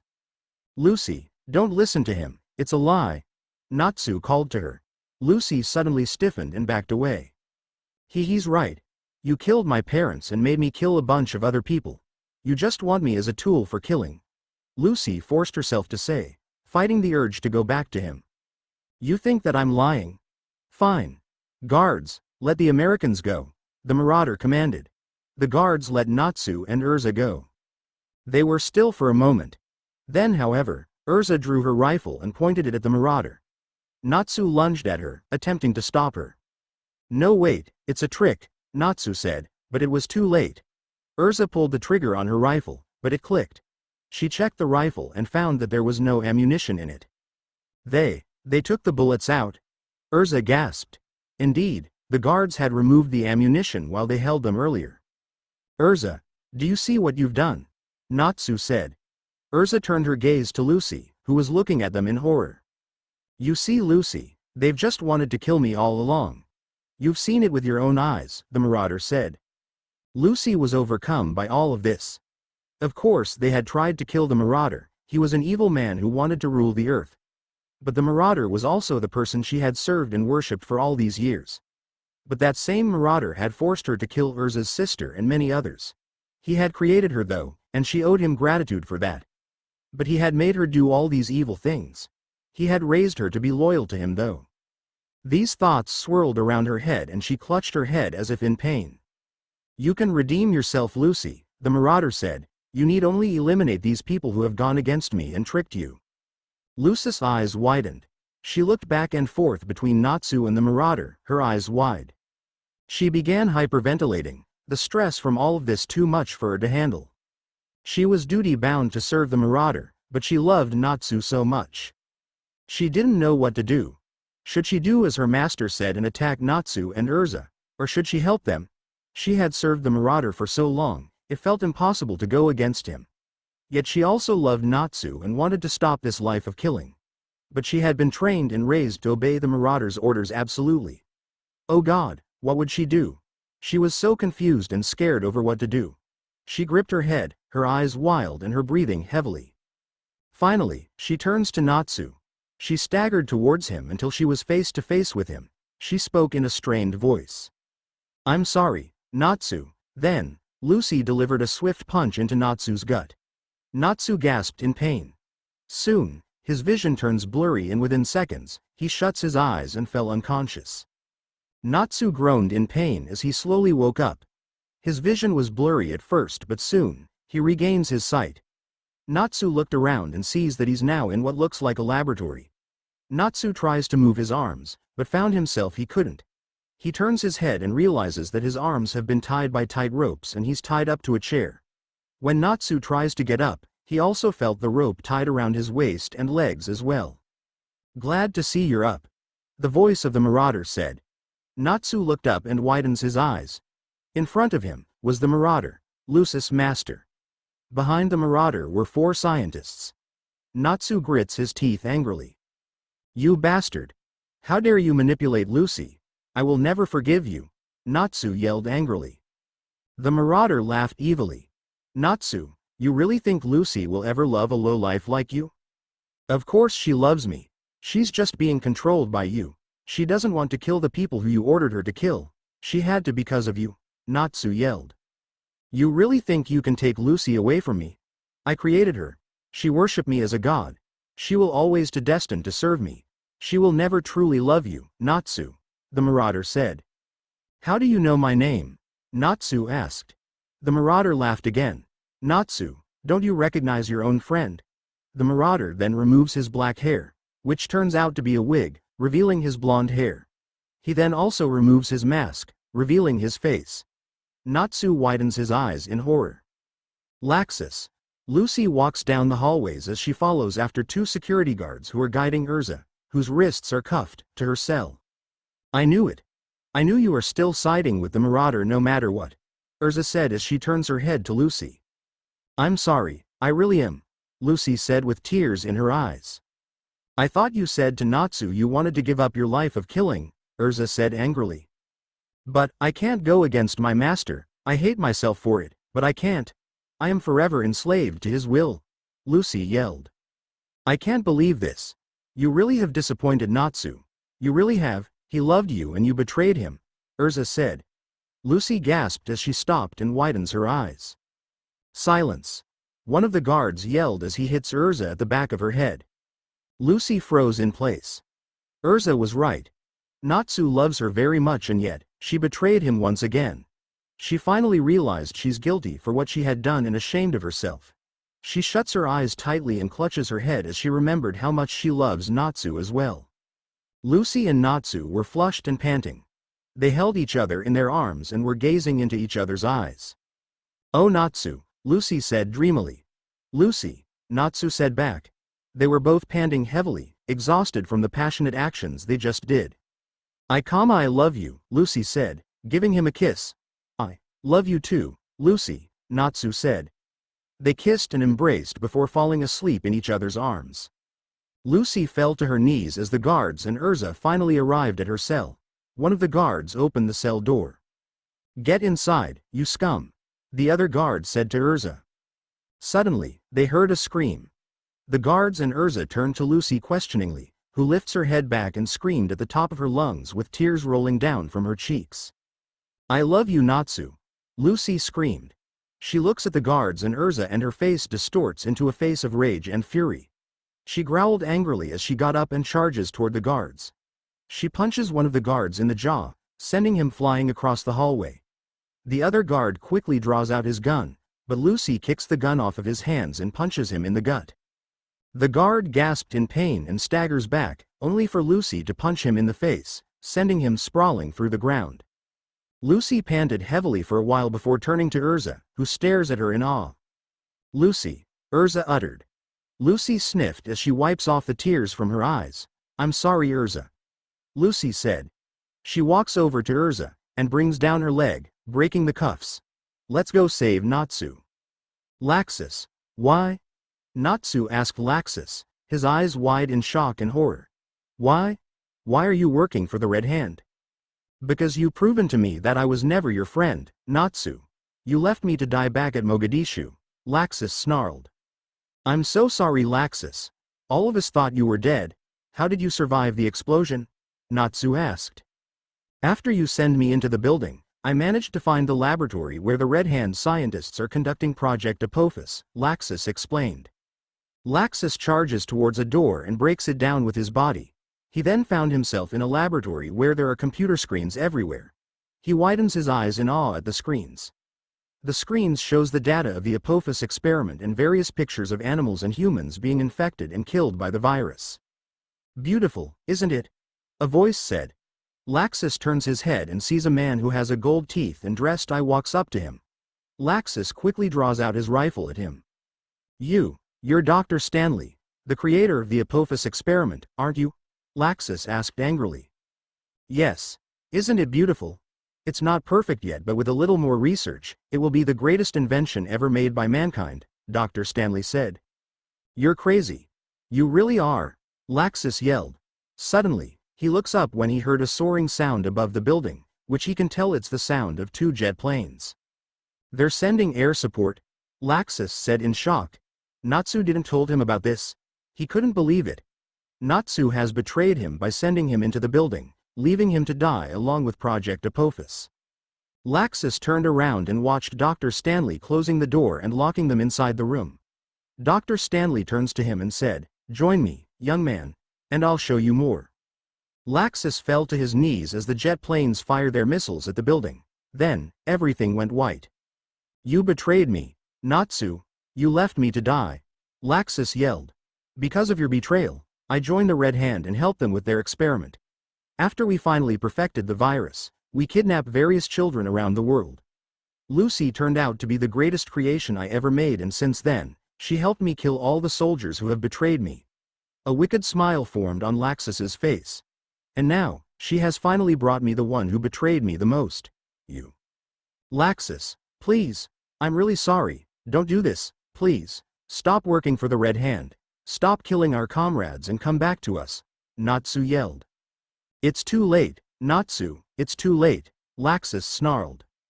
"And now, it's time to bring you your punishment for betraying me." Laxus snaps his fingers and the 4 scientists took out their syringes containing the Apophis experiment in them. They slowly walked towards Natsu. "Soon, Natsu, you will join me and serve me in my new world I'm planning to create. If the injection is a success, you will serve me. If the injection failed and mutates you," Laxus chuckled, "then die and rot in hell along with the others." "Laxus." Natsu widens his eyes as the scientists walk closer to him. "Laxus, Laxus." Suddenly, the door burst open and Lucy and Erza stormed into the room. Erza holds up her rifle and shoots down all the 4 scientists. "Lucy?" Laxus widens his eyes in shock. Lucy scowled at him. "I won't like you kill Natsu," Lucy yelled at Laxus. Natsu widens his eyes. "Lucy," Natsu said. Laxus growled angrily at Lucy. "What did you say?" he hissed. "I said I won't let you kill Natsu," Lucy yelled angrily, lifting her finger at him. "You dare turn your back on your master?" Laxus said as his eyes were furious. "You'll betray the person who created you and made you who you are." "No. You didn't create me. You kidnapped me and killed my parents, and I don't like the way you made me. You never thought of me, only yourself," Lucy cried. "Never thought of you? I gave you amazing abilities and strength far beyond any normal person," Laxus said. That's not what I meant. You never once thought about how I felt about everything. You made me kill a bunch of other innocent people. You're forgetting your place. You are not meant to feel, you are meant to kill. That is all you're good for. Just take a look at him," Laxus gestured to Natsu. "You could never go into real life. You have the instinctive need to kill, that's how I made you. You are little more than an animal that does as its master commands. You have no voice of your own, only me. Now return to your master." Lucy paused, panicking. Was he right? No, she wouldn't listen to his lies anymore. She looked fearfully at Laxus, putting on a determined face. "No, I won't go back to you, and I'll stop this insane project of yours from working. I won't let you command me anymore. In the time you've commanded me, you've brought nothing but pain and suffering to me and those around me. The same will happen if you command the world. You will create suffering and misery. I will stop this madness, and if necessary, I'll kill you," Lucy said, wavering slightly but meaning exactly what she said. Laxus backed away in shock. Lucy had never disobeyed him, let alone threatened him. It was time he stopped playing around. "Fine, you are now a traitor and will be dealt with as such. You really are a fool. You think that you are somehow immune from my wrath? Turn around," Laxus said. Lucy and Erza turned around and see 20 security guards entering the room. They surround the 2 girls and aim their rifles at them. "I have 20 guards here, each armed with high-grade weapons. Even you wouldn't survive if they opened fired. You should have known enough to stay where you were and not resist your destiny. I'm making my own destiny. Lucy yelled as she turns back to Laxus. I'm a person, and I'm finally making my own choices. You are no person. You are a thing for killing. You have superhuman abilities and therefore are not human, Laxus yelled. I created your pathetic life and I own it. You are mine. You are not an individual, you are just a tool. A tool that belongs to me and no one else. No one will ever care about a thing like you. Nobody will love you or think of you as anything other than what you really are. No, Erza said. Everyone's heads turned to Erza. You're wrong, she is a person. You may have messed her up, but she's still a person with wants, needs, and feelings. She is capable of love and compassion. I may have been blind not to see it before, but I know now the conflict within her. She never wanted any of this. You made her. You forced her to do unspeakable acts of murder since she was a child. She may have suppressed it, but it's now clear to me that she feels guilt for all of that. She is a person. She can feel guilt, sadness, happiness, and love, despite your best efforts to eradicate those feelings. You say that nobody will ever love her? I can assure you that the man in front of you did indeed love her. When you were creating her, you made a mistake to overlook her feelings. Lucy was looking at Erza with tears coming down her cheeks. Laxus was shaking in anger, furious that his most loyal servant had betrayed him. Fools. The only mistake I made was not killing that brat the moment she was created, Laxus screamed. On his silent command, the guards raised their guns and prepared to fire. Before they could, however, Lucy threw something on the ground, and the room quickly filled up with a noxious, red smoke. Pepper gas. One of the guards gasped out. After a minute of stumbling around, one of them finally managed to stomp out a small burning pellet that was releasing the gas. Lucy, Erza and Natsu were nowhere to be seen. Where did they go? They're gone, a guard shouted. They obviously ran out of the room. Idiot, Laxus yelled. Find them. Don't let them get away. Laxus and the guards then quickly ran out of the room and ran down the hallways. They then arrived at a door and looked at the keypad, which had fingerprints on it. He pounded on the door. Stupid girl. I know you're in there. There are no exits from that room. You have nowhere to run, Laxus yelled. Lucy untied the ropes from Natsu's wrists, waist and body. Natsu got up from the chair and embraces Lucy. You did it, Lucy, Natsu said quietly. Erza nodded. I believe you now.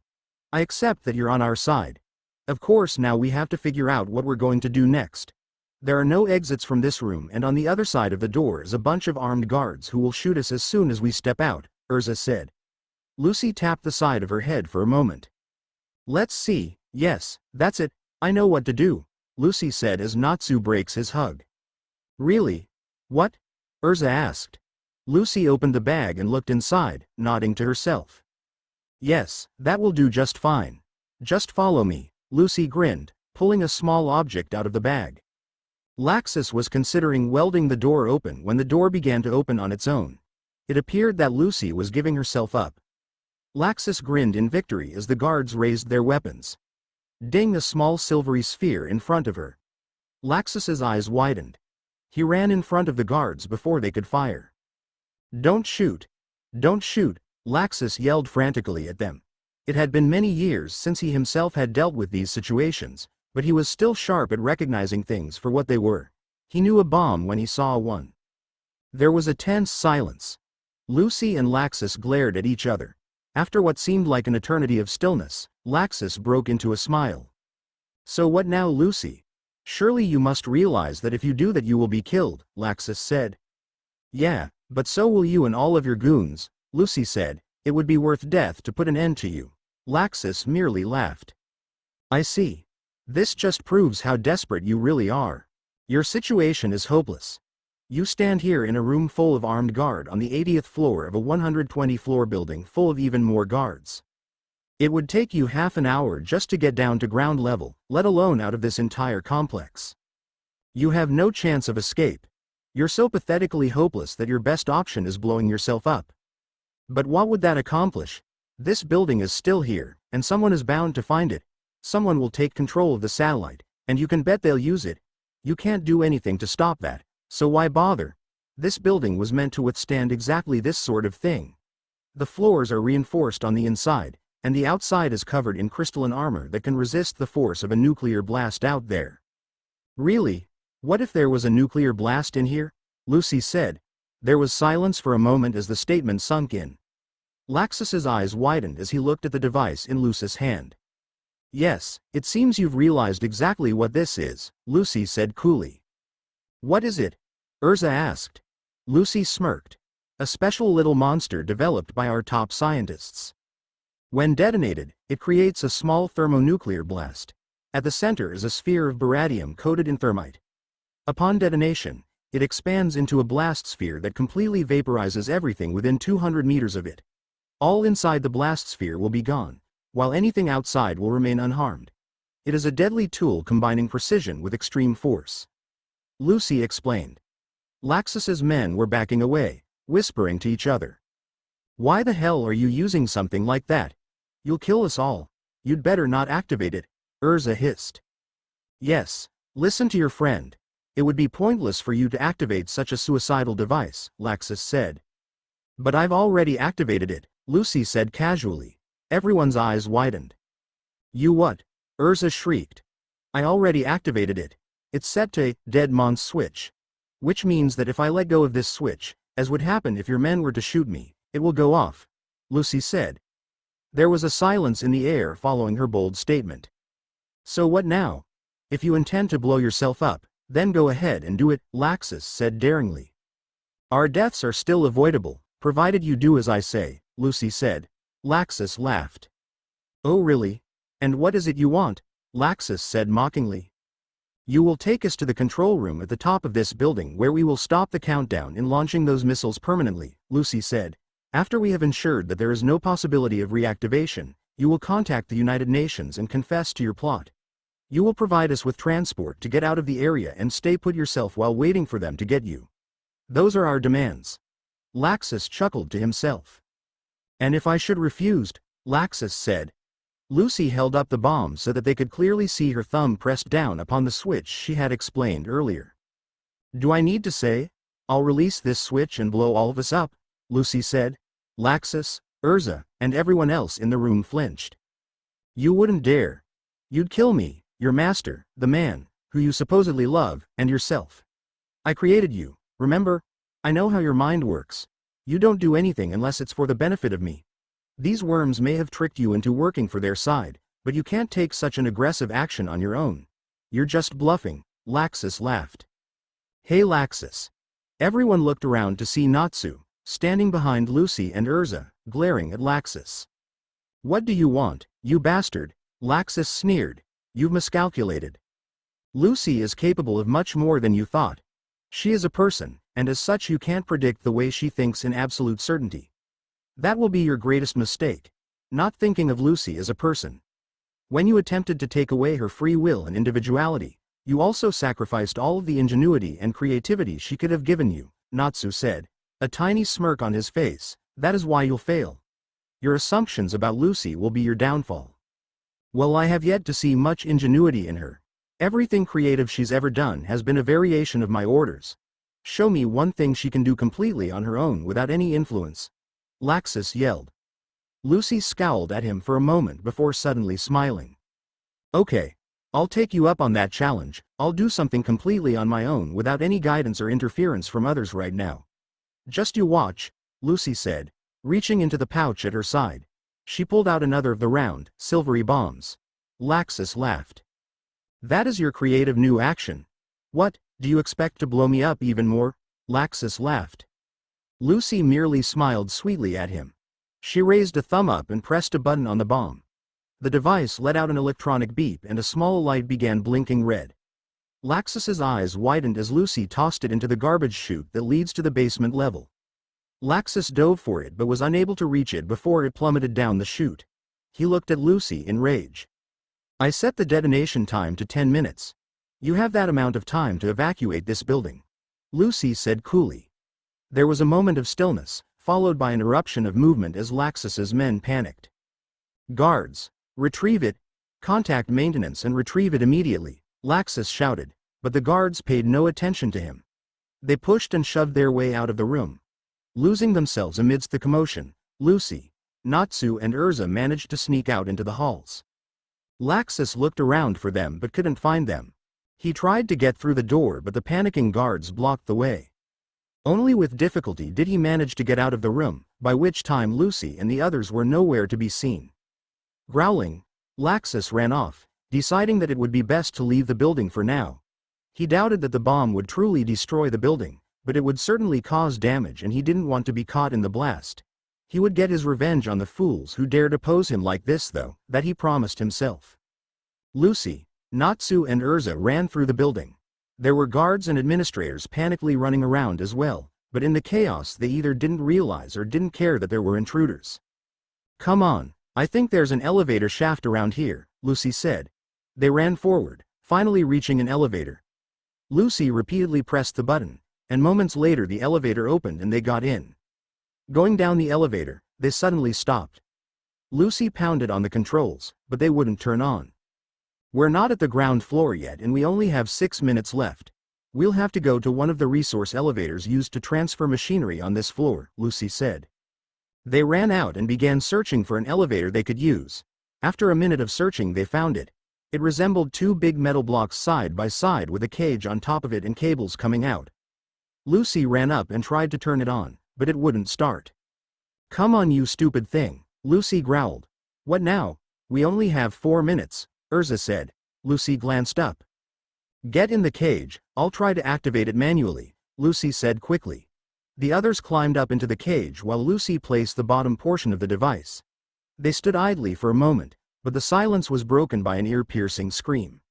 They immediately jumped out of the cage to see what was wrong with Lucy.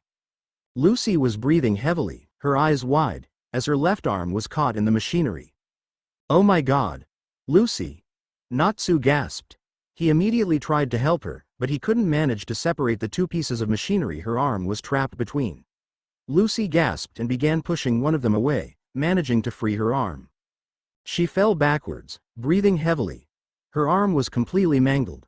The bone was completely broken and was protruding from the skin in several places. Blood was everywhere. "Lucy," Natsu said, trying to help her. Lucy shakily stood up and pushed him away.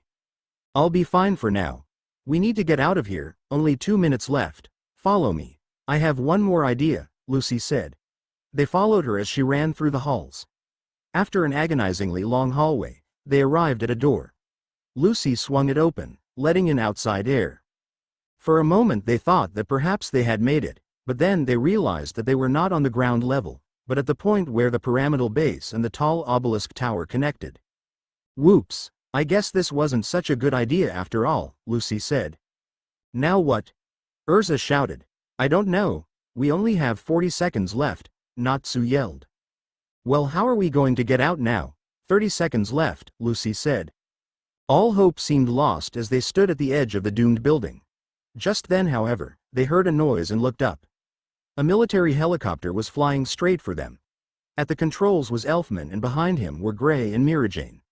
Gray opened the hatch on the side of the helicopter while Elfman flew just a few feet away from the edge of the building. "Come on. Jump in," Mirajane shouted over the whirring of the helicopter blades. They all jumped in and Gray closed the hatch. 10 more seconds. "Let's get out of here," Lucy said. Elfman flew the helicopter away. Mere moments later, there was a blinding flash. They looked back to see that the giant building was collapsing in on itself. The pyramidal base crumbled inwards and the giant obelisk tower came crashing to the ground. They let out a cheer and hugged each other. "We did it," Erza said excitably. "We actually did it, we stopped Laxus." "You guys sure came at the right time," Natsu said. Gray grinned. "Good news, Natsu. We managed to contact the military bases in time and they have successfully removed all Project Cerberus virus tubes from their missiles.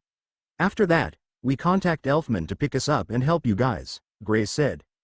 "But how did you know where to find us?" Lucy asked. "We attached a little bug on you to make sure you weren't doing anything sneaky earlier. We forgot about it, but when we turned it back on we heard everything that happened and were able to approximate your movements. We hoped that you would come out one of the side doors, and it looks like luck was on our side," Mirajane said. "Hey, look," Erza said. They looked back and saw that the place where the main tower had fallen was sinking into the ground, and bright molten lava was coming to the surface. That's the mineral pump, Lucy said in astonishment. It must have collapsed in and now it's bringing magma to the surface. They landed on the other side of the island where it's 10 kilometers away from the site. After wrapping Lucy's arm in bandage, she insisted that with her accelerated healing it would be fine as long as it was kept in place. They watched as magma engulfed the entire facility. The entire facility was soon sank into 10 feet of lava. They watched throughout the rest of the day. By evening, the entire place had been devoured by the lava. That night, it rained, cooling the magma and turning it into a flat expanse of basaltic rock. As the rain cooled the lava, Gray, Mirajane, Erza and Elfman laughed and partied in the rain. Meanwhile, Natsu and Lucy went to the back of the helicopter, where they had a little celebration of their own. "How's your arm doing, Lucy?"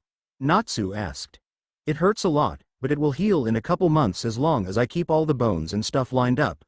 I'll get a cast later to hold it in place," Lucy said. "Where do we go from here?" Erza asked. "I'll fly you all back to North Carolina. We'll make the necessary arrangements after we arrived back in America," Elfman said. "And what of me, Natsu?" Lucy asked Natsu. "I am Project Cerberus after all, and your orders were to kill me. How will you explain to your superiors that you brought me with you back to your home?" Natsu thought for a moment. "We'll tell them that you were just from a village and chose to defect to our side. We'll say that you helped us and that you should be given citizenship," Natsu said. "If you think that will work, then I will agree to it. By the way, you guys should probably take some of this," Lucy said, taking out a vial of clear liquid. "What is it?" Gray asked. "The antidote," Lucy said. "The antidote to what?" Mirajane asked. "Oh yeah, I never told you guys. My blood contains an extremely powerful neurotoxin that can kill within minutes." This statement resulted in a collective gasp. "I've been slipping Natsu the antidote to it, and have taken it myself, but you guys will want to take some too or the poison might accumulate in yourselves. Just put a few drops on your tongue and you should be fine for a while. I'm planning on starting to take it regularly, so hopefully it will be weakened eventually." They took the antidote before giving it back to Lucy. "Well, let's get going," Lucy said. "I'm afraid I cannot allow that." They turned to see Laxus standing behind them with a submachine gun leveled at them. Everyone present reached for their weapons, only to remember that they had either lost them or had left them in the helicopter. They glared angrily at Laxus. "You will all die right here," Laxus growled. "You can kill us all, but we still won," Natsu said. "That's right, you've lost your base and project and the United Nations will no doubt soon learn of your deeds.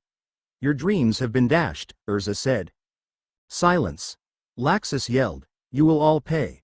Especially you." He pointed at Natsu. "You took away my most loyal servant and destroyed all my data of the Apophis experiment. I'll kill you first." Laxus pulled the trigger, releasing a spray of bullets. Natsu, Erza, Gray, Mirajane and Elfman began to dive for cover, but then they realized that Laxus's shots had not reached them. Lucy was standing in front of Laxus, having taken the gunshots. "You," Laxus growled. Lucy looked up and grabbed him by the throat, even as her chest bled from the gunshots. Laxus gasped for breath and attempted to pull away her arm. Her left arm was disabled from its earlier injury, but her right was at Laxus's throat. Choking and gasping, Laxus fired the submachine gun again, shooting Lucy at point blank. Lucy's body shuddered as bullets went into her, but she did not let go. Laxus continued to spray bullets into her, and the others could only watch on in horror as she stayed where she was, taking Laxus's bullets while choking him. After a minute, Laxus closes his eyes and his head slumped to the side, his breathing ceased. He dropped the gun and fell to the ground. Lucy stood still for a moment before falling over on top of him.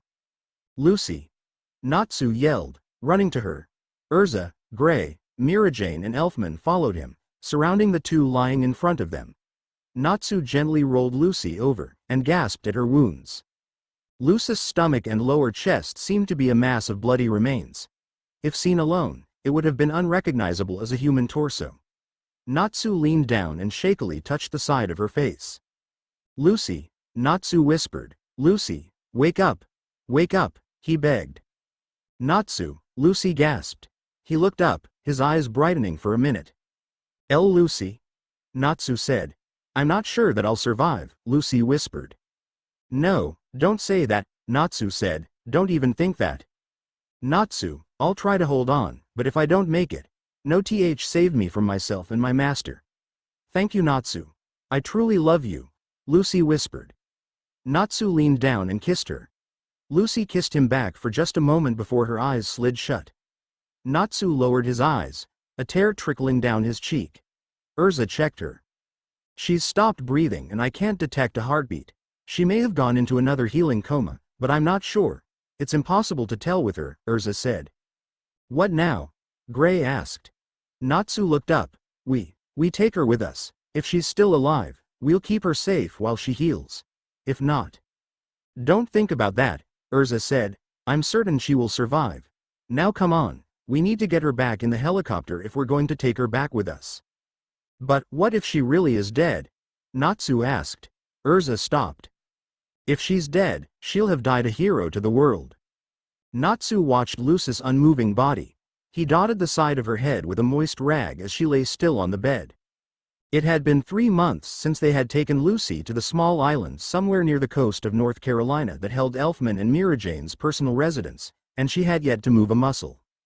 The fact that she hadn't begun decomposing was virtually the only thing that let them know that she was still alive. She had no pulse, no heartbeat, no brain activity, and showed no other signs of life. Her body was at a temperature of 65 degrees Fahrenheit. A normal person with that temperature would be dead. Lucy's amazing biology continued to amaze them, even as they solemnly watched over her near-dead body. Elfman and Mirajane take Lucy to their private residence where they would not have to worry about the government finding out about her. They were on one of the numerous tiny islands in the straits between the North Carolinian mainland and Bermuda. There was little chance that they would be discovered, giving them time to decide how to treat Lucy.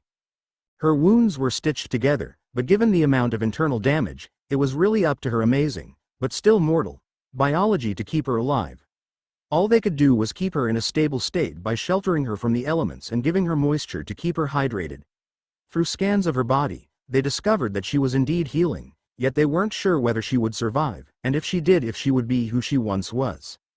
All brain activity had ceased, and if she were to wake up, they were unsure if she would still have memories of what had happened or if she would revert to her old state. It would be extremely bad if she were to wake up with no consciousness other than the killing instinct she was created with. Natsu spent nearly his entire time at Lucy's bedside. The others would help too, but most of the time he was alone with Lucy. Natsu longed to see her open her eyes again, to hold her in his arms. It hurt him greatly to watch her like this, but he could not look away. He felt as if spending time away from her was equivalent to abandoning her. He couldn't leave Lucy's side. So how is she today? Erza asked, walking into the room. Natsu looked up and put on a fake smile. Her wounds are healing up. Theoretically, her body should be functional by now, at least in terms of life functions. It's only a matter of waking her mind up, Natsu said. Well, we can only hope for the best, Erza said with a sigh. Suddenly Gray ran into the room. We've been discovered, Gray said quickly. There are several soldiers that have come to inspect the area. We have to get her out of here before they get to this point. Natsu stood up, alarmed. Do they know about Lucy? He asked. I don't know, but if they discover her they'll put the pieces together, so hurry up and get her out of here. We have a boat on the other side of the island ready for you. You'll have to take her and get out. We can't go with you, so I guess this is goodbye. Natsu nodded in understanding. He put his arms under Lucy and picked her up. He ran to the doorway, turning to face them. Thanks for everything. Tell Elfman and Mirajane thank you for me as well, Natsu said. We will, now hurry, before they get here, and thank you for everything Natsu, Erza said. Natsu nodded and ran out. Natsu carried Lucy to the other side of the island. He went as fast as he could, careful not to hurt Lucy, and finally reached the other side, where there was a small boat prepared for them. Natsu got into the boat and set Lucy down in an empty chair in the deckhouse. He wished there was a bed to set her in, but this was the best he could do. He carefully strapped her in and leaned the chair back so that she was in a semi-lying position before starting the boat and going off. He wasn't sure where he would go, but knew that he had to get Lucy away from where they currently were. He decided that their best route would be to go to the Bahamas. There, they could at least manage to arrange passage to a more neutral part of the world, where they would be free from this life they had both lived. He wanted nothing more than to settle down in a simple home with Lucy and live the rest of their lives together peacefully. It was a stretch, given the circumstances, but he maintained hope. They traveled for hours, well into the night. Natsu frequently checked on Lucy, making sure that she was in stable condition. That night there was a large storm, and the small ship was tossed in the waves. For a while, Natsu attempted to navigate through the choppy waters, but soon realized the futility of it and resigned himself to letting the waves take the ship wherever they were meant to go. He took Lucy out of the chair and held onto her, making sure that the roughness of the sea did not hurt her. The small boat was tossed and smashed by the waves. Natsu held onto Lucy, not letting go for a moment. The storm got worse, and one wave knocked the ship so hard that Natsu and Lucy were launched to the other side of the deckhouse. Natsu groaned as he got to his knees on the floor. He crawled over to where Lucy was lying on the floor. He embraced her still form. "I can't take it anymore. I can't go on, Lucy. Everything seems hopeless without you." Natsu whispered to her, tears coming from his eyes. "Why won't you wake up? Why must you be like this? Why?" He began crying over her. His tears hid her face. "This wasn't how it was supposed to have happened. I don't know how much longer I can take this. Who am I kidding? I was a fool to think that we could ever be together. The world is against our love, Lucy, and now we're going to get smashed to pieces in a storm. I just can't take this anymore." As Natsu cried over her, tears fell upon Lucy's face. Suddenly her eyelid twitched, and slowly opened. Her vision was blurry for a moment, but soon focused on the person above her. "Natsu?" Lucy whispered. Natsu looked up, disbelieving what he had heard. "Lucy, you're awake. You're awake, Lucy." "I can't believe it," Natsu said joyfully. He lifted Lucy up and kissed her. Though tired and weak, Lucy kissed him back, feeling the life return to her body as their lips met in a burst of passion. "Oh Natsu, I'm so glad to see you again," Lucy whispered into his ear, giving him kisses all over his face. "Lucy, I thought I might never see you open your eyes again. I love you so much, Lucy. I never want to be without you again," Natsu said. "Oh Natsu, I love you too. I love you so much," Lucy said, kissing Natsu passionately.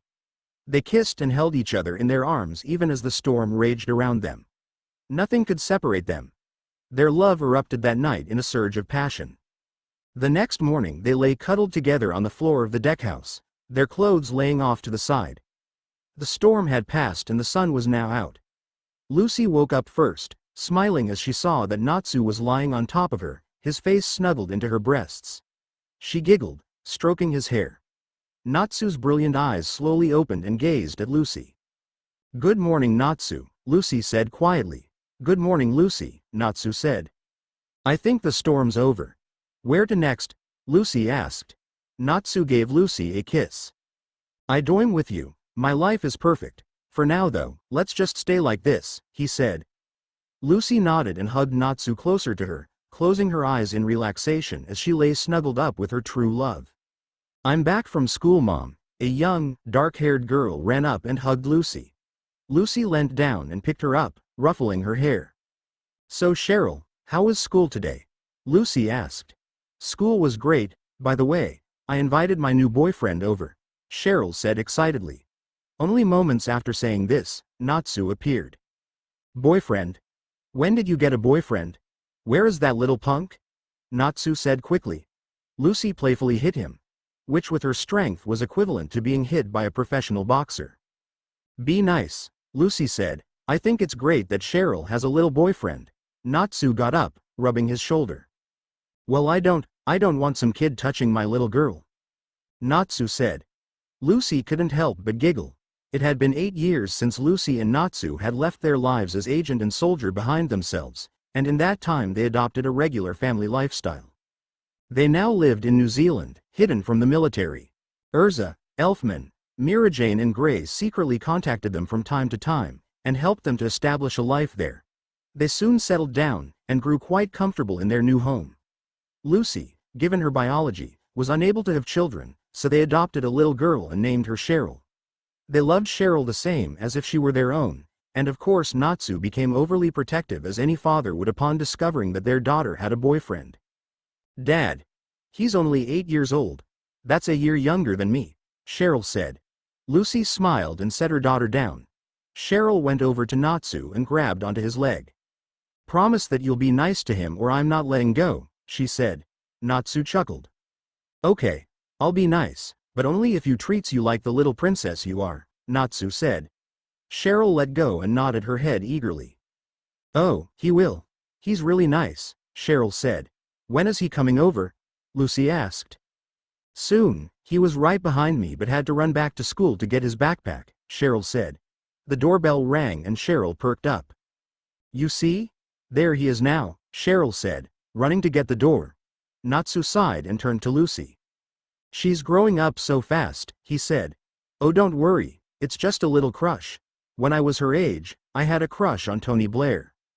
Well, I guess that I should be glad that she's not attracted to 50-year-old British prime ministers, Natsu said with a smirk. Okay, so maybe our cases aren't that similar, but it's still just a crush. The kid probably doesn't even know that he's her boyfriend, Lucy laughed. Meanwhile, Cheryl went to open the door, letting in a boy with black hair and blue eyes. Cheryl grinned and dragged him over to her parents. Mom, Dad, this is Elliot, my boyfriend, Cheryl said excitedly. Boyfriend? Elliot said in confusion. Lucy gave Natsu a little smirk that clearly said I told you so. Natsu leaned down and shook Elliot's hand. Nice to meet you, Elliot, Natsu said. You too, Mr. Dragneel, Elliot said nervously. Ah, don't be nervous, Elliot, Lucy said. He may act all tough but he's really a big softie. Just look at how puffy his hair is. Here, see for yourself. Lucy lifted up Elliot so that he was at the level of Natsu's hair. Elliot seemed very confused by the sudden action, but nevertheless touched Natsu's pink hair. Mom. Put Elliot down. You're embarrassing me, Cheryl said. Lucy put down Elliot. Sorry, I couldn't resist, Lucy said playfully. Cheryl attempted to glare at her mother but broke out into laughter. Come on, Elliot, let's go play in the backyard, she said, pulling Elliot outside. Lucy and Natsu followed them out, and watched as they promptly began playing games. They sat down in lawn chairs and watched as Elliot and Cheryl played together. So is my hair really that puffy? Natsu asked. Yeah, it is, Lucy said, but I like it that way, so it's okay. They watched as Cheryl and Elliot began playing with a ball. You know, this is sort of like how we fell in love, Lucy said. Natsu looked at her skeptically. How does this in any way possible resemble our situation? Natsu asked. Well, we did. They are sort of like us because, well, oh, we did. No, I guess we really don't have much in common, but we still love each other, and so do they, and that's what really matters, Lucy said. I thought that you said that it was just a little crush? Oh sure, for now, but I can tell that they're going to fall in love one day. I promise you that, Lucy said. Well, I guess I'll have to prepare myself for that day, Natsu sighed. Lucy grinned and leaned over to him. I think they make a nice couple. Just like us, she said. Natsu smiled. Lucy always knew how to lift his mood up. I love you, Lucy, he said. Lucy grinned. I love you too. She leaned forward and gave him a big kiss. The end.